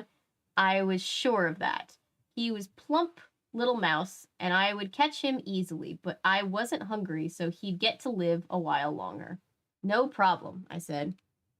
We're here. If you get into a mess, Cassie reassured me. I'll meow if I need help. Don't worry, I'm in control now. It'll be fine. But the truth is, I was lying. Just a little. See, I wasn't completely in control of the cat. For some reason, I didn't want to completely control the cat. I kind of liked his arrogance. It made me feel more sure of myself. And despite what the others thought about me, I needed all the confidence I could get. The morph clock is ticking, Cassie said. It's 7:45. Remember that. I headed at an easy trot down the sidewalk toward the Chapman house. As soon as I started moving, though, I thought, oh man, if I could just keep some of this for me for my next gymnastics class. It was like grace beyond any grace you could imagine as a human. I passed a wooden fence. There was a railing up high, maybe 3 feet up. I looked at it, and then, before I could even think about it, I leapt.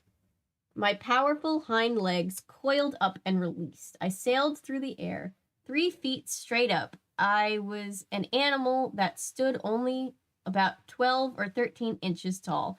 It was the same as a human being just leaping into the top of a 2-story building, and it was totally nothing. It was just automatic. I wanted to jump, so I did. I wanted to stick the landing on a narrow 2-inch wide rail, and of course, no problem. Compared to a cat, the best gymnast who ever lived is like a big staggering cow or something. Rachel, what exactly are you doing? Jake asked. They were all standing there looking at me. I had totally forgotten that they were still around. Just practicing, I said. I jumped back down to the grass.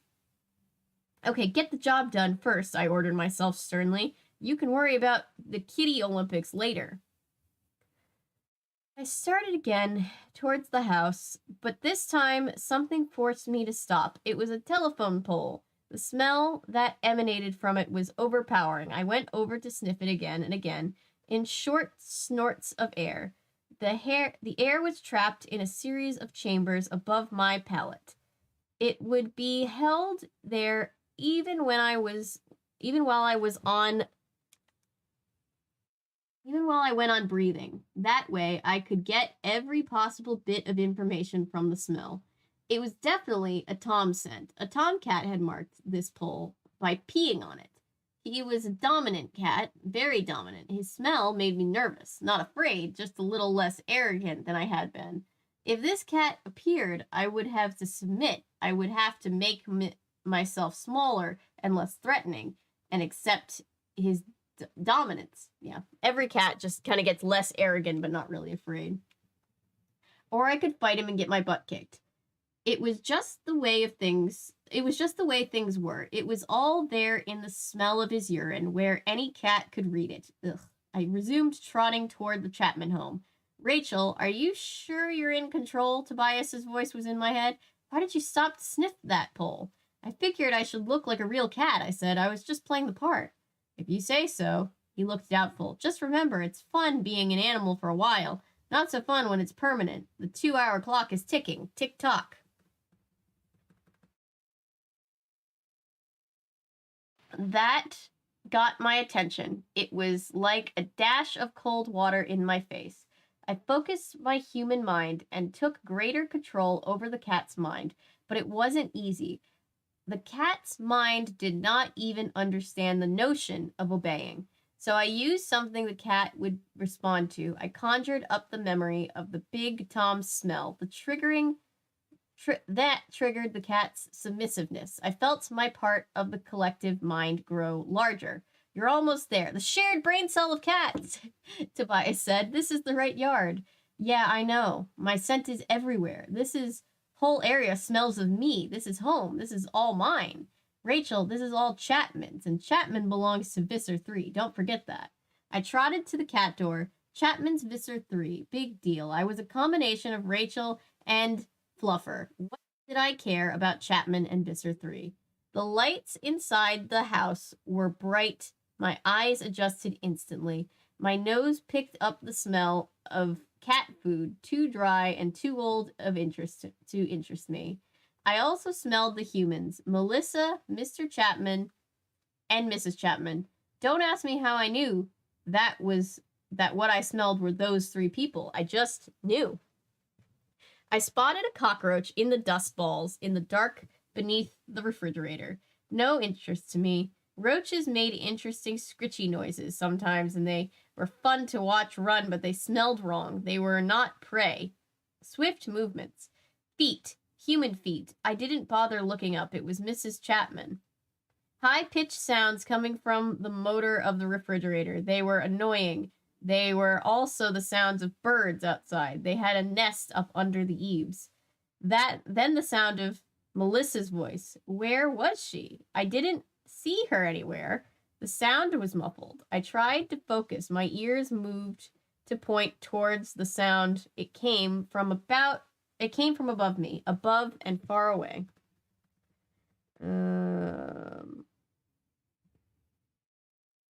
She was in her bedroom, that's where. I couldn't hear the words clearly, but I knew she was muttering to herself.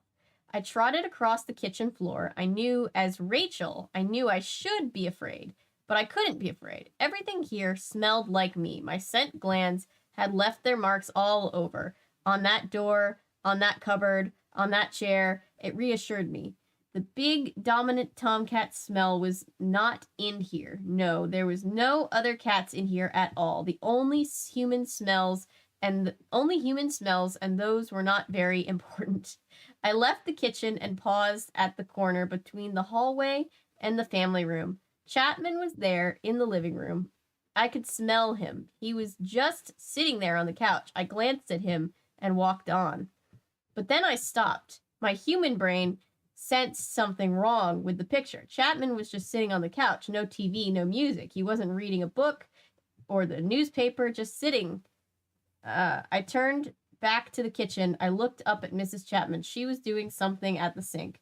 Maybe washing dishes? No, she was cutting vegetables. But again, no TV, no music. She wasn't humming to herself. She wasn't talking to herself the way my mom does when she's working in the kitchen. Not right, not right. Something was not right with either of the Chapmans. I went back to the hallway. There were stairs leading up to the bedroom. From the hallway, I could hear Melissa more clearly. I concentrated, trying to ignore the fascinating sounds of the birds under the eaves. I focused on the human sounds of Melissa's voice.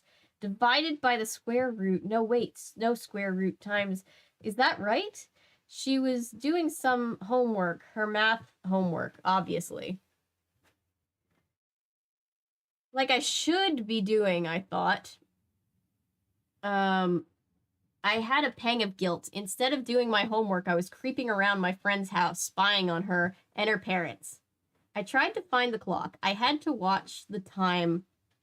At 9:45, my 2 hours would be up. I wanted to be out of morph and back into my normal body long before then. Hopefully, I could still get home and do my math homework and at least do some of the reading for social studies class. I spotted the clock. It was over the mantel between pictures of the Chapmans and Melissa. The clock said 3 minutes until 8. I had plenty of time. Sudden movement. Oh, just Chapman standing up. The cat part of me wasn't interested in Chapman's one way or the other. But I forced myself to pay attention. It was important to watch him. That was why I was here. Is he prey? The cat brain seemed to be asking. Yes. Yes, I told the cat brain. Chapman is our prey. All right, before I read my last chapter of the night and hand it over, I just wanted to check in on chat. Just got jump scared. I can't hear you. Oh gosh, how does this? I wonder how that keeps happening. That you can't hear me, but I can hear me. Let's see. Maybe when I like turn off the video or something from Discord, it does that. Oh, hello, hello. Hello. It's like those commercials. Can you hear me now? Good. Hear me now? Hear me now? Can you hear me now? Hello, hello, hello. There we go. All right. Hello? Oh, wrong way. I meant to turn the volume down. Okay. All right. All right. How we doing, chat? Well, they were talking about The Office, and I was telling them how the U.S. office was only good until Michael left, and then once Michael left, it's unwatchable. Watchable, but definitely Michael is great. Like Michael makes the show. Because he was like the lightning rod of craziness. And then once he left, well, there was no lightning rod for like all this unhinged craziness that they just decided to flanderize everybody. That's fair. Let's see. Don't fat shame the mouse. Just feed him and tell him he's pretty, right? Poor mouse. Where I am. Yeah, it's 11:43 right now where I am. So. Good for you, Ray. She's found a chemise for her Ren Fair and D&D character. Oh, that's cool, dude. That's really cool. Always fun. I haven't been in chat. No worries. Don't apologize for not being in chat. We appreciate you being here. All right, then. All right. Let's read the last of my chapters and then turn it over to you. And then we will get to our feature presentation. Opening act, feature. Just kidding. My brain is just like, Avery, I want a break from reading. So I'm like, one more chapter, brain, and then Daniel will read. This one's short. Yeah. I followed Chapman as he headed down the hallway. Either he didn't notice me or else he didn't care. He opened a door that let loose a flood of smells. Dampness, mildew, bugs. Rachel? How are you doing in there? I jerked in surprise, a very uncat-like movement. It was Tobias. He had to be fairly close to me for me to be able to hear his thought speech. He must be on the roof or perched on a nearby tree branch. I strained my sensitive cat hearing. The birds under the eaves were silent. They were afraid of the big hawk. I'm fine, I said. But you scared me half to death. Sorry, I was just worried. Well, don't worry. I'm following Chapman down the basement. Why? Because that's where he's going. Duh, I said. Somehow, Tobias's human words were annoying me. He wanted me to pay attention to him, and it was hard to do. The cat didn't care about his words. The cat just wanted to go down and look around the basement. Yeah, cats love the basement. I don't know why. Fortunately, that's what I wanted to do, too. I trotted down the rough wooden stairs after Chapman. Very weird, by the way. Going downstairs as a cat gave me a feeling of vertigo. I mean, I was going down head first. It's strange. Look, Tobias, I appreciate you looking out for me, but I'm kind of busy right now. I understand. I can't hear you very well anyway. You're getting farther away. Yeah, I'm going down. I waited. He said nothing. Tobias? I called. But there was no answer. We're still learning about thought speech. We know there are limits on how far it can be, quote unquote, heard, but we aren't sure what the limits are. The basement had paneling all around. The ceiling was bare wood and full of spiders and other interesting things. No mice, though. Nothing that could be considered actual prey, but many things that might be fun to chase. Chapman is the prey, I reminded myself. We are hunting Chapman. There was a sort of TV room with a pool table and some old chairs and a couch, but it was obvious that no one had used them for a long time. There were no human scents on them, but there was dust everywhere, and I could hear that there were spiders inside the TV set. Ugh. The only part of the basement that appeared to have been used was a path right across the floor.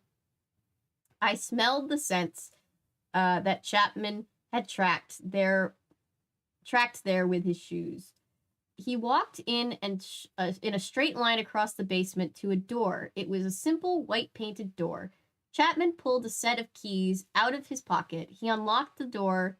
He unlocked the white door. He opened it and stepped through. 5 feet beyond the white door was a second door. This one was made of gleaming steel. It looked like a door to a bank vault. Beside the steel door, there was a small square, white panel of light. Chapman pressed his hand against it. The steel door opened. It slid into the wall like the doors on Star Trek. I knew I had to go after him, but my human mind was afraid, and my cat mind didn't see any reason why I should walk into that dark place. To both of us, it felt like a trap, like a place we couldn't get out of. But I had to. I had to go in there. That was the whole point of the spying trip. And Chapman was my prey. At the last second, just as the door swooshed shut, I bounded into the room. It was dark at first, not that it bothered me. Then Chapman turned on the low light. It was strange because I could actually see better in the dark than I could with the low light. There was a sort of desk set in the wall. It was gray steel and very unusual looking. There were more little light panels in various cheerful colors. And there was something that looked like a small but complicated spotlight hanging down from the ceiling in front of the desk. Was a chair, a totally normal office-type chair. Chapman sat in it. He ran his hands over a blue panel. Then he looked at his watch. He sat patiently, waiting. For about a minute, nothing happened. I tried to look nonchalant, like I had just happened to wander in, but at the same time, I was careful to stay behind Chapman so he wouldn't see me. I remember Jake's warning about how anyone else would just assume I was a plain old cat, but Chapman knew about morphing. The Yeerks knew about the Andalites' morphing technology. So if Chapman or any controller ever saw the animal acting the wrong way, they could suspect the truth. Suddenly, a brilliant light snapped on. My cat's eyes adjusted instantly, but even so, the light was painfully bright. It came from the little spotlight thing. Chapman turned around in his chair to face the light. The light began to change. It looked sharp. It turned different colors. The four hooves appeared, the bluish fur, the many-fingered hands, the flat, intelligent face, with no mouth and only slits for a nose, the penetrating almond-shaped main eyes, and the strange extra eyes mounted on stalks that turned this way and that, looking around the room. Last came the tail, the wicked, curved, scorpion-like tail, an Andalite, just like the Andalite prince who had given us our powers. But I knew this was not true. No true Andalite. Dread washed over me. Dread too strong for even my cat brain to ignore. This was no true Andalite. This was the only Andalite body ever seized and taken over by the Yeerks. The only Andalite controller in the galaxy. This was Visser 3, leader of the Yeerk invasion force, the evil creature who couldn't morph into monsters acquired from all over the universe. This was Visser 3, the creature who had murdered the Andalite prince while we cowered in terror. This was Visser 3, who had nearly killed all of us in the hell of the Yerk pool. Welcome, Visser, Chapman said in a very humble voice.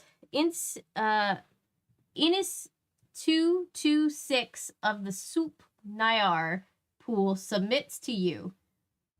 May the Kandrona shine and strengthen you. And you, Innis 226, Visser 3 said. I was shocked to hear the Visser's voice in Andalite body. He had no mouth. Andalites communicated telepathically, so this just the way I do when I'm a morph. The second shock came from what they had said to each other. Innis 226. That had to be the name of the Yerk slug who controlled Chapman. The cat part of my brain was busy with a different question. Was this apparition real? No, there was no scent at all, only light and shadows. It was a hologram, I knew, but it was a very convincing hologram. Visser 3 seemed almost solid. He looked around as though he could see from his holographic eyes. I prayed he wouldn't look at me. Report, Innis. Yes, Visser. Part of me just wanted to run. Even a hologram of Visser 3 makes your skin crawl, but now that he had figured out I wasn't real, now that he had figured out it wasn't real, the cat part of me was just bored. I realized why I couldn't hear Visser 3. Why I could hear Visser 3, sorry. The hologram projector must not be able to transmit through speech. It translated it into regular speech.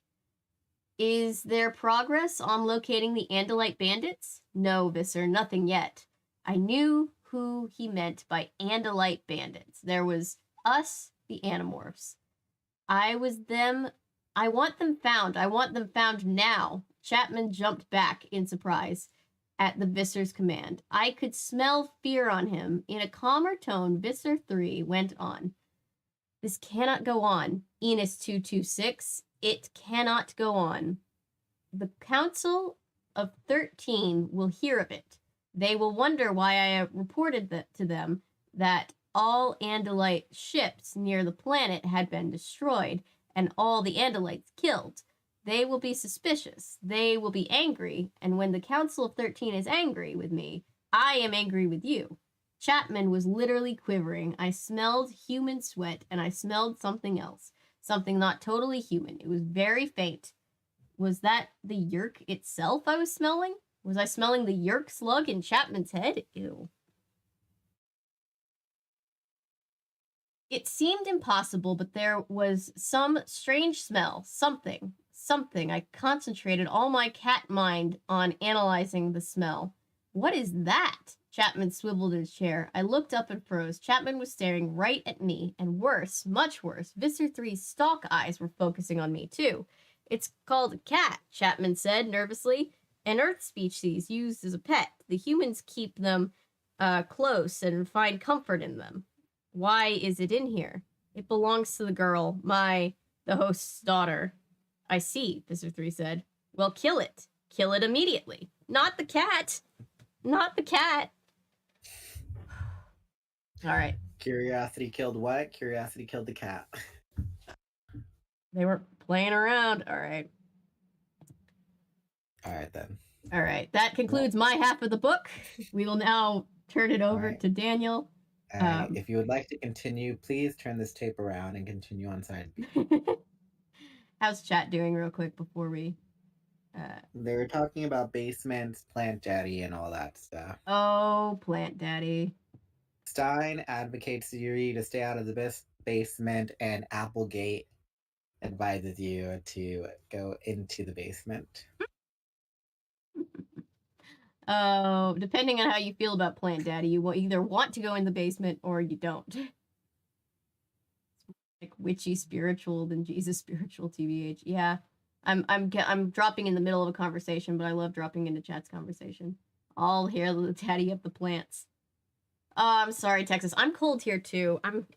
While you start reading that chapter, I'm reading. I'm listening. I mean, I'm just grabbing the California Diaries books and everything else, and I'm just gonna do our Goodreadsy stuff while I'm listening.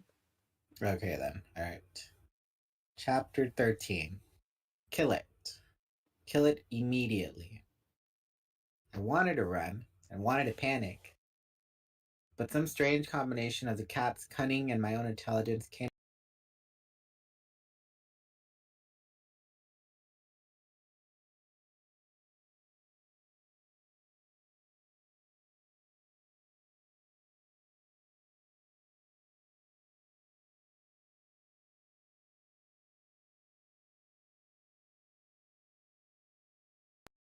all four of his Andalite eyes were focused on me now, and behind that gentle Andalite expression, I could feel the razor-sharp focus of the powerful evil Yerk. Chapman, too, was staring at me. He had the same look in his eyes that he had when he caught someone trying to skip out of school. I was terrified. Or at least the Rachel part of me was terrified. Fluffer couldn't care less. He sensed my concern, but he had none of his own. There were no birds of prey here. There were no dogs. There were no smells of dominant cats. There was only a sort of three-dimensional picture that had no scent. And Chapman might be prey, or he might not, but he was certainly no threat. It could be an Andalite, Visser 3 said. Destroy it. In response, I said, meow. Visser 3 glared at me. What is that? It's the sound a cat makes, Visser. I believe it wishes to eat. So what? Suddenly, without warning, Visser 3 whipped its tail at me. A dangerous foot-long, size-shaped blade arced towards me at the speed no human could hope to avoid. But I wasn't just a human. In a tenth of the time it took to blink, I had seen the sudden motion, and I was crouched down, my ears back, teeth bared, my paw, claws outstretched, swiped at the tail blade. My paw went straight through the hologram, and the blade, nothing but a projection, swept through me. Ha ha ha. It took me a second to make sense of the sound. It was Visser 3 laughing. Chapman seemed amazed, too, like he had never heard the Visser laugh. Like it wasn't even possible to imagine the Visser laughing. What a ferocious little beast, Visser 3 said approvingly. See how he did not back away or run? I am many times his size, and yet he struck at me. A pity that the species is too small to serve as a host. Yes, a pity, Chapman said warily. Kill it, Visser 3 said. What better form for an Andalite to use? Better kill it, just to be safe. Yes, Visser, Chapman said. Only what? The Visser snapped. It belongs to the girl. If I kill the animal, she will be angry. She may draw attention. Killing a cat is seen as a bad deed. It would violate my cover. Visser 3 did not look happy to be disobeyed. But he was not a creature who made impetuous decisions. He considered for a moment while my future just hung there, balancing between life and death. Do not violate your cover or draw attention, the Visser said at last. I figured it was time for me to do something in my own defense. I walked over and rubbed my flank against Chapman's leg. What is it doing? Visser 3 demanded. It is signaling that it wishes to be fed. Interesting. Claws and teeth and ferocity mixed with the subtlety to manipulate creatures larger than itself. A worthy creature. Yes, let it live. For now. Let it live until we have resolved the matter of the girl. Chapman's face actually seemed to twitch. It was the only emotion he had shown other than fear. The girl? But Visser, the agreement with the human Chapman. Visser 3 sneered. Agreement? Don't be a fool. We make agreements to gain voluntary hosts. Agreements are a tool, just as you are my tool. If you had brought me the Andalite bandits, I would not have to concern myself with a cat or a girl. Chapman bowed his head. I will bring them to you. Do that, Visser said coldly. And then the solid seeming image began to change. The gentle Andalite body melted away, and in its place grew a monster like nothing else seen on Earth. Where the Andalite's head had been, there was now a long, thick tube. There was an opening like some horrible mouth at the end of the tube. The thing was purple, but translucent. You could almost see through it. Although I wasn't sure if it was because of the hologram or if the animal itself was that way. The hologram Visser lowered the tube mouth towards Chapman's head. The mouth opened, revealing hundreds, maybe thousands of tiny suckers, each dripping slime. It seemed as if the tube mouth closed over Chapman's head. Chapman shook and quivered in terror. Visser 3's artificial voice said, Don't forget, Innis 226, I gave you this Chapman body. I placed you in his head because I trusted you. I fed you his brain and made you my lieutenant, but I can suck you back out again if you fail me. Would you like to see what happened to the last failed me? Suddenly, an image appeared in the air, like a little movie. It was a second hologram. It showed a human woman, pain-racked, screaming, with the purple creature sucking on her head. The real Chapman began to moan. Oh, oh no, Visser. I beg you. The little movie, the translucent purple thing, suddenly went into a spasm. From the woman's ear there came the slug. It was sucked, dripping gray, slimy, right out of her head. The purple creature swallowed the yerk slug. Then the little movie ended. Not a very pretty picture, is it, Inez 226? Chapman just shook his head. His eyes were still staring at an empty air where an image had appeared. Visser 3 began to resume the Andalite form. Don't fail me, Visser 3 said.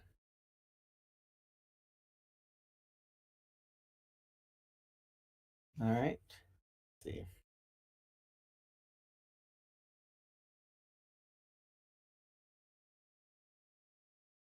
Wait, did I just read that whole chapter and nobody heard me?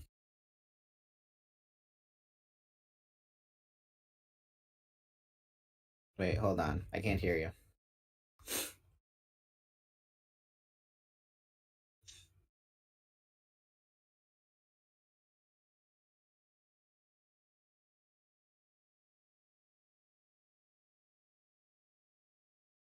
Unless you're muted.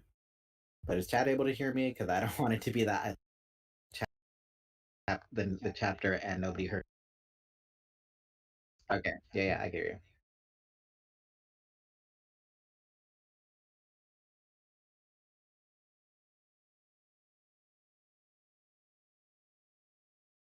I see. Okay.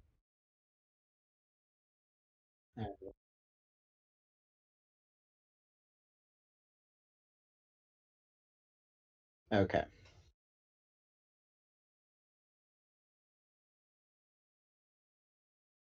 Right.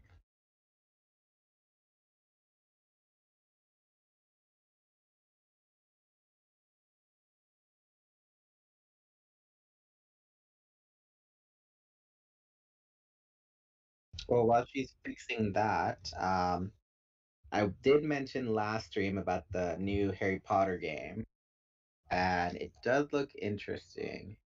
I, however, cannot get it yet because it's not out on PlayStation. It's only out on PlayStation 5 right now. It won't be out till April on PlayStation 4.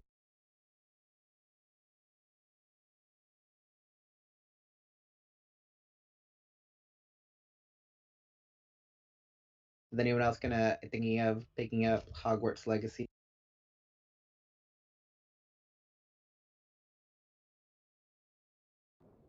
No, that's not it. Ah, chat. Let's see. Oh, chat should be able to hear me now. Hi, I have a voice back. I should. Okay, yeah, I can hear you on the live stream. Besides that, there is Veggie Morphs. Remember Arthur? How they did Veggie Morphs? Yeah.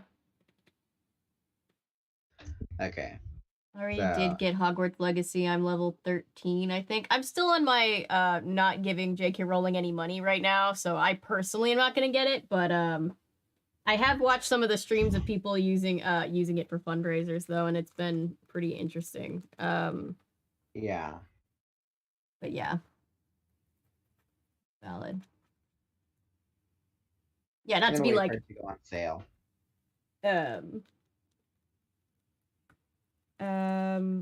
Sorry, what did you say? I heard you, but it was like I was jumbled. I'm gonna wait for it to go on sale. Time Yeah. being, play my Harry Potter Chamber of Secrets on GameCube. Yeah. I have always been I've always thrifted books all my life, so when I made the decision to stop giving J.K. Rowling money, I was like, oh, I've kind of never given her money because all of my Harry Potter books came from Goodwill. Anyway, that wasn't because we didn't like her back then. It was just because I've been frugal, if not completely cheap, my entire life. Yeah, my landlord in the house, she has most of the first 4 Harry Potter. Yeah, one that came out like in the early 2000s. Yeah. Paulo, I'm still personally cool with buying the Harry Potter stuff like secondhand or whatever, which let's be real, I kind of do with most things anyway, but for this reason, it's like I've got a couple reasons. I'm like, I'll wait until I can find it somewhere. Yeah, speaking of video games, I think Animorphs would have been a great like RPG. A turn-based RPG, like more animal morphs you get. Those are like different equip items for battles. Ellery says, I thought about not giving JKR money, TBH, but she already got all the money she's getting from the game from selling the licensing to Avalanche, and she's not getting money from the sales, as I know. That's interesting. I that's good to know. Yeah, she gets money from license. She get money from like yeah. The sales are not every sale. The sales are not going to give her money. Gotcha. Yeah, she gets license comforting. royalties. So I feel like it's weird, but at the same time, it's like you're basically, if it's good, well then people are paying the developers money, not J.K. Rowling, because they already got the license. Arthur the Aardvark. The Arthur the Aardvark theme song is so underrated. I know. Well, I'm gonna say Arthur the Aardvark. It's so weird when I'm on YouTube, Arthur, and then da da da da da, and then it shows like something completely different. So I have to put PBS Arthur. I'm like, what Arthur do you know? This is Arthur. This is my Arthur. Christmas. I do love Arthur Christmas. Arthur and the Invisibles. There's so many Arthurs. Arthur seems to be very common, apparently. I'm logging the California Diaries books while I'm sitting here. All right, then while she does that, I will go and continue. All right. Suddenly, Visser 3 vanished. The room was dark again. Chapman sat hunched over the desk, hands on his head, while before he opened the door and we both went back upstairs. Mrs. Chapman was there waiting. What are the Visser's orders? She asked in a whisper. Chapman looked at her like he'd seen. He wants the Andalite band. He morphed into a Van Ark, a Yerkbane. He kept his voice low too. He glanced towards the stairs. I guess he was checking to see if Mrs. Chapman shuddered. I'd heard that he acquired the Van Arks. I always thought it was just another story to frighten his underling. He showed me. He showed me how he destroyed Inez 174. Mrs. Chapman looked shocked. He used the Vanarchs on an Inez of the 2nd century. So, sorry, pause. So that since there are so many Yeerks, like millions and billions, countless amount of Yeerks, they don't all have like traditional names. The names that they're given are basically the pool in which they are born in, and then the number.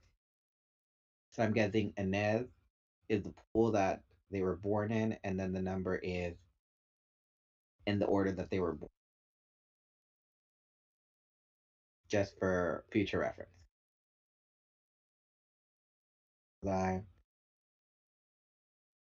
That Andalite controlling scum, Chapman said viciously.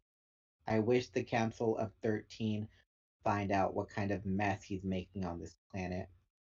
Let them take the Andalite body from him and throw him back in some distant pool on the homeworld. Don't wish for that, Mrs. Chapman said grimly. Long before Visser 3 loses power, he will surely have destroyed you for failing him. My cat ears noticed the sound or either of the Chapman. Movement. Human feet pounding. I cocked my ears towards the stairs. Hey, Mom, Dad, can one of you help me with this math problem? It was Melissa. She was halfway down the stairs. She stopped and glanced hopefully at her parents, or at least at the people who were once her parents.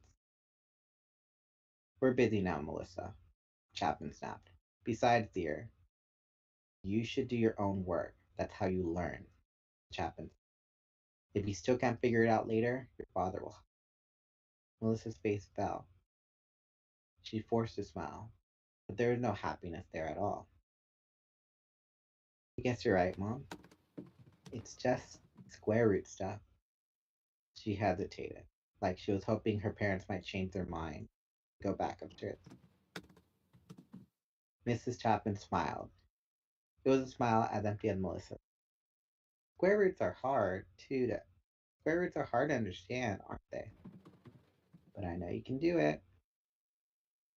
I'll come up and check on you before you turn in, sweetheart, Mr. Chapman. Words were normal enough, I guess. My own mom and dad could have said exactly the same thing to me.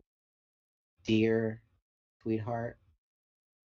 The way they were said, there was something missing. Humanity. Love. Call it whatever you want. Words were right, but they were completely wrong. Horrible. Horrible in totally different way than the monster we had fought in the Yeerk. It was the kind of horrible that made you want to cry instead of scream. And suddenly, I found myself running after Melissa as she headed back upstairs. When I reached her room, Melissa sat down on her bed and began sobbing. Rachel, can you hear me? Yes, Tobias. I'm up out of the basement. I'm upstairs in the room. Thank goodness. I've been trying for every minute or so. I was worried that you were trapped downstairs.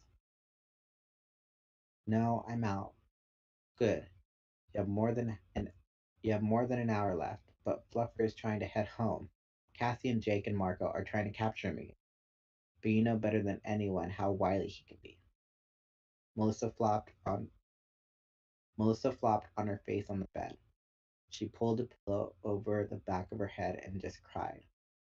I can't leave just yet, I said. Rachel, the real Fluffer walks in while you're still there. Yeah, I know. But I still can't leave right now. I have something I have to do. I went over to the bed. As small as I was, the side of the bed looked like a wall. It could have been the side of a two-story building. I settled back on my haunches, gathering energy in my leg muscles. Then I sprung up. I effortlessly, oh, Then I sprung up, effortlessly, to land perfect grace on the bed. I walked over to Melissa and sniffed her hair sticking out of the under the pillow.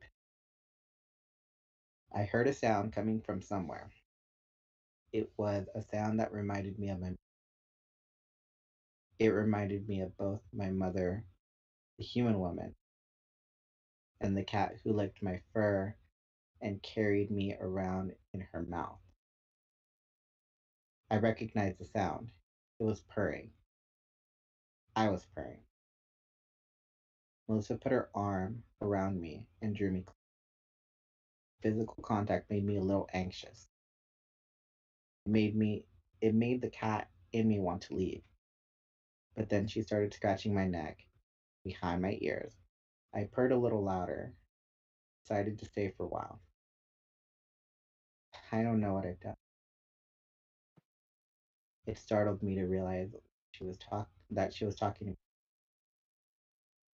Did she guess the truth? Did she know I was? No. She was just a girl talking to her cat. I don't know what I did. Tell me, Fluffer McKitty, what did I do? Rachel, what are you doing in there? Besides, I have plenty of time. You have less than an hour. Don't push your luck.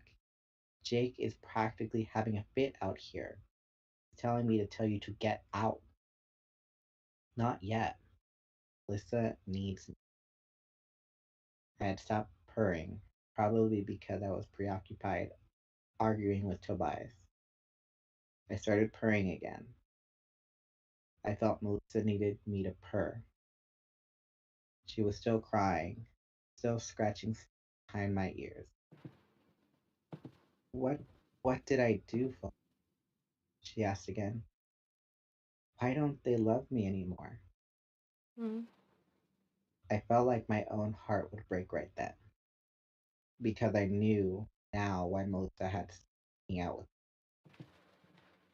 me. Knew why she had become more with me. And I knew how little hope for her. My stomach turned and twisted. Next time Marco asked me why we were fighting the Yerks, I knew I would have a whole new answer. Because they destroyed the love of parents for their daughter. Because they made Melissa Chapman cry in her bed. No one to comfort her but her cat. It was a small answer, I guess. I mean, it wasn't some high sounding answer about the entire human race. It was just about this one girl, my friend. Heart was broken because her parents were no longer really her parents. Look, Rachel, I told Jake what you said. He said to remind you that you have a job to do in there. You're not in there to tell Jake to shut up, Tobias, I said angrily. I'll come out. I'll come out. Just not yet. I purred as loud as I could. Melissa cried, and it came to me like a vision. All the children all over, parents had been made into controllers, and the parents whose children had been taken from them to be turned into controllers. It was a terrible image. I wondered how it must feel to see your parents stop living. After a while, Melissa fell asleep. I got up, padded down the stairs to the pet door. It was chilly outside. My friends were all waiting. They were also a little mad at me for making them wait and worry. You only have 10 minutes to spare, Rachel, Jake said. I hope it was worth scaring us half to death. Did you at least discover something useful? Yes, I discovered plenty. I discovered that Chapman has a way to communicate directly with 3. I discovered that Visser 3 is pretty hot to catch us. Although, he still thinks we're Andalites. And I decided something too. What? Cassie asked. I decided that I don't care what it takes. or how many risks I have to run. I don't care what happens to me. I hate these yerks. I hate them. I hate them. And I will find a way to stop them.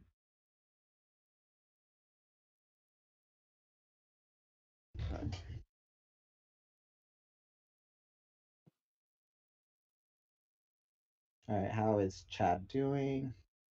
That's mostly just sad for Melissa and sad for Rachel. Yeah. Well, for Rachel, she has divorced parents and she's the youngest child. And for Melissa, it's more of she has a picture perfect family, but what you see on the surface isn't what's happening behind the scenes. Yeah. Which is kind of a pretty big metaphor all in itself sometimes, isn't it? Yeah, that. Everyone suffers. It's just the way in which we suffer. But what is it again? Misery loves company, or something like that. Yeah. All right, then. All right. So, chapter 15. That night and the next morning, I barely got any homework done. In math class that day, I got the first C I'd gotten in a long time. My grades were starting to fall because I was busy trying to save the world, or at least to save my old friend. I knew now what had happened, why Melissa and I weren't friends anymore, or at least a close friends. Something had gone terribly wrong in her life. Her parents no longer loved her. They pretended to. They sounded like they did, but Melissa knew it was all wrong. Every time I thought about it, I felt like my insides were burning up from the anger. I guess I knew a little bit about what she was feeling. When my parents got divorced, I worried that maybe that meant I was wrong. They did. I don't see my dad as much as I would, but he does love me. My mom loves me. And my sisters love me. Love is pretty important. It's like wearing a suit of armor. It makes you strong. On my way out of math class, Jay came sliding up next to me. Meeting later, okay? Yeah, whatever. We're at Church Tower, where we were the other day. Okay, but it's a long walk. Turned around to face backward, grinning. So don't walk, said. Waved, headed off down the hall. 2 hours later, I was in the air. Let me tell you something. Getting this big equal body off the ground, it is definitely. I wondered if my human body got any of the aerobics benefits of the exercise. Once I got clear off the ground, I was able to catch gust wind, climb higher. But it wasn't until I made it and the school buildings that I started to get a good solid breeze that helped lift me up.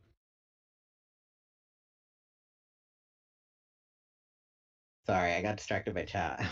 Oh, sorry, I do that all the time. It's probably me. We'll finish the book, or at least plan, since they're like of the. Wait, what? Somebody was asking if the plan was to finish the book tonight, and I said the plan was that was the plan since there's like 60 Animorph books. Yeah, the plan is to. That's why we tried to start at 4, cause but I was running late. The plan was to start at 4, so that way we didn't end the stream too late. Next time we'll Yeah. We'll be more prepared. Hopefully. All right then. So, where was I? Meeting later. So don't walk. Want to get it cleared. Okay. When I finally got high enough, I spotted Tobias. His reddish tail feathers were like a beacon. I almost said bacon.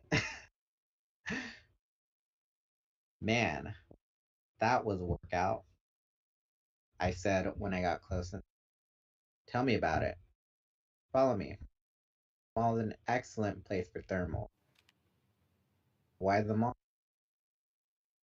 It's all that parking space. See, the concrete gets hot in this concrete, cars, buildings themselves, they're all hot. So there's always a nice warm up. There's always a nice. Flying is like the nicest. I said dreamily. Yes, it is. Tobias agreed. One of the nicest things, but there are things too. Back on the couch, can of pop chips the next day, and good on TV. That's a good feeling too. He didn't sound like feeling sorry for himself, just like he was mentioning that happened. There's the church tower. I see another bird heading towards it. And I think I see Cassie coming out of. Down we go, Tobias said.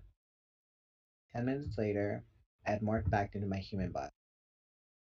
You know what we need, I said, to coordinate the outfit. I mean, Cassie's wearing patterned leggings and a stretch top, and Jake's got on these awful bike shorts, and Rachel is stylish as always, black tights. Put it all together, and we look pretty scruffy. What do you want? Jake asked him. You want us all to wear blue, big number 4 on our chest? Come the Fantastic Four plus the Amazing Bird Boy, Tobias added. No way, Marcus said. Not Fantastic. I was thinking more an X-Men kind of thing. It's not about being identical, about having some style. Right now, if anyone saw us, they wouldn't think superheroes. They think, man, those people don't know how to dress. Marco said, I think it's time to get over this fantasy. You're not superheroes. This is not a. Yes, but I really, really want it to be a comic. See, in a comic book, the heroes don't get killed. I mean, okay, they killed Superman that time, but it was only temporary. Can we deal with reality here? Jake asked. We have business to discuss. What's the matter with combining green and purple? Cassie asked Marco. It's a major fashion no, Marco said. Been reading Vogue again, Marco? I teased. Jake put up his hands over Marco's mouth. People, and I use that term loosely, we need to decide what we're doing next. Marco pried Jake's hand away. I want to decide what we're not doing. I should be spending time with my dad. You know, still messed up over my mom. Marco's voice cracked whenever he mentioned it. He'd start out sounding tough, and all but his voice would end up great. And that wobble. It had been 2 years since here. They said she drowned, though they never found her body. Father had fallen apart. The main reason to be an animal. Worried that if anything ever happened, Dad would just give up total. I could see that Jake was about to say something patient, and I was feeling the same way. Like Marco, just needed to deal with reality. But Cassie put her hand on Marco's arm. Don't ever let it get spending time with your dad, said earnestly. He needs you. We need you too, Marco, but your dad comes first. She looked at Jake, then at me. There isn't much point doing any of this. Forget why we're. I thought about Milk. And I thought about my mom and dad, how great it was to have them, even when they got on my nerves. Cassie's right. When you get home, tell your dad you love him. I blurted out without thinking about it. It wasn't the kind of thing I normally say. Thank you, Dr. Rachel, Marco said. He said it snidely, but I could see he knew what I was talking about. Then he was suddenly all business. He rubbed his hands together. Okay, let's get serious here. How are we going to go about getting ourselves killed next? Turn into flies at a frog convention? Morph into turkeys at Thanksgiving? I want to go back in, I said. Back into Chapman. Why? Jake asked. We learned a lot already. We didn't learn the location of the Kandrona, I pointed out. That's what we need to do sooner or later. The Andalite made it pretty clear to Tobias, that the Kandrona is the weak point for the Yeerks. The Kandrona sends out the rays that are concentrated in the Yeerk pool. We destroy the Kandrona, we hurt them bad.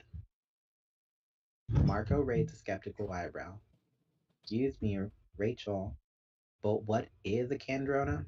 I mean, we know what it does, but what does it look like? How big is it? For all we know, the Kandrona could be the size of a lighter or be in Visser 3's pocket.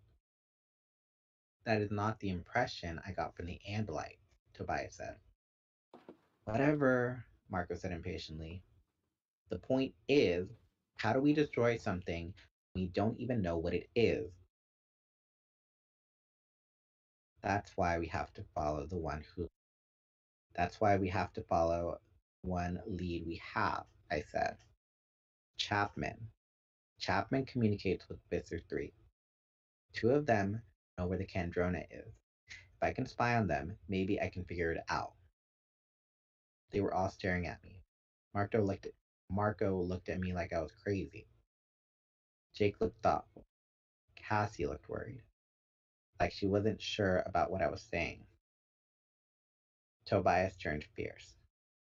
Intimidating hawks stare on me. Are you sure you're just going back to spy on Chapman? He asked me privately. I don't think you should go back in there alone, Jake said. How is anyone else going to go with me? I asked. You can't have 2 cats running around. I mean, as Fluffer, I can go anywhere without any of them being suspicious. See, I hadn't told anyone about Visser 3 telling Chapman to kill me. I knew it was wrong to keep secrets like that from the group. But if I told them, they would have never let me go back in. Fortunately, although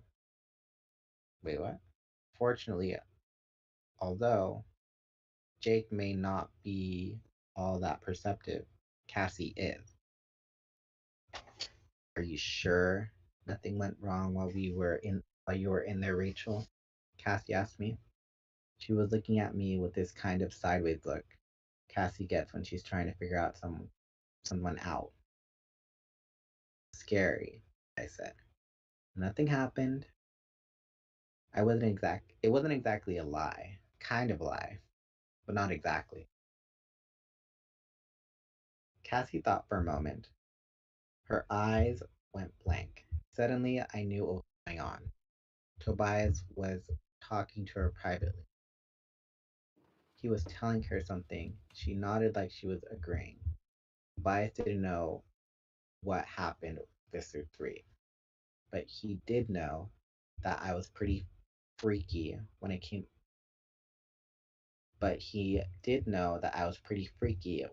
up out of the basement. I think we should find a way for someone to go along with Rachel, Cassie suggested. What are you going to do? Turn into a flea and ride on my back? I asked her. She smiled and gave a little shrug. I'm just saying we should think about it. Okay then, Jake said. Rachel goes in one more time. Maybe we'll get lucky. We haven't gotten lucky since we walked through the construction site and met our first alien, Marco said. Maybe that's going to change, I said. I'm going in, and I'm finding a way to hurt these creeps. That's not the only reason you're going back in there, Tobias said in his head. You're not just doing it to hurt the Yerks. You're going back in there because you want to help Melissa. Same thing, I said. I guess the others wondered who I was talking.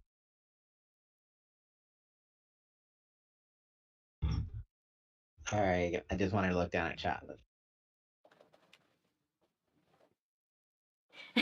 Maddie says, how goes the war crimes books?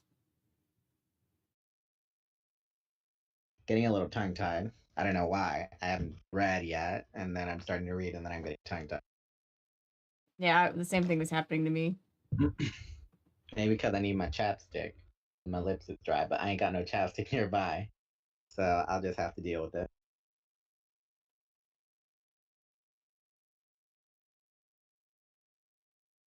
But yeah, this book isn't as heavy in terms of like the extremes, but it's also like it's more it's I guess it's giving the perspective of war in terms of what it does, how it affects the people who have no business in the war. Yeah.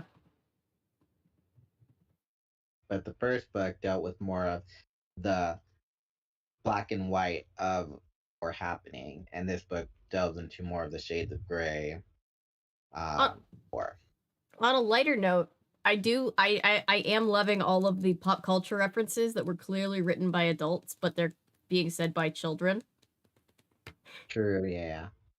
On a lighter note, that's something that I genuinely get entertained by. Wait, what's Patrick saying? That he saw Ant-Man. Just saw Ant-Man and Quantumania. I'm really into superhero movies. I wish that they would because they want to make this into, but I'm like, I don't think it'll do well as a movie. I think it'll do well as a revamped or revival stream series, maybe animated series. Not won't do good as a movie. Maybe the Megamorph or the final book would do a good movie, but not not a whole movie itself. Because remember what happened with the M. Night Shyamalan Last Airbender nonsense? Yeah, Travis and I covered that a while ago, and it's just still seared into my brain all this time later. It's just yeah, you're trying to make it into a thing, but it's it's gentrified. I think is the right word to use. Context. It's gentrified. It glances over things and expects people to know what they're talking about. The mispronunciations of things. So I was blown away by this because because all of the casting was very whitewashed and all of that, and that was a big controversy. And then we talked about the mispronunciation of things, and there are mispronunciations of things, but then other things randomly are just very true to native Chinese languages out of nowhere. And I'm just but how is anybody supposed to know that after all the characters are white and all of the other things are being mispronounced? I'm so confused. Yeah, I mean, M. Night Shyamalan said that his daughter show or something like that. So it's if they watch the show, why are they saying Soka and all? I guess because that's literally say their name. I guess that's more true to, I can't remember if it's the non-Romanized versions of those characters. But it's also okay, but the characters, you whitewash the characters too, so I'm getting mixed signals. I don't know what you mean, M. Night Shyamalan. What are you doing? It's just, you just have an existential crisis. Yes, Paulo, Model Land is a crime, and in terms of it's a crime that it was written. Maddie means how goes the war crimes book in ways of the Animorphs series is an allegory for war and war crimes and all of that Fallout stuff. No, it's not an allegory. It is war, but it's just. I mean, it is war, but it's just taking the ideas and just kind of metaphoricizing them. Is that a word? No, it's not. But I made it up now. Mm-hmm. It is the Yerks and the Andalites. One side thinks that they're the good guys. One side is obviously propagated into being seen as the bad guys. History is written by the winners, so obviously the Andalites have fighting them back, and they're just seeing themselves as the good guys. But later on, we'll learn that they're from just looking at it from an outsider's perspective. There's a lot more to this than just good guy, bad guy. Yeah. And I think a lot of people think about it as like quirky, weird kid sci-fi, and it's like definitely not just that. It's not whimsical. It's not quirky. It is a war story, and war stories can never be quirky or whimsical. All right, I logged the 6 through 10 in the California Diaries. I'm now going on to 11 through 15. Okay. I'm very excited. Just being like, we have them all. Okay. If anyone has any connection to any Netflix or Hulu producers or anything like that, we got to start working on a draft for the California Diaries series. Please, I'll watch it. It writes itself. They could do like 5 seasons, you know? Or at least 3 seasons. Literally all I've heard about War Crimes book before a month ago was that it was War Crimes for days. Then like a week ago, all of the war crimes, a list of all the war crimes in them. Yeah. I didn't know anything about like what Animorphs was actually about other than just the concept of like kids morphing into animals until like I started reading books on stream. People were like, but have you read Animorphs though? Yeah. Yeah, for Patrick just, but I like how they made Dawn Latino in the revival series of the Babysitters Club on Netflix. They made Marianne black, and then they made Dawn Hispanic, or not Hispanic but Latino, but whatever. Because there is a difference. Yeah. And so yeah, they kind of did that, but they kept Claudia Asian, they kept Christy white, they kept Stacy white, I believe. But there's so many girls in the Babysitters Club, so the fact that they originally only had like 2 girls of color, it was like, you could have some more diversity than this. Like, yeah, but nothing against blonde girls, but there's a lot of blonde girls in this. Jesse and Mallory, I haven't seen it in a while. I don't recall Jesse or Mallory being in the series. Yeah, at that point. Oh, not Jesse. I love Jesse especially. And Mallory. Actually.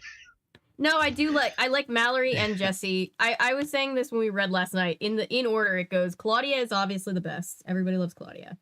And then I think it's like Mallory and Jesse are like tied for like second favorite in my opinion. Because we get less time with them, but I like them as characters. I don't know why I just blinked and then my eyes went blurry. I don't know why. Oh no. That happens to me every once in a while. I'm like, ah! Never had that happen before. Okay, so getting back to books. Okay, chapter 16. It was a dark and stormy night. Sorry. I've always wanted to write that. But it was dark and stormy night. Where's Jake? I asked, as we all got together down the street from Chapman's house. Everyone else was there. Cassie and Marco were wearing raincoats, although it hadn't started raining yet. Tobias was overhead, trying to hold on to a branch in the trees while the wind tried to knock him off. Jake had to stay at home, Marco said. Something about his dad grounding him. Why would his dad ground him? How do I know? Marco said, sounding grouchy. You know how parents are. Don't ask me to explain them. I bit my lip. Somehow, I felt more nervous with Jake being absent. Crazy wind whistling through the branches wasn't helping my confidence either. I've spotted Fluffer, Tobias said so all could hear. He's kind of torturing a little rat he's found, but at least it's not a shrew. Okay, at least it's not a shrew. Oh my gosh. See, look, I'm not a big fan of shrews just because I was one. I took a deep breath. Okay, look. We can't always count on all of us being together, I guess. We go without Jake. I glanced at Cassie. She smiled blandly. Something was going on with her, but I didn't have time to find out what. I'll scope out the area, Tobias volunteered. He opened his wings a little, and was immediately propelled out of the tree by the wind. I watched as he rode it expertly, swooping quickly up into the air beyond the range of my weak human eyes. All right, give me a sec. I feel like because I was eating and I feel like this food is sitting like on my upper stomach and not the lower half. Are you So like okay? I feel like I'm good. I feel like I have like acid reflux or because I feel like winded or something like that. Do you want me to take over the chapter? I'm good. I just maybe Okay. like just standing up for like a quick second will like kind of readjust things. But I was like, wait, why do Stretch break. Take a stretch break. All right, there we go. Fun fact, Daniel: Larissa Oleynik, who played Dawn in the movie, also was the book model for Stephanie Tanner in the Full House books. I call her Big Stephanie. A fake Stephanie. Noodle T asks, wait, are these books canonically books? Yes, there was a Yes. website during the pandemic. There was a website that um offered because it was like an article, something about K. Applegate offering books for free for people to read during lockdown. So I clicked the link, totally legit. Downloaded all of them in a zipped file. I think what they're asking is, in the canon of the story, are they writing these? And the answer is, I think yes. I think they're like keeping like an account of what's happening. Yeah, they're like reading. They're not doing handwriting. They're Yeah. retelling these accounts just in case someone finds them to know the truth. Yeah, for like historical record keeping purposes. Yeah. Like in the Okay, Kane so- Chronicles, if you've ever read that, where they're like, look, we don't have that much time, but we've got to get this out because somebody's going to have to find this. Like, in case anything happens, like, we need people to know. I mean, they got time if they're going to write chapters. Well, I think in the Kane Chronicles, it's like, oh, this is a transcript. Like, Rick Riordan, the writer, has like a thing where he's like, I transcribed this like audio journal that I found. So it's like they're like speaking into it. So. Okay, give me 1 sec. I'm just going to grab my chapstick really quickly and jump back in. Good. For chat, for those of us who are fans of California Diaries, Daniel sent a bunch more of the California Diaries books that we were missing, and I found the last couple, so I am logging the rest of the entire set in and preparing to take emotional damage in a good way. All right, then. Shall we? Okay. Yep. So I'll scope out the area. He said he got lifted up by the wind. Okay, after a while. Okay. After a while, we saw something shooting over our heads at about 50 miles an hour. All clear, Tobias called down as he shot past. I felt strange, a little nauseous, a little scared. Everything seemed strange tonight. Weird thing was, I knew I'd feel better as soon as I concentrated. First raindrop fell as I felt my tail grow out behind me. By the time I had fallen to the ground, surrounded by the tent of my clothing, the rain had started for real. Oh, perfect, Marco said. This just got more and more fun. At least you have a raincoat, I said. I have nothing but fur, and this rain makes it impossible to smell anything out here. Cassie squatted next to me. She's just a normal-sized girl. When you're a 10-pound cat, any human being looks like Godzilla. Be careful, Rachel, Cassie said, and then she stroked my back. I started to move away, but she kept her hand on my back for a few seconds. Then, smiling mysteriously, she stood up. I found I soon lost interest in Cassie's expression. Cats really don't have much interest in humans at all unless food is involved. I'm out here, I said. I took off at a medium run. Cats don't like rain. I could feel the cat brain's distaste. I'd always thought cats hated all water, but that wasn't Fluffer's attitude. See, to him, it was all about the smell and the sound. Rain washes away scent. Without scent, the cat feels cut off and lost. Almost as bad as losing smell is the fact that rain plopping all around you makes it hard to listen for the important sound. The tiny high-pitched squeaks and the little furtive scritchy noises.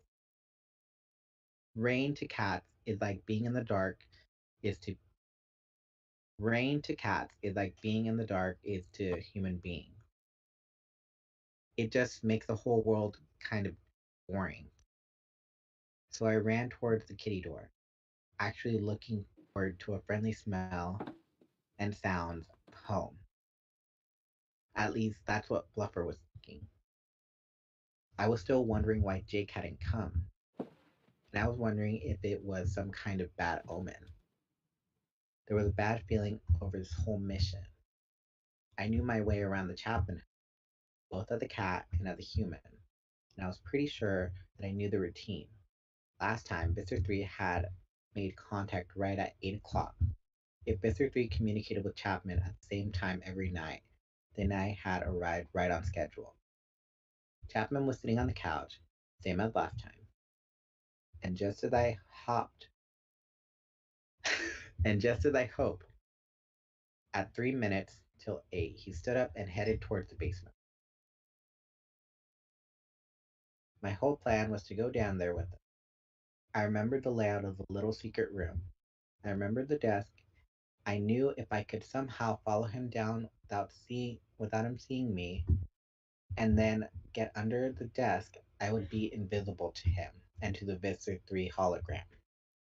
The problem was that the whole plan counted on Chapman not noticing me. He headed for the basement door. I fell into step right behind him. The trick was to stay just inches behind his feet. From there he couldn't see me. But I had to watch his feet closely. If he hesitated, I could plow right into him. That would be a very uncat-like thing to do. He walked. He kept pace perfectly just behind. He headed down the stairs. I figured this part would be easier. When people walk downstairs, they usually look where they are going. They don't turn around and look behind. But one sound, one clumsy move, and I was finished. We reached the bottom of the stairs. Suddenly Chapman stopped dead. I leaped behind the couch. He looked around like he'd heard a noise. Or maybe he just sensed something. I froze. I didn't move a muscle. He started on towards the door. I fell into step behind him again. So what's happening? I nearly had a heart attack. My tail puffed up. My back fur went straight up. I almost did. Chapman stopped and I nearly got entangled in his legs. His left foot moved. I dodged. He backed up a little. I squirmed out of the way. It's me, Jake. What's going on, Rachel? Jake? Chapman opened the door of the secret room. He stepped through. I was right between his monstrous big feet. If he happened to glance down. But he didn't. He didn't, and we turned around to shut the door behind him. I bolted for the desk. I jammed my body as far back in the dark corner as I could. I'd made it. Barely. I was alive. So far.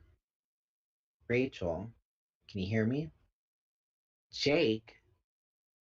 What are you? You scared me half to death. Are we okay? He sounded concerned. Me, I was just angry. What do you mean, are we okay? I yelled silently. Where are you? Well, I'm kind of on you. On me? Jake, this is not the time to be playing jokes. Chapman sat down at the desk. His feet pushed beneath the desk, just narrowly missing me, as I once again dodged nimbly out of the way. Sorry, I can't exactly see. I kept my eyes focused on Chapman's feet. Cats have incredible power of concentration. I focused hard on those big feet. each almost as big as I was. I had to stay out of their way. That was the key to staying alive. Jake, we're in kind of a situation here. In like 10 words or less, are you? In 10 words or less, I'm more. Jake said. I'm a flea. Let's see what happened. Check and chat.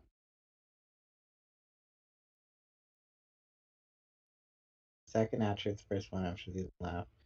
I hadn't actually thought about mom for upload. Okay, I don't know where Avery went. I'm right here.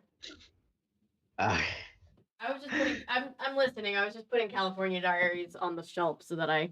I'm like, what is going on with your microphone? No, I'm here. Because it sounds like distorted. Oh, does it? Yeah, it's got like some like static. Uh-oh. Let's figure out why. While I fix that, I guess you could read the next chapter. Okay. So another euphemism for Jake and his cousin. I'm on you. I heard that. I didn't like that. Could have said, don't worry about it. Oh god. Is that better? I changed it. Is it still Chat, is the static on your end or just my end? It's probably me. And yeah, if I disappear from frame, I'm literally just right around this corner, just like putting books on the shelf, just like right aside from the camera. Okay. But I'm still right here. Patrick says he says it thinks blah, blah, blah. Patrick says it's probably just me. All right. I was trying to fix it. I'm sorry. Okay. So, all right. Chapter 17. Done. Takes more chapters, and they get shorter and shorter by the end. They do. They really do. And then they hit you, and you're like, wait, but now we can't be over yet. And then it's like, aha, there's 58 more books to read. Yeah. Like it's not. Right, excuse me? It would have been funny if I hadn't been so terrified. Are you telling me you morphed into a flea? A flea? Yeah, on your back. Or on your head. I can't tell. I don't really have eyes, or at least not eyes that see anything I can understand. I mean, all I know is warm or not warm. I think I can sense blood. That's about it.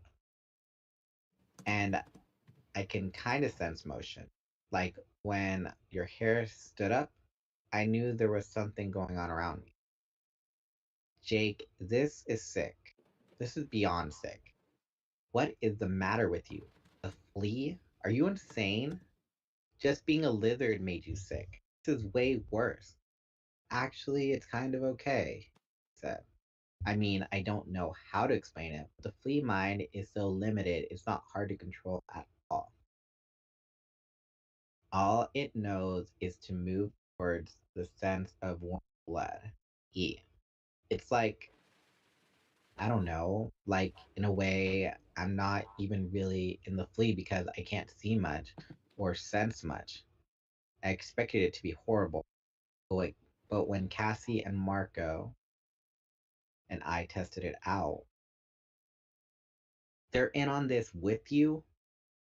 Of course. That's why Cassie had made such a point on patting my head. She was depositing Jake on me. Depositing is such an incorrect word to use in the situation, Rachel. Yeah, it is. Rachel, we're worried about you. Figured someone should go along. Tobias said, so Tobias is in on this too. Tobias said you were not telling us everything. He wasn't sure why or what it was you weren't telling. I sighed inwardly. That I've never heard that before. I've heard that and it never makes sense to me because it's like, how do you sigh inwardly? I guess like you're keeping your frustrations like. Yeah, like a sharp inhale. I can see that. I'll accept that. Yeah. I guess it's good to have friends who care about you. But on the other hand, Jake had practically made me run into Chapman. Besides, the idea of Jake morphing into a flea and crawling around in my fur just gave me the worst creeps I can imagine. Suddenly, the bright light went on. Visser 3 appeared in the room. Jake, Visser is here in hologram. Don't distract me, okay? We're hiding under the desk about half an inch away from Chapman's foot. Oh, but it doesn't matter if he sees you, right? I mean, he'll just figure you're a cat. No biggie, so you shouldn't be acting suspicious. I hesitated. Oh, well, I would have to come out sooner or later. Jake? Thing I didn't tell you? It's that Visser 3 saw me in here last time. He told Chapman he should probably just, you know, kill me. He was worried I might be an Andalite in Morph. For a while, Jake didn't say anything. I had a feeling he was trying to keep himself from yelling at me. He failed. This book is just literally victim blaming the book. Yes, it is victim blaming the tutorial. Rachel, are you crazy? You came back down here after that? Are you insane? But just then, Chapman began to speak. Sorry, what were you going to say? Me? No, I was just saying I heard it. No, I just said it's victim blaming the tutorial. Yeah, alright. Welcome, Visser. Inez 226 on the Soap Niar pool submits to you. May the Kandrona shine and strengthen you. And you, Visser 3 said curtly, report. I have 4 new voluntary Visser, Chapman said. 2 are children recruited through the Sharing Friend organization.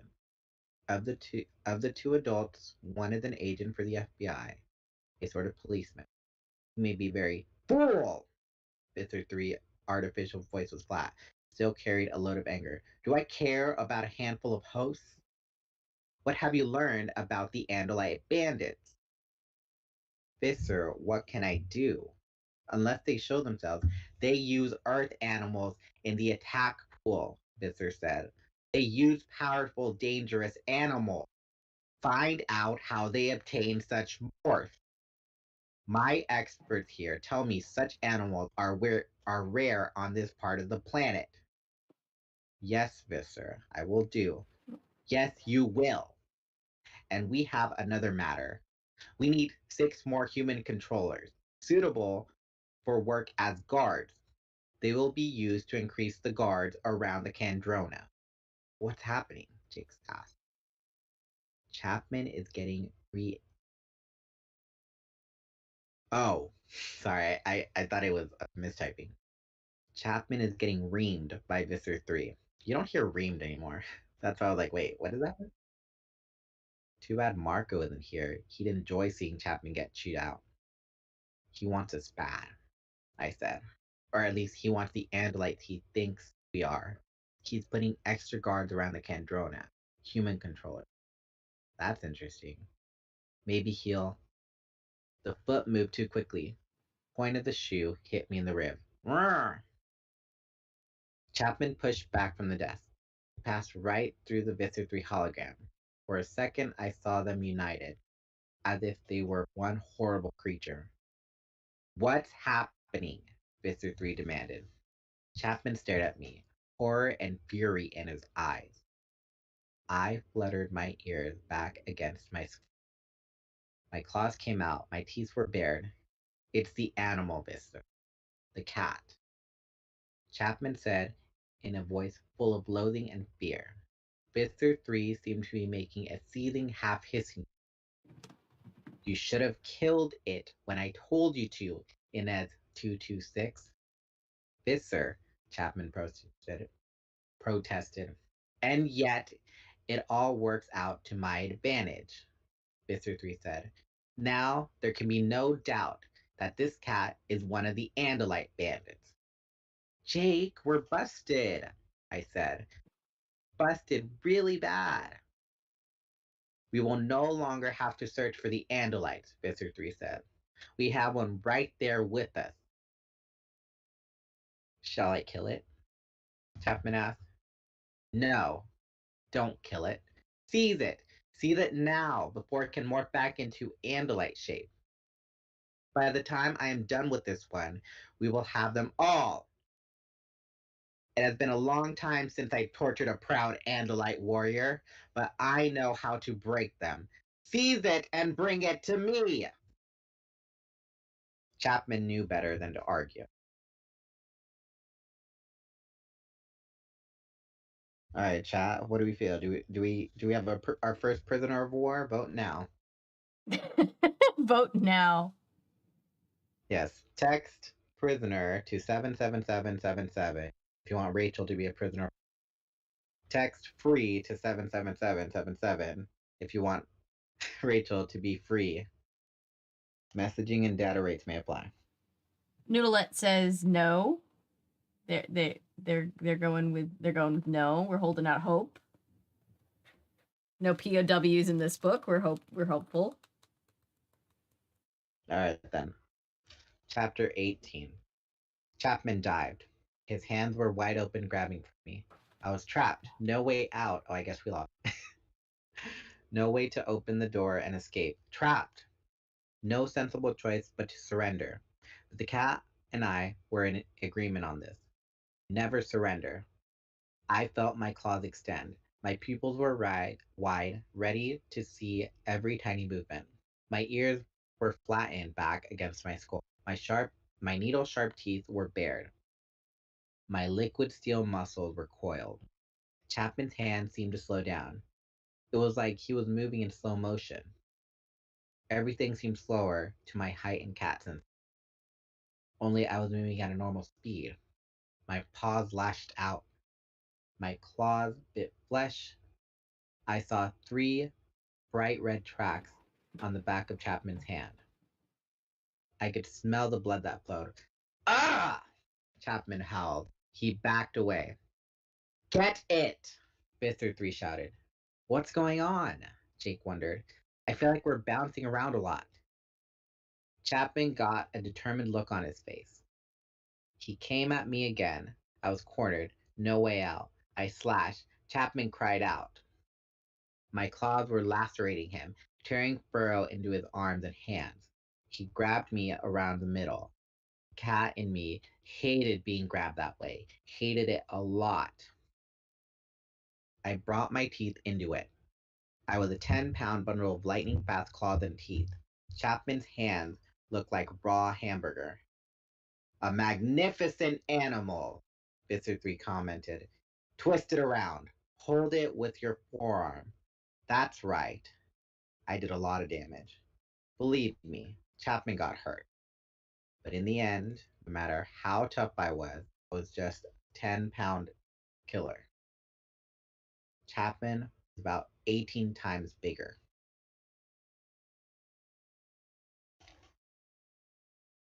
He got his forearm around my chest. He had me pressed against chest. My front legs were pinned. With his other arm, he managed to grab my hind legs. All I could do was bite. I bit. I bit again and again. But although I could hurt him, I couldn't kill him. I couldn't stop him.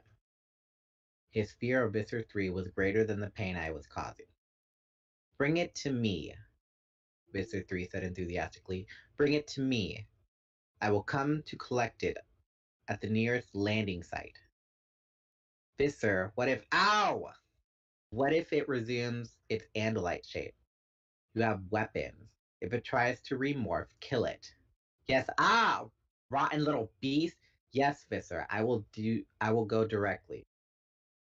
We will deal with this Andalite bandit and bring the girl too. The girl? Melissa, Chapman asked. I have been indulgent too long. This Andalite spy has penetrated your home. It is because of the girl. I have already chosen the Yerk first. Bring her with the Andalite. Obey me, Inez 226, or prepare to face the Varnax. Visser 3's hologram disappeared. Chapman suddenly threw me across the room. I twisted in midair and brought my legs around for the landing. I hit the floor and skidded. Okay, something is definitely going on there. By the time I was up, Chapman had reached his desk and opened a drawer. His bloody hand came out with a small pistol-like device I had seen before. It was a handheld Draken beam. Chapman leveled the weapon at me. I was shaking. His face seemed to be twitching. The weapon jerked a little with each spasm, but I knew he would still have gotten me if I had tried to move. Are you going to tell me what's going on? Jake demanded. A few seconds ago, I felt another warm body close by, and I think I'm sensing blood. We're in kind of a mess, I said. What kind of mess? Jake asked. Chapman had the Draken beam pointed at me. He knows I'm not exactly a cat. He thinks I'm an Andalite. He's taking me to Visser 3. Oh, that's bad. It gets worse. Visser 3 wants Melissa too. Chapman opened the door a crack. Get down here now! He yelled upstairs. I guess he saw my eyes flick toward the door. He made a fierce, vicious grin. Try it, Andalite. Go ahead and try it. I'd love the excuse to fry you. I decided not to head for the door.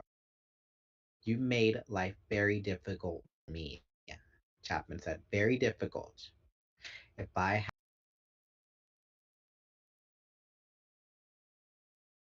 Oh. Oh no. Oh no. Oh no. Hang on, chat. We have lost. We have lost. Oh dear.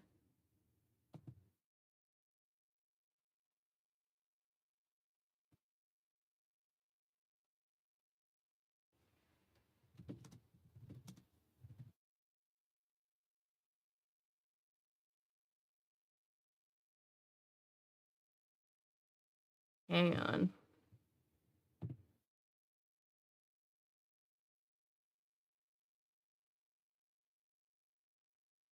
Daniel, can you hear me? Oh no. No. You make the chat go fast. Hang on. Oh no.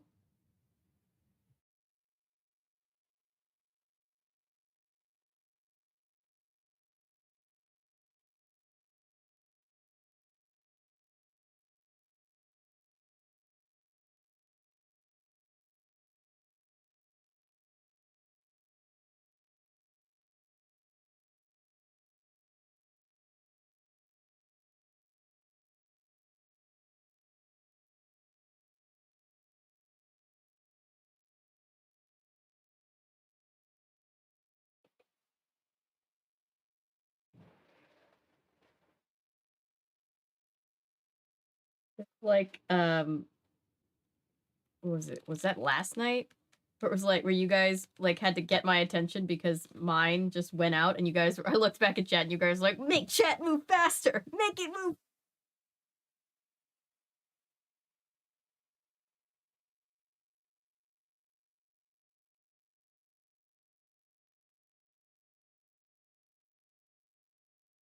Well, anyway, while we're figuring that out, let me do a show and tell. I just logged the books that Daniel sent, or sorry, that Patrick sent. Always fun to check in on stream and see stream is kill. Yeah, it's not just us, in case you're wondering. It's just stream. The Scientologist took Daniel. Yeah, he knew too much. So we've got a little show and tell. We've got Beware Dawn in the Babysitters. This is the Babysitters Club Mystery number 2 for the extended BSC, sorry, universe. Yes, the Babysitters Club movie came. I knew I was forgetting something else. Thank you, Patrick. That also came. We have Dawn on the Coast, which is one of the earlier original Babysitters Club, and it features Sunny, who is a main character in the California Diaries. We also have the BSC Friends Forever. We've got Claudia or Stacy versus Claudia, in which case I am obviously Team Claudia. And we have Welcome Home Mary Ann, which we cannot read until we finish all the other California Diaries books because spoilers. Takes place after.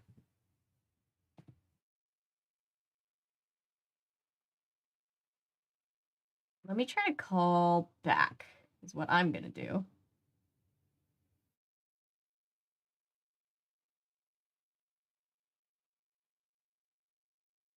And that didn't work. Okay, hang on.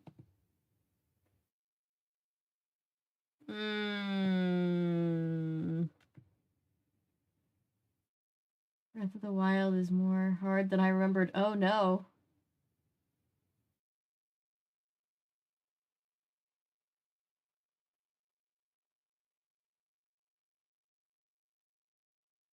So those are all logged.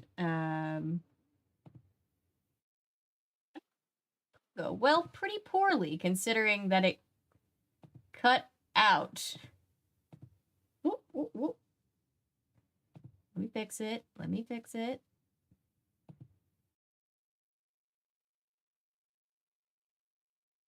Isn't it fun to watch tech support happen in live time?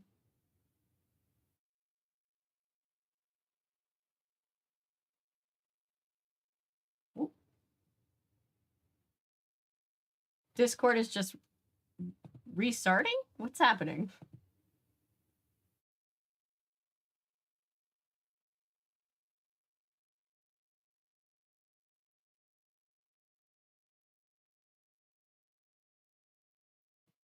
Anyway, while we're doing this... No! Hang on. No, not Discord. Am I gonna have to finish this book on my own? No.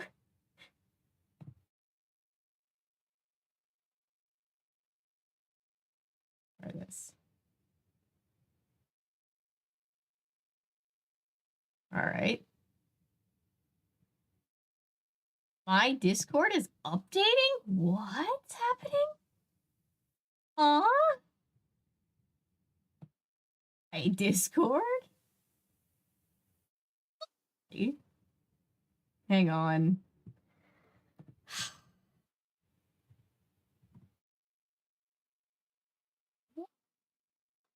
I know it's late here, but don't assume that I'm not going to be using it right now, Discord.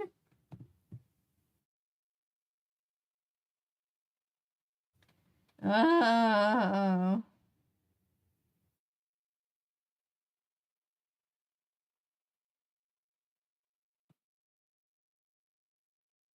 Discord, come back, please.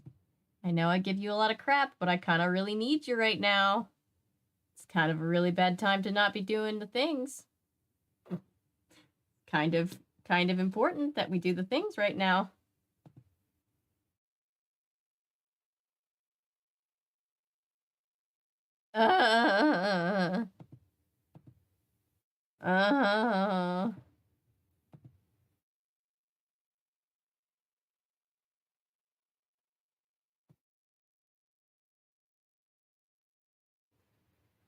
Hang on, let me call you, Daniel. Let me try. Should be, I'm able to use everything else. Let me call you back. Like if you end the call and let me call back.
2, 1, 2, 3. Okay, I'm getting levels. They're a little quieter than normal, but I'm getting levels. Now let me make sure that you are getting levels.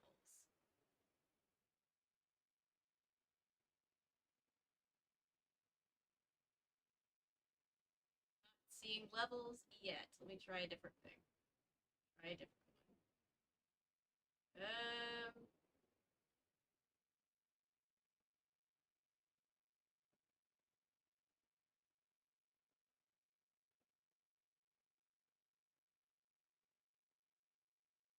2, 3. I'm still getting levels. I'm still getting levels. Hi, guys.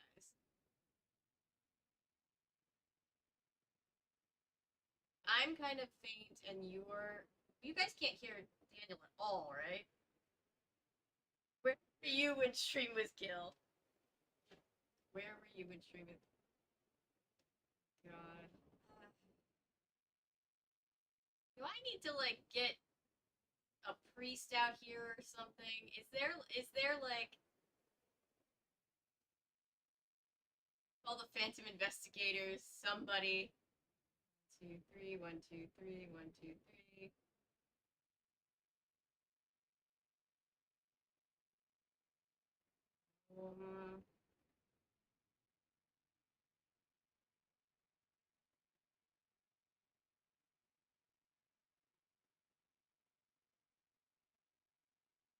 I have not read Something Wicked This Way Comes while I'm trying to figure that.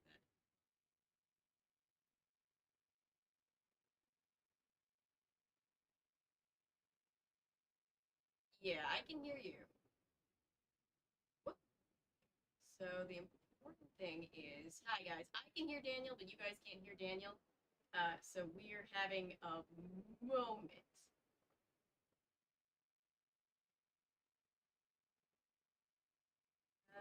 All right, let's just start. Let's just start over. It just doesn't want. It just doesn't want.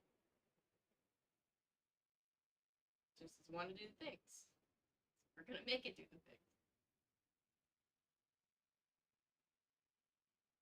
No, it's not Discord. It's OBS. It's OBS refusing to hear.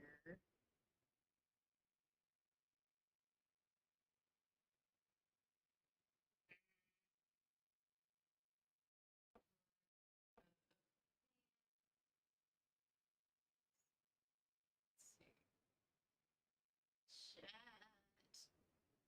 What's happening? Can you just give me some start talking just so I can make sure?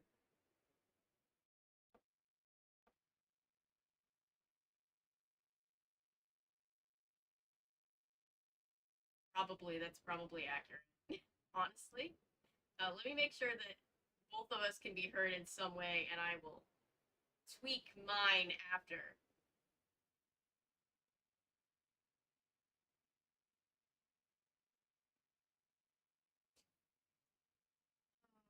My goodness, what's it like to have tech that actually just works?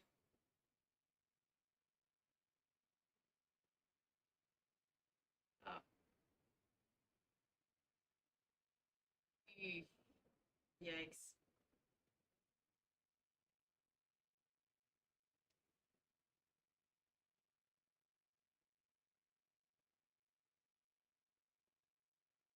Okay.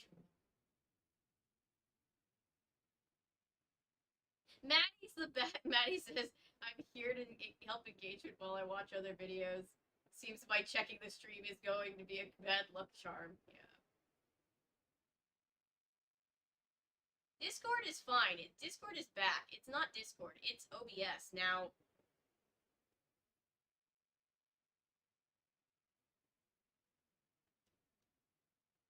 okay.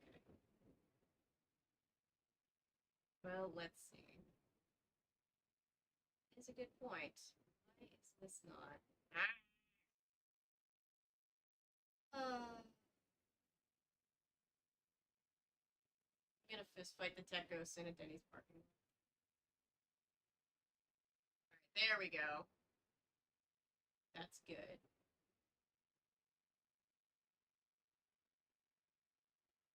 Input. Make sure that this is correct.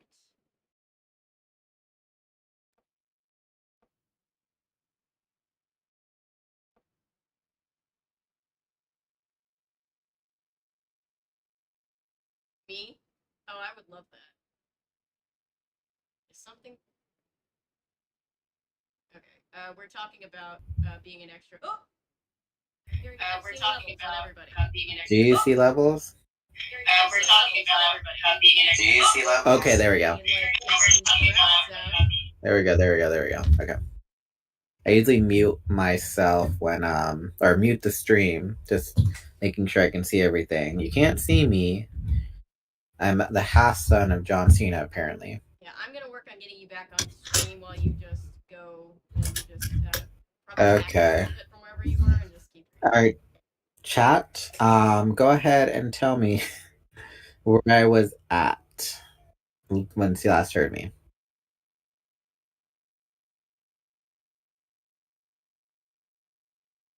I'm trying to remember. Because I ain't starting the whole chapter over. This should be better, chat. I think I figured out why. You don't need to start the whole chapter over, but you were, I would say, wherever you stopped, go back like a page. That's like the whole chapter. Is it really? Then go back half a page. Okay. Mrs. Chapman appeared at the door. What is it? The cat is the one, the Andalite bandit in morph. Mr. 3 wants him. Get me the cage we used to take him to the vet. Mrs. Chapman nodded and disappeared. What's going on? Jake asked. Mrs. Chapman is getting a cage, I said.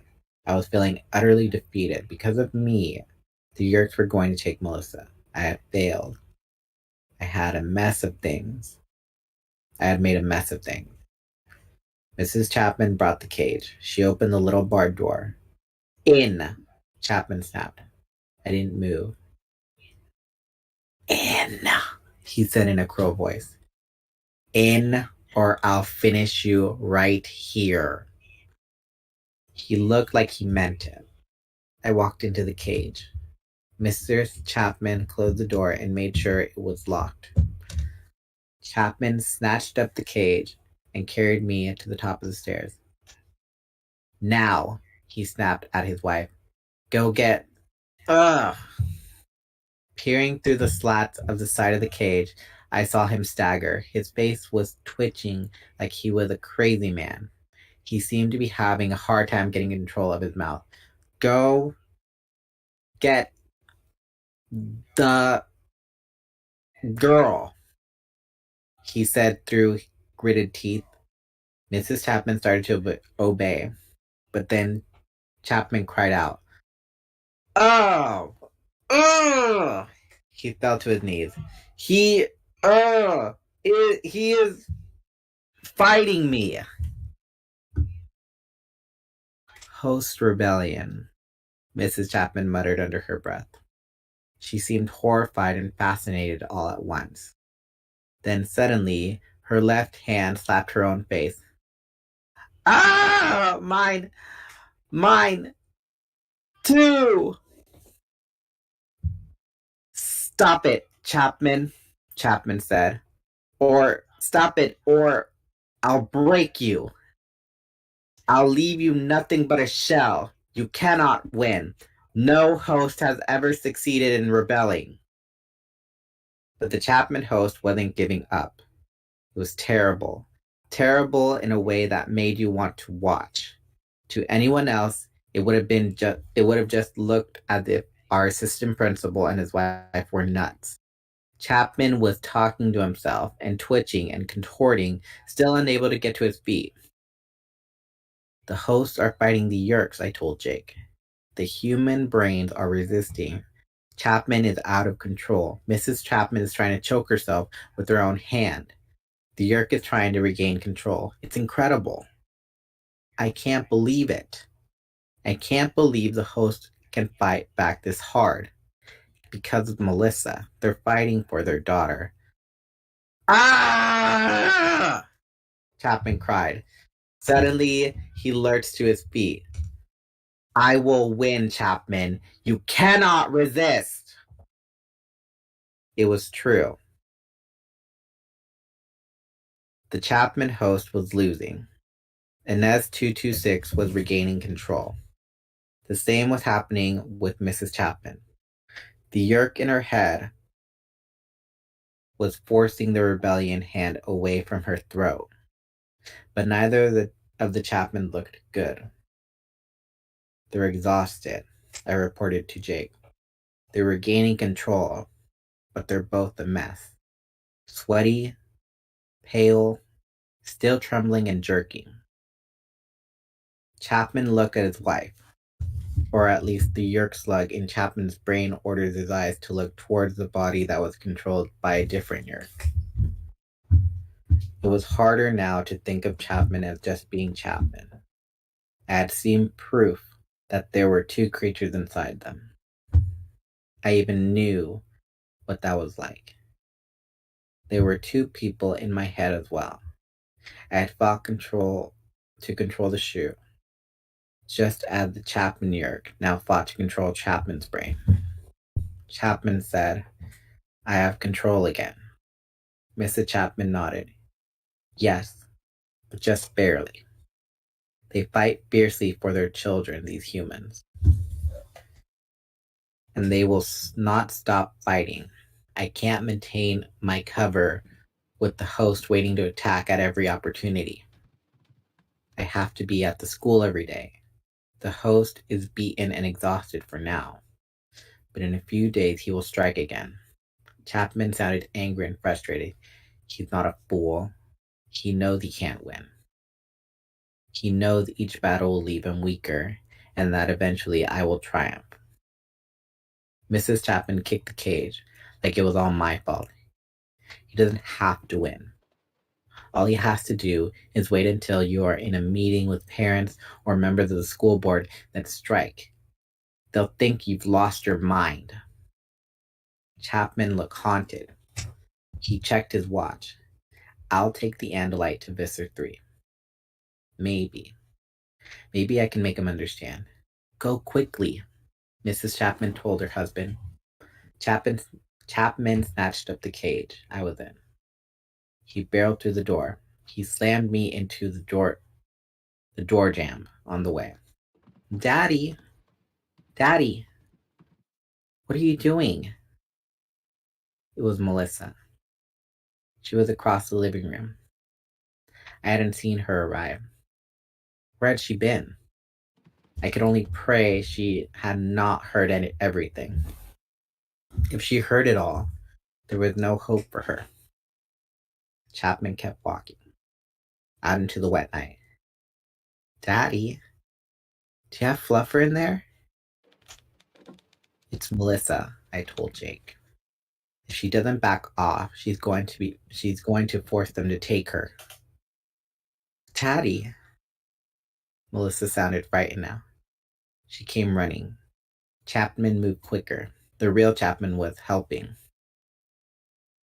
He knew his daughter would only make things worse if she tried to intervene. Fluffer! Melissa cried. There was only one hope. Tobias, I cried out, making my thoughts speak as loud as I could. Tobias, can you hear me? His answer was faint, but it was Tobias. Yes, Rachel. The real Fluffer. We need him. We need him right now. Rachel, what is going on out there? Jake demanded. Fluffer! Why are you taking Fluffer? Daddy, stop! Alright. 4 more chapters. More. Yes, Paolo, those are adorable mittens. Paolo sent me like a oven mitts, and they're mini mitts, but they fit me like regular people fit into regular oven mitts because I'm so small, so I appreciated that very much. So, alright.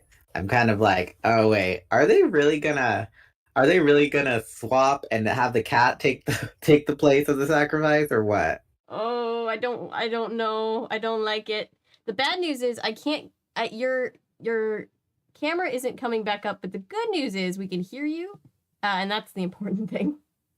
Okay, that'll help my acting. I do get self-conscious looking at myself act sometimes. No. We were just talking. Me apart, Lisa. We were talking about how you genuinely gave us all a jump scare with the ah. It was very convincing. We were all very proud. Okay, moving on. Chapter 19. Out the front door we went, Out into the night. Melissa sobbing pitifully, Jake demanding to know what was happening, Chapman walking as fast as he could. Melissa grabbed her father's arm. The cage wobbled wildly. Daddy, you can't take Fluffy. Don't take him away. What are you doing? The car. I could see it in the driveway. We were almost there. Suddenly, I heard a yowling, yammering, high-pitched sound that started as a hiss and ended as a shriek. Like a bullet, he came racing across the lawn. The real Fluffer.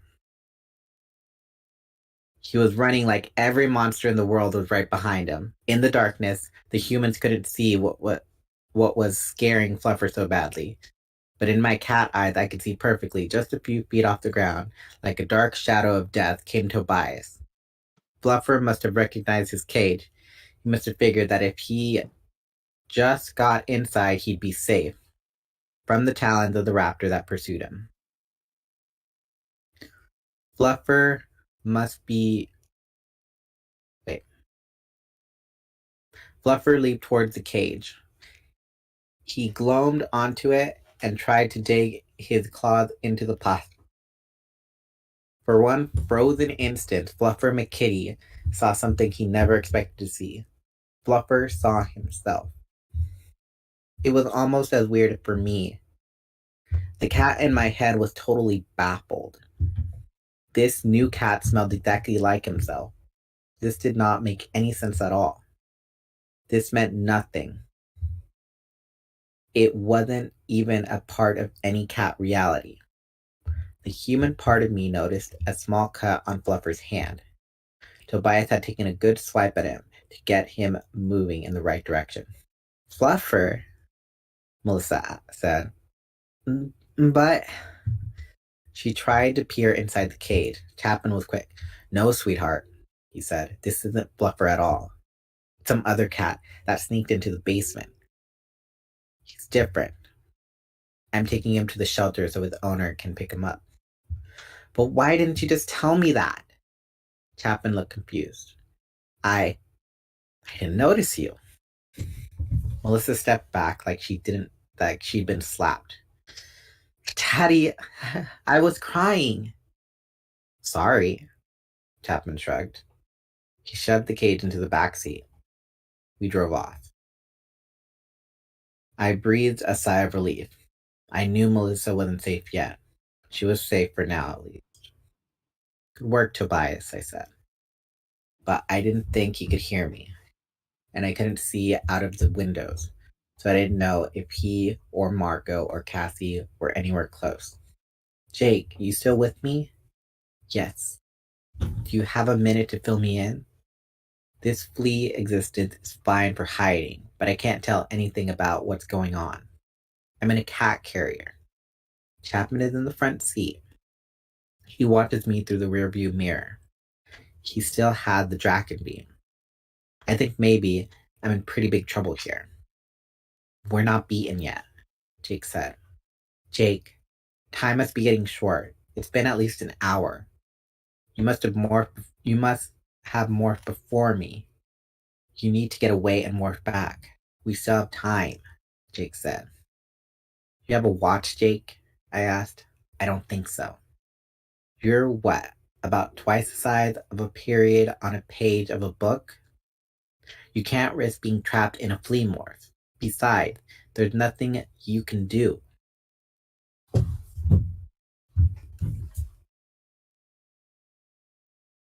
We hadn't traveled far before the car started bouncing and rattling over a rough road. As soon as we get out, you need to jump off, Jake, I said. Just make yourself jump away from the warmth, away from the smell of blood. You can do that. The car came to a stop. Rachel, there is no way I'm going to leave you alone. I knew he was trying to be brave, but he was making me mad. Jake, we're trapped. He's got a Draken beam, and I'm in a cage. Visser 3 is coming to get me. I can't morph back, or they'll see I'm human. Chapman will recognize me. How long do you think it will take them to figure out who the rest of us are? It would be the end of us all. The end of the Animorphs. The end of the only hope for stopping these guys. Come on, Jake. You know it's true. We're not beaten yet, Jake said stubbornly.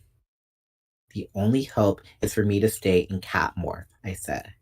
They'll probably, but at least they'll never find out about the rest of you. Now jump off. Chapman got out of the car. He came around and opened the back door. Time to meet the Visser Andalite. He'll have a wonderful time with you. Chapman lifted me out of the back seat. Wait, sorry. I looked through the bar. We're at the construction site, I told Jake. Now get off me. I'm not. I couldn't argue with Jake anymore. I was afraid now. Afraid. I could picture what Visser 3 might do to me. Sorry, Jake. But this time, I'm the boss, I said. I cocked my rear leg and started scratching in that rapid cat-like way. What are you doing? I'm scratching. I want you off me. Okay, Jake said. Just stop it. It's like an earthquake here. Okay, Rachel, you're right. We've lost this battle. Chapman carried the cage into the construction site. I could see the ground go by beneath me. I could see through the bars all the half-built cinder block buildings. I could see the very spot where the 5 of us had cowered in terror while Visser 3 had morphed into a monster and swallowed the Andalite prince. The Andalite's last despairing cry came back to me. He had lost his fight. Now I was losing mine. Maybe there was no hope. Maybe we were fools to even try and resist the Yerk. Get out of here, Jake, I said. Okay, Rachel, here I go. Look. Be strong, Rachel. Yeah, Jake. You too. Jumping. A few seconds later, Chapman put me down on the ground. He waited beside the cage. The two of us stared into the darkness. I decided to make sure Jake was gone. Jake. No answer. Jake, answer me. I've changed my mind. I want you to stay with me. If he lied to me, he would answer now. Come on, Jake. I've changed my mind. I need you. No answer. He truly was gone. The fact filled me with grim satisfaction. If Jake and the others survived, there would still be some hope. But the feeling of loneliness was awful. Then I heard the sound of something large moving swiftly in the air. I pressed my head against the door and looked up. 3 crafts were descending towards the construction site. 2 of them were smaller, about the size of 1 or 2 recreational vehicles, maybe a little larger. They had a cowled, insect-like look. They looked like beetles, with twin, long, serrated spears, pointed forward on each side. The Andalite had called them bug fighters. The third craft was much larger, shaped like an angular battle axe. It was black on black, sharp and deadly looking. As it sank slowly towards us, I felt my fear grow. It was not that the cat was afraid. It was me, the human. Sorry, I lost my spot. Kids are all gonna have that good trauma to work through, aren't It was me. Hold on. Sorry, I lost my spot, chat.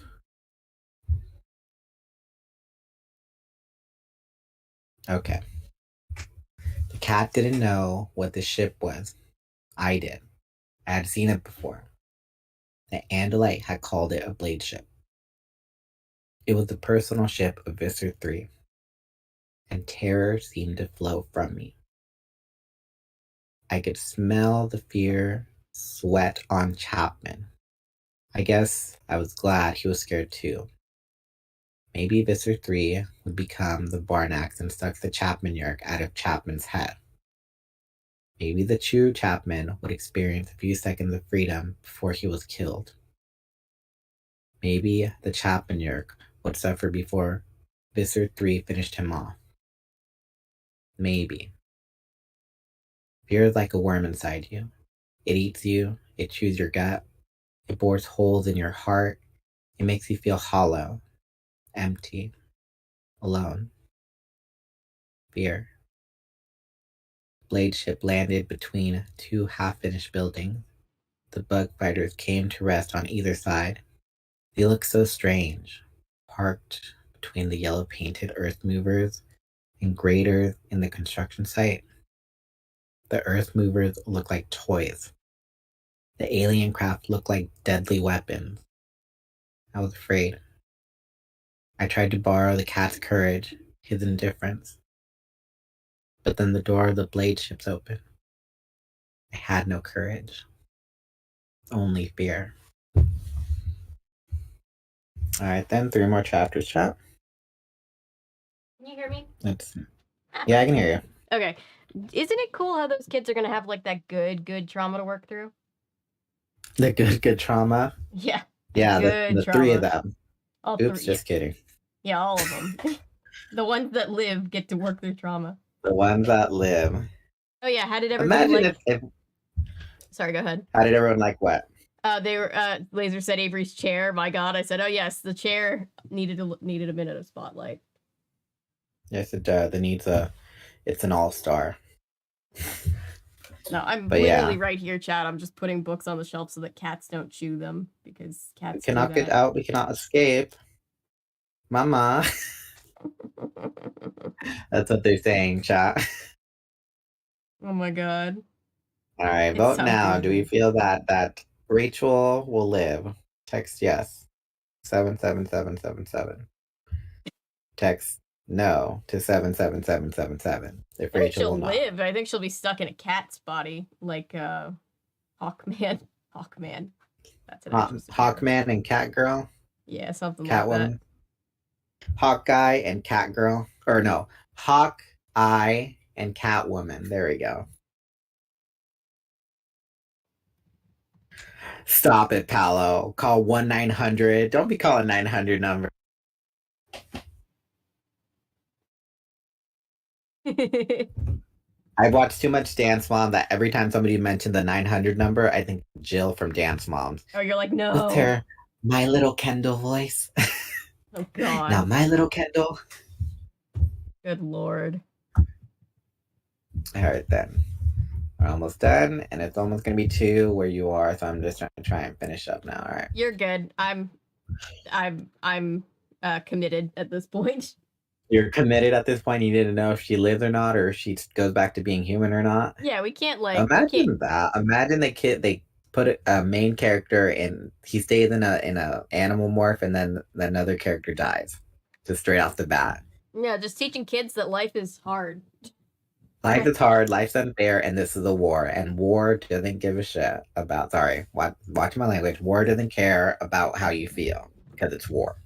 I think you're good to not watch. I think all the children watching have gone to bed at this point. All right, so just for the VOD, watching my language for the VOD. Thank you. All right then. So, chapter 20. Visser 3 in person is worse than Visser 3 as a hologram. There's nothing horrible about him. Not when he's in his normal Andalite body, at least. Andalites are strange looking. That's for sure. But they aren't frightening. But I had met a real Andalite. You could feel the difference between a real Andalite and an evil beast that was Visser 3. It was like he glowed with some dark light. A light that casts a shadow over your mind. Visser 3. Even Chapman feared him. Around the Visser, 2 Hork-Bajir guards deployed, each holding a Draken beam. Not that Hork-Bajir ever looked like they needed weapons. They were weapons. Marco had called them walking salad shooters. They were living razor blades, wickedly curved blades raked forward from their foreheads. More blades were at their elbows and wrists. Their feet were like Tobias's talons, only much bigger, like Tyrannosaurus feet. They were 7 feet tall, maybe a little more, with a spiked tail. The Andalite had told us that the Hork-Bajir were good people, enslaved by the Yeerks, just the same way the Yeerks wanted to enslave humans. But it was hard to look at a Hork-Bajir and think they had ever been anything but killing machines. Behind the Hork-Bajir came 4 Taxxons. Imagine a centipede. Now imagine a centipede twice the length of a human and just as big around. Imagine that the centipede holds the upper third of its body erect. Imagine pointed legs like steel pins below, and smaller legs with little claws as you get closer to the head. Not that it has a real head. There are 4 separate globs that look like chopped up red jello that are the Taxxon's eyes. And at the very top, a mouth. The mouth is perfectly round and lined with rows after rows of small needle teeth. Sorry, I was just like saw chat and then I said same. I read same Palo. Oh, Paula just said no fucking thank you at the description. The body horror. I was just like, same. Okay, all right. Okay. They always give a recap. That's the thing too. And every Animorphs book, like people might not read them in order or know the order. They just like to give a recap description sometimes. Oh yeah, all of these are gonna be seared in my brain forever, I feel like. And they always start with "My name is." All right, so where was I? Perfectly round, needle teeth. Okay. The Andalite told us that the Taxxons are all voluntary hosts. They are allies to the Yeerks. And yet, as horrible as the Hork-Bajir and Taxxons were, it was Visser 3 who made your skin crawl. Without the hologram communicator, the Visser communicated in the usual Andalite fashion. He thought spoke, much like we all did when we were in Morph. "This is the Andalite bandit?" he asked Chapman. "Yes, Visser." Visser 3 advanced towards me, almost mincing on his delicate Andalite legs, looking like a cross between a deer, a human, and a scorpion. He aimed his main eyes at me. His stalk eyes scanned the area, always watchful. He brought his face close to the cage. I was staring right into his face. I could see the nose slit open and close as he breathed. I could see the large almond-shaped eyes narrow as he peered inside to get a better look at me. He was only inches away.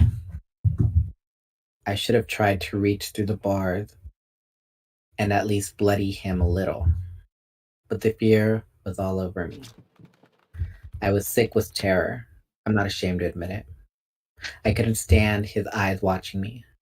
I turned away, afraid to look. "Not so brave now, my Andalite friend," Visser 3 asked. It was the first time any of us had ever been spoken to directly by the Visser. His voice was in my head, threatening and cruel and foul beyond description. It was a voice full of power and hate. When he called me an Andalite, I almost burst out. No, Visser, not an Andalite. A human! It was like I could feel the terrible force of his will battering me. In an instant, I knew I would never survive his questioning. I would tell him everything. His power was 1,000,000 times greater than mine. His will was vast, huge, irresistible thing. And what was I? just a foolish little girl. A foolish, lost girl. Lost. And yet, even as I felt my own mind wither before the black terror of Visser 3, another mind came forward.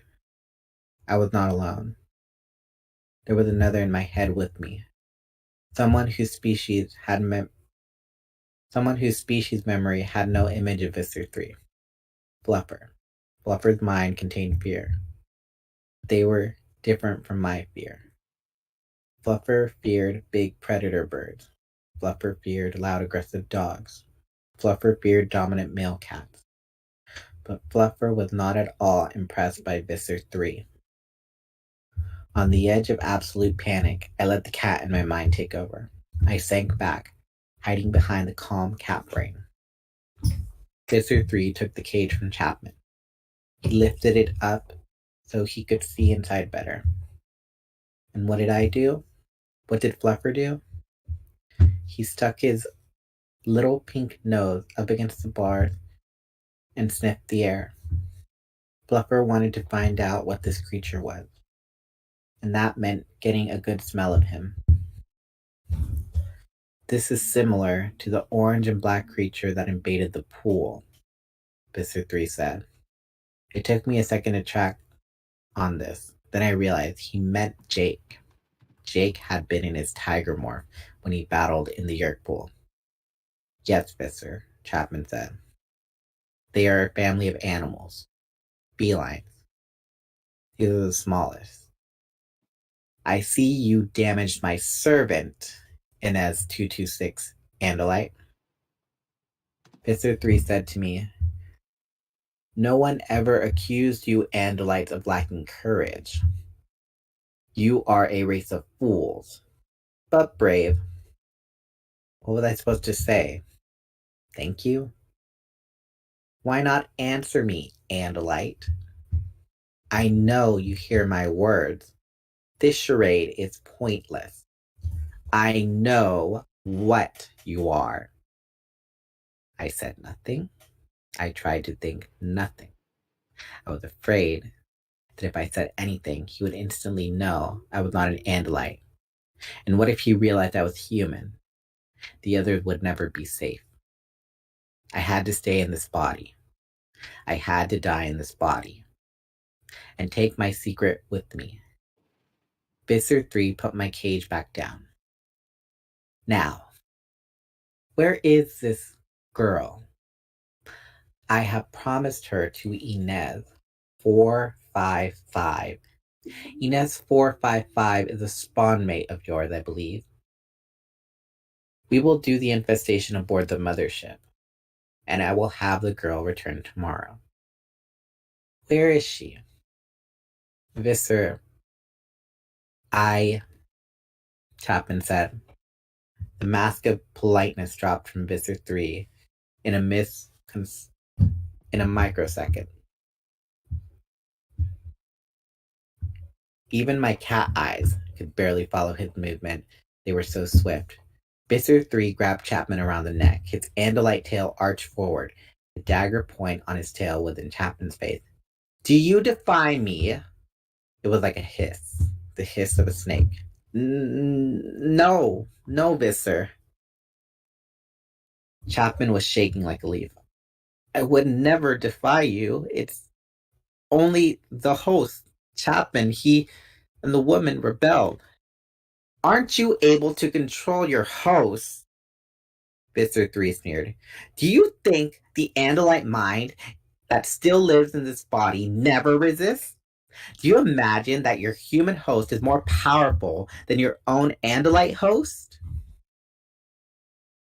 This wasn't going well for Chapman. Either the real human Chapman or the human controller that called itself Chapman. Visser, I only report the facts to you. My host is under control, but I'm constantly in contact with humans. I occupy a responsible position in their society. I cannot have my host body causing me to twitch and shake. Humans see such things as signs of mental illness. I could lose my position, and I would no longer be in any use to you. You're barely of use to me now, Visser 3 sneered. Visser, my host begs leave to address you directly. Wait, what? My host beg leave to address you directly. Okay? Could be a typo. That's just a weird phrasing. Visser 3 hesitated. I saw his stalk eyes scan around, checking for any signs of threat. Instinctively, I looked around too. I had no way of knowing how well Visser 3's borrowed Andalite eyes could see in the dark. But for me, the darkness was no barrier. I looked. I didn't even know what I was looking for. But all I saw were Herc-Bajir and the Taxon, the Yerk ships, silent and dark, and the buildings and forlorn construction equipment of the site. Then I caught a glimpse of movement. It was in the woods that bordered the construction site. A swift side-to-side movement, just the sort of thing my cat eyes noticed best. But when I stared closer, I saw no further movement. Probably just another Herc-Bajir patrolling. You get so used to saying controller that it's so hard to say other things that when it blah blah blah. Patrolling.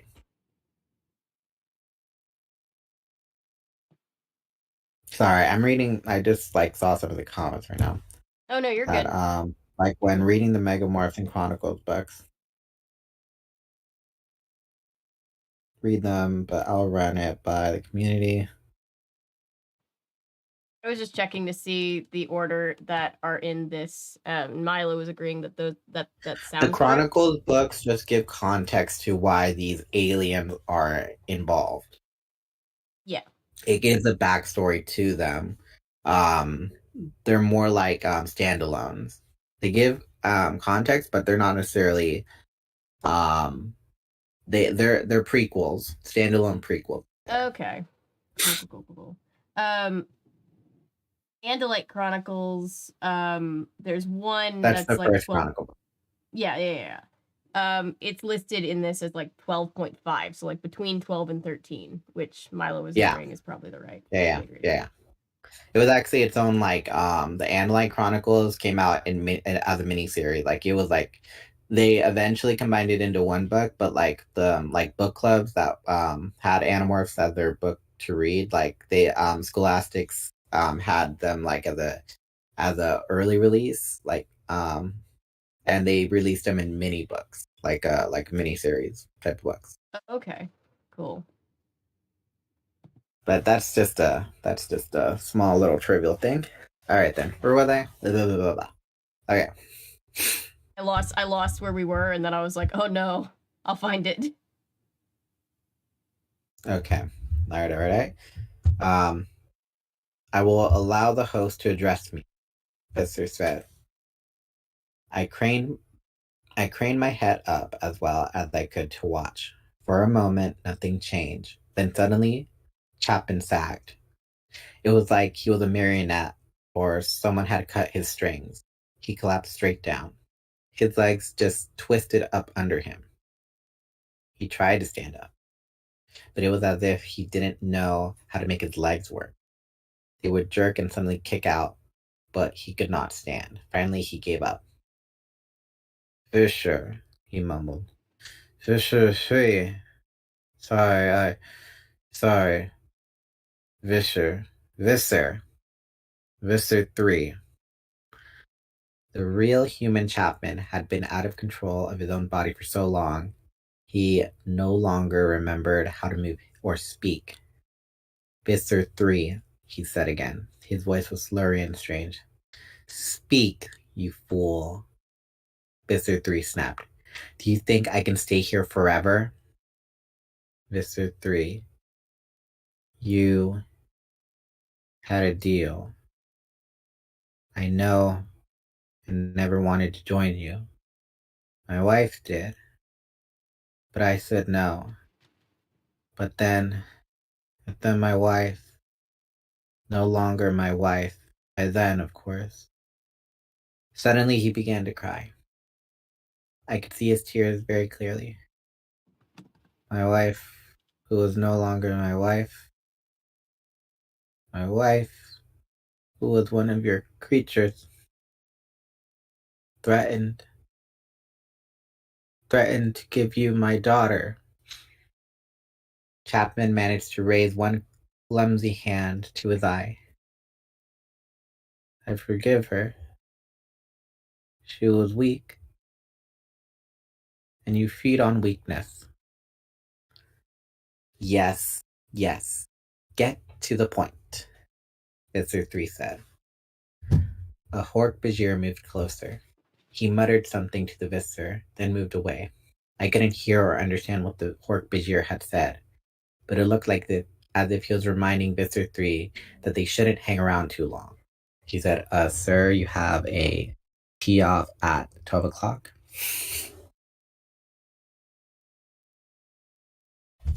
Alright then.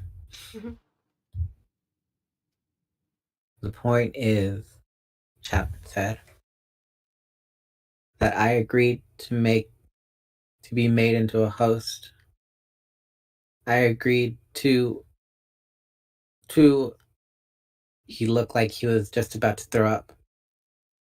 I agreed to surrender my freedom, to become a controller, to accept this filthy thing in my head, to accept your control. Agreed. But only if you spared my daughter. It felt like my heart had stopped beating. Chapman had become a controller to save Melissa. He had given more than his life to save his daughter. The situation has changed, Visitor 3 said. The Chapman person is an important part of our work. We cannot have him endangered by some uncontrollable human. The girl, Melissa, no threat. But Chapman struggled to lift himself up once again with clumsy legs and awkward arms. He rose to his knees, then slowly he stood up. He was wobbling and swaying, but he was standing. Girl is no threat, he repeated in stronger, more confident voice. But I am. You get him, dude. Alright. Tobias, I saw a blue box that said police on it. Okay, let's see. Noodle T says, gotta go, bye. Goodbye. He says, I remember scoffing at this part. Okay. Alright then. Well, we still got 8 concurrent viewers, and it's about 2 a.m. your side, 11, 12 my side.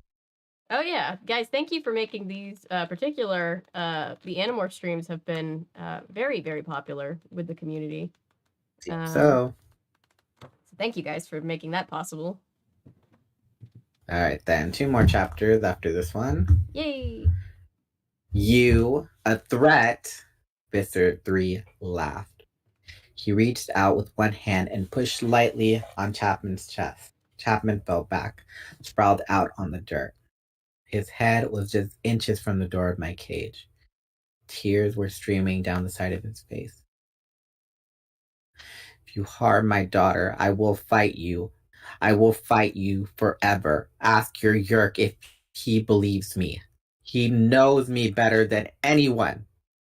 Ask Inez226 if I will fight for my daughter. Chapman closed his eyes. The tears stopped. Then his eyes opened again. He picked himself up quickly from the ground and stood before Visitor 3. The Yerk slug was in charge again. He was once again a controller. Before he stood, I saw something that frightened me all over again. It was Chapman's watch. The time was now 9:28. It was about 17 minutes before it hit the 2-hour limit. The host will not attempt to disrupt you. Yes, Visser. And the woman as well. She is not as strong as this one, but she was able to gain control of one hand. Perhaps she has a deeper strength than we know. He hesitated before going on. I could still smell the fear on him. I am of more use with passive voluntary host. But I am your tool, Visser. I will do as you command. Yes, you will certainly do as I command, Visser 3 said. But you have brought me the Andalite bandit. He nodded down at me. And this will occupy my time for a little while. Leave the girl for now. Now get out. You tempt my patience. Chapman didn't need a second invitation. He jumped in the car and tore out of there. Melissa was safe. As safe as she could ever be with Chapman as her father. That was something. Not much, but something. Move out! Visser 3 yelled. I saw the Hork-Bajir respond instantly to his command. The nearest one snatched me up, and suddenly we were moving fast towards the blazed ship. In seconds, it would all be over. I would be aboard the Visser ship. I would leave Earth. The only thing in my future was pain. Maybe I would die before I betrayed my friends. A depressing kind of thing to hope for. So what's happening now? Rawr! I jumped and spun around inside my cage. Jake, is that you? Who else would it be? You know anyone else who would be a talking flea riding on your back? Jake, you were supposed to get away and be safe. Yeah, right. Like I was going to abandon you. Listen, I could hear Visser 3's thought speech, but I don't know where we are. We're about 10 feet away from being loaded into Visser 3's blade ship, and I have about 15 minutes left before I'm trapped in this morph. 15 minutes? Great. If you have 15 minutes, I have 10. I had to morph earlier than you, remember? Jake, get out of here! You can't be trapped as a flea! Bless you. Thank you. The door of the blade ship slid open silently. I could see a dark red light inside. I could see a handful of Taxons that seemed to be standing over control panels of some sort. Hork-Bajir stood at attention. I'm not getting out of here, Jake said. None of us are. None of us. You mean the rest are fleas too? No, but they should be around somewhere. Tobias was supposed to follow us and lead the others to wherever we ended up. They can't do anything. Oh, really? Well, I bet they'll try. Just at that moment, I heard a strange sound. My cat brain didn't recognize it, but the human in me did. It was an engine, a big engine, like a big truck, or maybe a tractor, or an earth mover. The Hork-Bajir carrying me saw it too. He ran into the blade ship and tossed me down. Then he ran back to the Visser, who waited in the doorway. I think they've started one of the earth movers, I told Jake. Then I guess it's time for me to get into this fight, Jake said. I'm going to try a quick double morph. If it works. Here goes nothing. Yeehaw! All at once, through the open door of the blade ship, I spotted the earth mover. It lumbered at a painfully slow speed, but it lumbered right towards blade ship. Get us into the air! Visser 3 shouted. The nearest Taxon said something in the slithery snake speech. It sounded like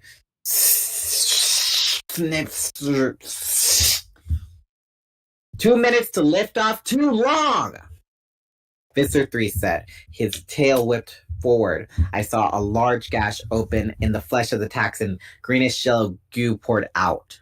The other Taxon all looked kind of excited. They were waving their little upper arms and snapping their little claws. You and you! Visser 3 pointed at the two Taxons. Get us off the ground! The rest of you may feed on this fool! The wounded Taxon emitted a wailing, slithering scream. 3 other Taxons rushed at him, their circular mouths fastened onto their fellow Taxon writhing flesh, and began chewing and tearing at him. Wait, what? Sorry, Pally said, come on, guy, you gotta make the sound too? Alright, let's see. The other character, both of them are hissing. Right. Who's hissing?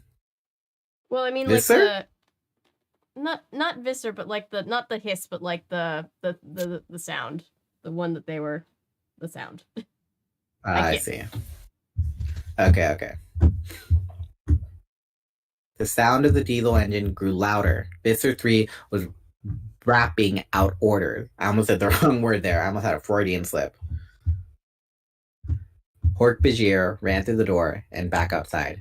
Then I saw something happening in the dark corner of the cabin. Over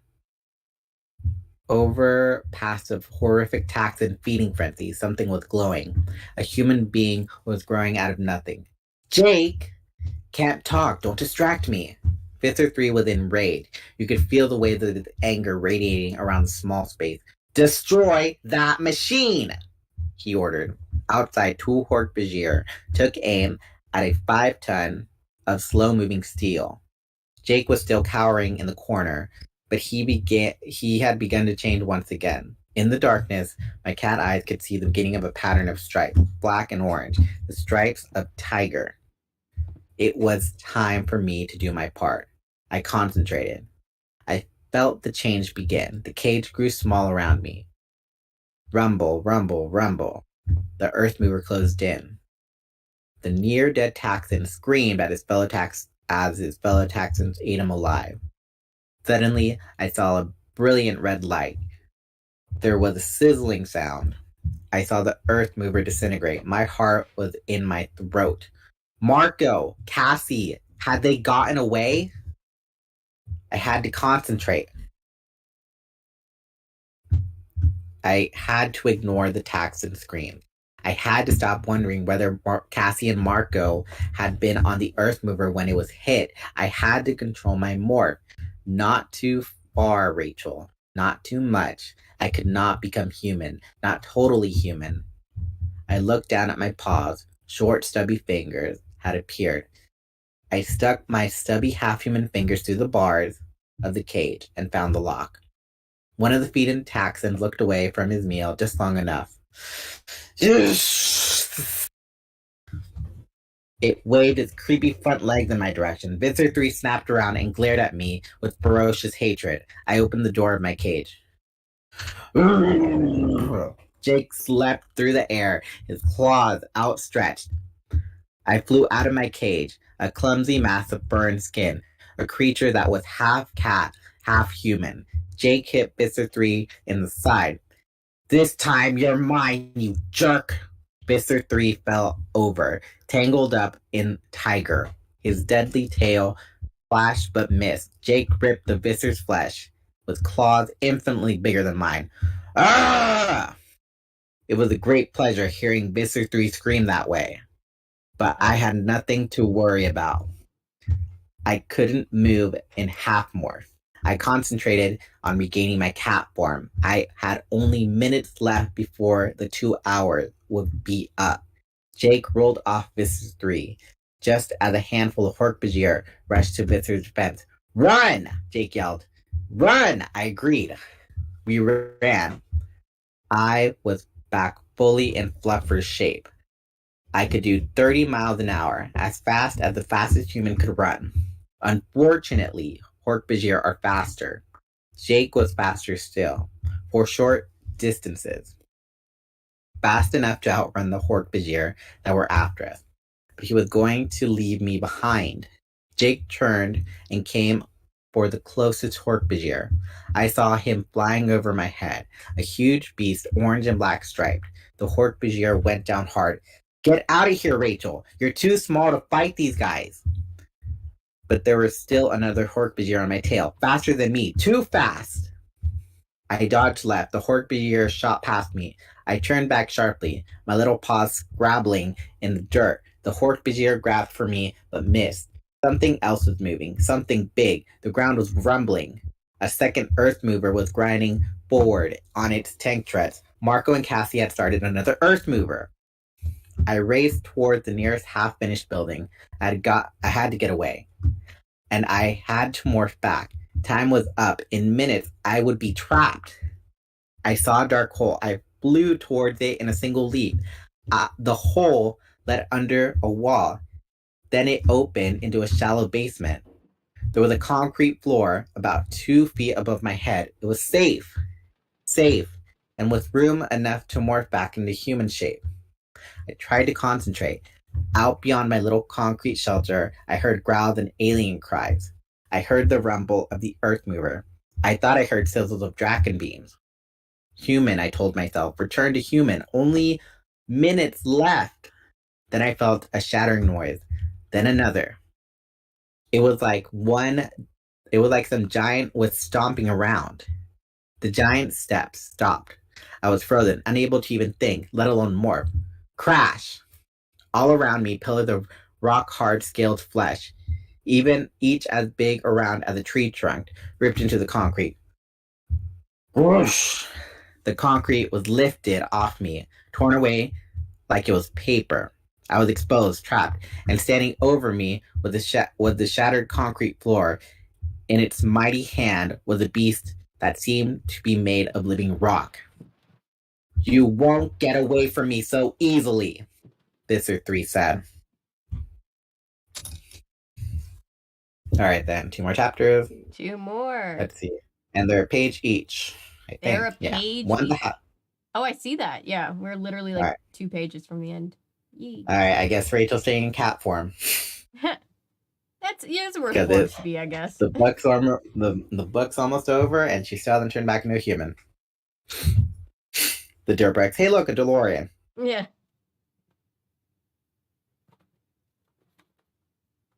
If Cowboy Flea is a spaghetti western, I'll watch it, Paolo says. Yeah, because when he said yeehaw and he jumped off in flea form, when Jake did that, I was like, Cowboy Flea coming to a Blockbuster near you. Coming to BET next summer, Cowboy Flea. Mm-hmm. It's too spicy for Hallmark or Lifetime. Directed by Spike Lee. Yep. All right. And it's fantastic. Let's see. All right then. With associate producer Tyler Perry. Mm-hmm. A DeLorean TARDIS sounds like a good idea, says Dirtbrex. It does sound like a good idea. All right then, let's wrap this up because it's about to be 3 o'clock in half an hour. All right, we're on a time crunch just like Rachel. Yep. We're gonna be stuck as we won't be able to morph back from people that just read Animorphs and only Animorphs on live. Wait, what? I said we'll be stuck. We won't be able to morph back from the people that will just be stuck as people just reading Animorphs all the time on live. Seems like, yeah. Friday night Animorphs, it sounds like this is gonna be a thing. Yeah, I'm down with this being a thing. It's gonna be a Spike Lee joint on Lifetime channel. They're spreading out. Yes. Spike Lee presents Cowboy Flea on Lifetime. Yeah, and it's fire. Starring, who would it be starring? I was gonna say Angela Lansbury, but Angela Lansbury's dead. Starring Giada De Laurenta in her acting debut.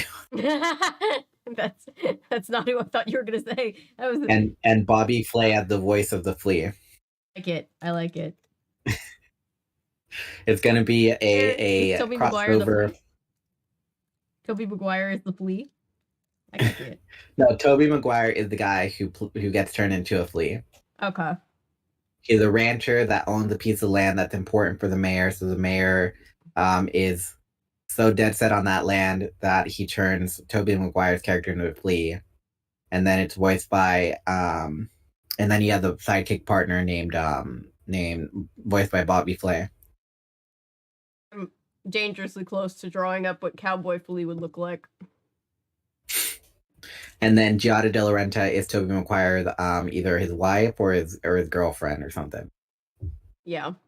It's a B-movie situation. She falls in love with him as a flea, but then he turns back into a guy at the end, and it's like, okay, this isn't that weird anymore. Yeah, so after all the bites and the blood drawing, I don't know if I can love you anymore. Oh my god. Cowboy Flea on Lifetime. Alright then, chapter 22. It was all over. I knew I was done for. See, she's dead. That's what I keep saying. That's the dumb joke that I keep making. It was all over. I knew I was done for. Nothing in the world could stop the beast Visser 3 had morphed into. I was 20 feet tall. He was 20 feet tall. As tall as a telephone pole. He stood there. He stood on 3 massive legs, each as big around as a redwood tree. He had a tiny head, not much bigger than a human head. He would have looked funny, except that there was nothing funny about what he was doing. With 2 long, mighty arms, he was casually tearing up the concrete. He slammed his fingers into the cement. He ripped it up in slabs and tossed them around his shoulder. One of his slaps hit a Hork-Bajir and crushed him. I don't think Visser 3 even noticed or cared. I ran. Crash! One of the Visser's huge hands slammed down in front of me. I scampered back and turned. Crash! Another hand, like living rock, slammed in front of me. Even the cat in me knew I was hopeless. Visser 3 glared down at me with tiny bright eyes, and a weirdly small head. He reached for me with both hands. He cupped together, forming a wall around me. Crunch! Visser 3 hesitated. Boom! I bolted. I leaped to the top of the wall, 6 feet straight up. And trust me, as scared as I was, I could have jumped even higher. Out of the corner of my eye, I saw what happened. The Earth Mover had frowned forward and slammed into one of the bug fighters. The bug fighter exploded. Arrgh! Visser 3 roared in fury. I did not envy the Hork-Bajir and Taxon who had let the Earth Mover get through. I ran along the top of the wall. It was cinder block, full of holes and only a few inches wide. It was a much tougher challenge than a balance beam in gymnastics. But I was running as fast as a very scared kitty can run. I'll kill you all! Fools! Visser 3 screamed. I hoped he would just forget about me. But then I heard the thunder of his walk. In 3 steps he had caught up to me. His huge hand swept towards me. It was 10 feet to the ground, and the ground was covered with rusted, twisted metal. I had no choice. I leapt. The sharp metal was rushing up at me. Visser 3's hand was sweeping towards me. Something sharp bit into my back. The ground was no longer rushing up at me. Instead, it was zooming through the air. Geez, Rachel, next time you want to morph into a kitty, pick one that doesn't eat so much. Tobias. I can get you as far as the trees, and that's it, Tobias said. I have to morph back. My time is up. We flew towards the trees. Tobias strained to keep up in the air. I knew he was at his limit of endurance. Drop me now! We were in the trees. Tobias dropped me. I fell through the air, but my tail pivoted and kept my balance perfect. A tree branch. Slam! My claws dug into the bark. I was already morphing back as I dropped to the ground and landed on soft pine needles. Through the trees, I could see the huge beast that was Visser 3 rampaging in fury. The Hork-Bajir that were left were tossed around like toys. Taxons were crushed under his feet. I think he's mad we got away. Jake, the others, I demanded. Did they make it? No. Just seeing if you're paying attention. They're fine. Jake had to morph back into a human shape before going into the tiger morph, so he didn't have a problem with the time. Marco got his feathers a little singed, but he's okay. Cassie too. I collapsed to the ground. I had escaped. I had survived. I knew I should have been glad, but all I felt was tired. That's the feeling I had on Valentine's Day. Let's see. Has anyone heard of Mask, is what they're saying. I have not heard of that. I was just typing it out, but I have not heard of that. Let's see. Whoops. Let's see. Damn, it's almost like 6:30 here. It says laser. It's 2:28 here in Canada. Actually, they corrected themselves. It's 12:28 in Canada. Denzel Washington because he owes Spike Lee a favor. And the Kardashians at the centipede thing. I missed So that. That's great. Okay. All right. Last chapter. Chapter 23. You can do it. Melissa was at her next gym class. She was still alive, still free. Acted nonchalant as I changed into my leotard and stretched out. But I did watch when she opened her locker and pulled out the envelope. She opened it and read the words I had put there. Melissa, your father loves you more than you will ever know. And more than he can ever show you. Signed, someone who knows. I printed it out on my word processor, of course, so she couldn't recognize my handwriting. Maybe it was just my imagination. But she seemed more into the practice that day. After my mom picked me up and drove me home, I hooked up with the others. We hadn't gotten together for a couple of days since the battle at the construction site. I guess I felt like I had something to think about. How is Melissa? Cassie asked. I shrugged. I left her a note. I told them what it had said. I know it's bad for security, Jake. And Marco, I know it was sentimental, but I don't care. Chapman gave up everything to save his daughter from being made into a host. I had to do something. Jake nodded. It's okay. Maybe it'll help. Cassie smiled at me, telling me she was proud of what I've done. Marco rolled his eyes, but he didn't say anything. Well, we destroyed a bug fighter. We made Visser 3 nervous, and we came out alive, Yay. Marco finished. But yeah, that too. Jake agreed with a grin. That's a very important thing to do. Next time, Will, I began. Next time, Marco cried out in mock horror. There will be a next time, Tobias said. There will be a next time until the Andalites return. All right, then. And then that was the end of the whole series. No, I'm just kidding. And then Visser 3 found them and then trampled them in his rock farm. One that was sad. That was heavy, but it wasn't like as viscerally scary as I guess the first one. It wasn't as traumatic. Yeah. It book 1 kicks your teeth in. Book 2 helps you pick them up, but won't take you to the dentist. Yeah, that's. They'll make you walk.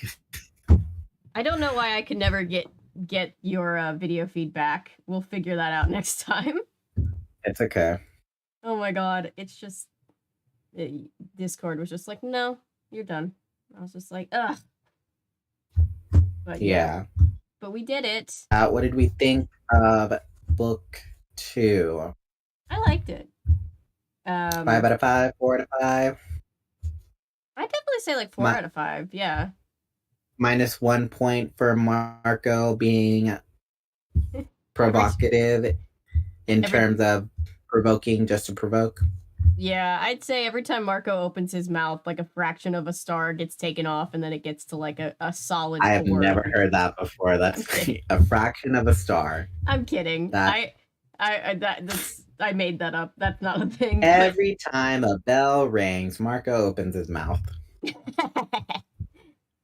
I don't know. I think this is a 5 out of 5 book because it's emotionally, like, it shows you, it's very perspective changing. It shows you that the bad guy that are on the opposing side is not just always full of bad people. Sometimes they are victims of circumstance. That is true. and have to make a choice. That is true, which is a hard thing to put in, especially in a YA novel. It can be hard to cover. Yeah, so with the whole Melissa or Mr. Chapman doing it to spare his daughter, it shows that even the people on the opposing side might not be pleased with the situations that they are governed by, but choose the safer option as opposed to the eminent and risky option. To segue for a second, Sammy says, what's this Model Land thing about you mentioned on here? Oh god. So tomorrow we're gonna do the third Model Land read. It's a 570 page book, so Gabe and I are slowly working through it. We've done 2 stream, well actually we've technically done 3 streams, but we've done 2 days of streaming so far, and it's just this terrible, terrible, terrible book that Tyra Banks wrote, and everybody just cannot believe how terrible it is.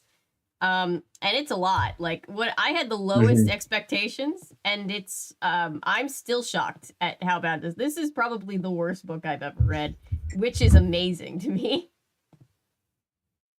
So yeah, it's gonna be a good time tomorrow. But back to the good book that we just finished. It's nice to be like, oh, that's a good book, before you go back into the fray of Model Land. I guess for me, like, when you work with children, you hear a lot of stuff and they will humble you right quick. So when you work with children, you pretty much become like immune to a lot of like sad realities because you're pretty much in the middle of a pool of sad realities when it comes to children. That is Maybe very that's true. why I'm not sad. I'm not sad when I read California Diaries or read Animorphs. I do act it out, the whole crying and all that, but oh. Yeah, I act it out, but I don't seem to feel too sad. I came close to crying this time, but I didn't. So that's something. Why? What made you almost cry? No, I honestly, it was the not that I wasn't sad about the potential harming of the human beings, but it was the potential harming of the cat that made me very sad. When they were like, we're gonna kill the cat, I was like, no. You thought that they were gonna switch the cat out and be like, oh, psych, see you around, cat. Not the cat. The cat didn't do it.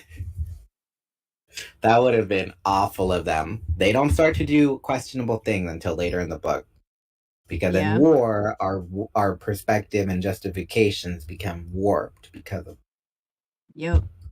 But for now, they're still very much of sound mind. But later on in the book, they will do some very questionable things. Yeah, that's pretty much as big as I can get it. Well, that is all along the lines of committing arson. Sorry. What's a little arson here and there? I'm just kidding. All right then. So, but yeah, like you said, signing off. Yeah. Yep, signing off. It is 2:45 where I am, 2:45 midnight where you are, but we finished the book, and next, yes, we did. Assuming we do another one next Friday, we will be more prepared for as prepared as we can be. Who knows what? Yeah, my Fridays are pretty much free for the time being. Monday through Thursdays, Saturdays and Sundays I have busy, but Fridays seem to be my free days. Yep. But yeah, I'm sure with the California Diaries, we might need to take a break in between to do, like, I don't know, some haunted island exploration or some some American McGee's Alice. I did send you that. Were you able to get it to work, by the way? I have not been able to get it to work, but I'm gonna keep trying because I'm sure I can get it to work. It's just both or just the haunted island.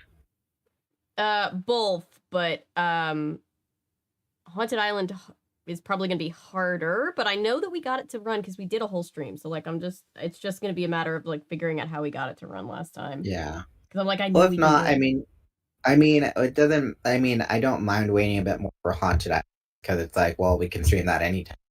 But I mean, like, it's Fairy Tale February, and February is a short month, so true. Kind of a little bit more advocating for the American McGee's Alice. Yeah, the first one, not the sequel. Not the sequel. We'll shoot to get that finally up and running, and hopefully that'll be a by next Friday we'll be like, we have it running. Yay. Yeah, and then resuming on Thursday, hopefully, if Avery has the energy for it. Because you do a lot of streaming, so I'm just like, wow, you got a good amount of endurance. Streaming has just become almost every day. Streaming has become a much bigger part of the channel than I ever expected it to. But I like it. I like especially doing like the book streams and the old game streams. Like I love being able to do that because you can't really cover those things in regular videos. Yeah, Maddie, you checked in just as we were finally signing off. Book 2 of the War Crimes series is in the bag, so we're gonna sign off for now. So I was 5 out of 5 on this, but then I was like, you know what, 4 out of 5. Victim blaming. It's the immense amount of victim blaming. Yeah. So -1 point for victim blaming. When they started victim blaming Rachel, my jaw dropped. I was like, what? Yeah. Like, what? What did he say? And then I was like, oh yeah, this is the 90s. It was that special kind of problematic. All right, then. So next Thursday, or this upcoming Thursday, you're going to resume next Thursday. Resuming what next Thursday? California Diaries. Yes, we can do California Diaries Thursday. That sounds like a plan. And then my Friday, they're free until like I decide to message you and say, hey, yep, my Fridays aren't free anymore. And that's totally cool. So. We'll figure it out. So, good night. All right, then, chat. Good night. Sleep tight. Don't let the yerks. Don't let the yerks bite. Thank you. Good night, Maddie. Good night, chat. We will, for those of you who are going to be on tomorrow, I will, barring some kind of unforeseen event, see you guys tomorrow for more Model Land. Yeah, unless she gets controlled by a yerk, you will see Model Land tomorrow. So yeah, we'll see you guys. All right, then. All right, Bye. Good night, everyone. Good night.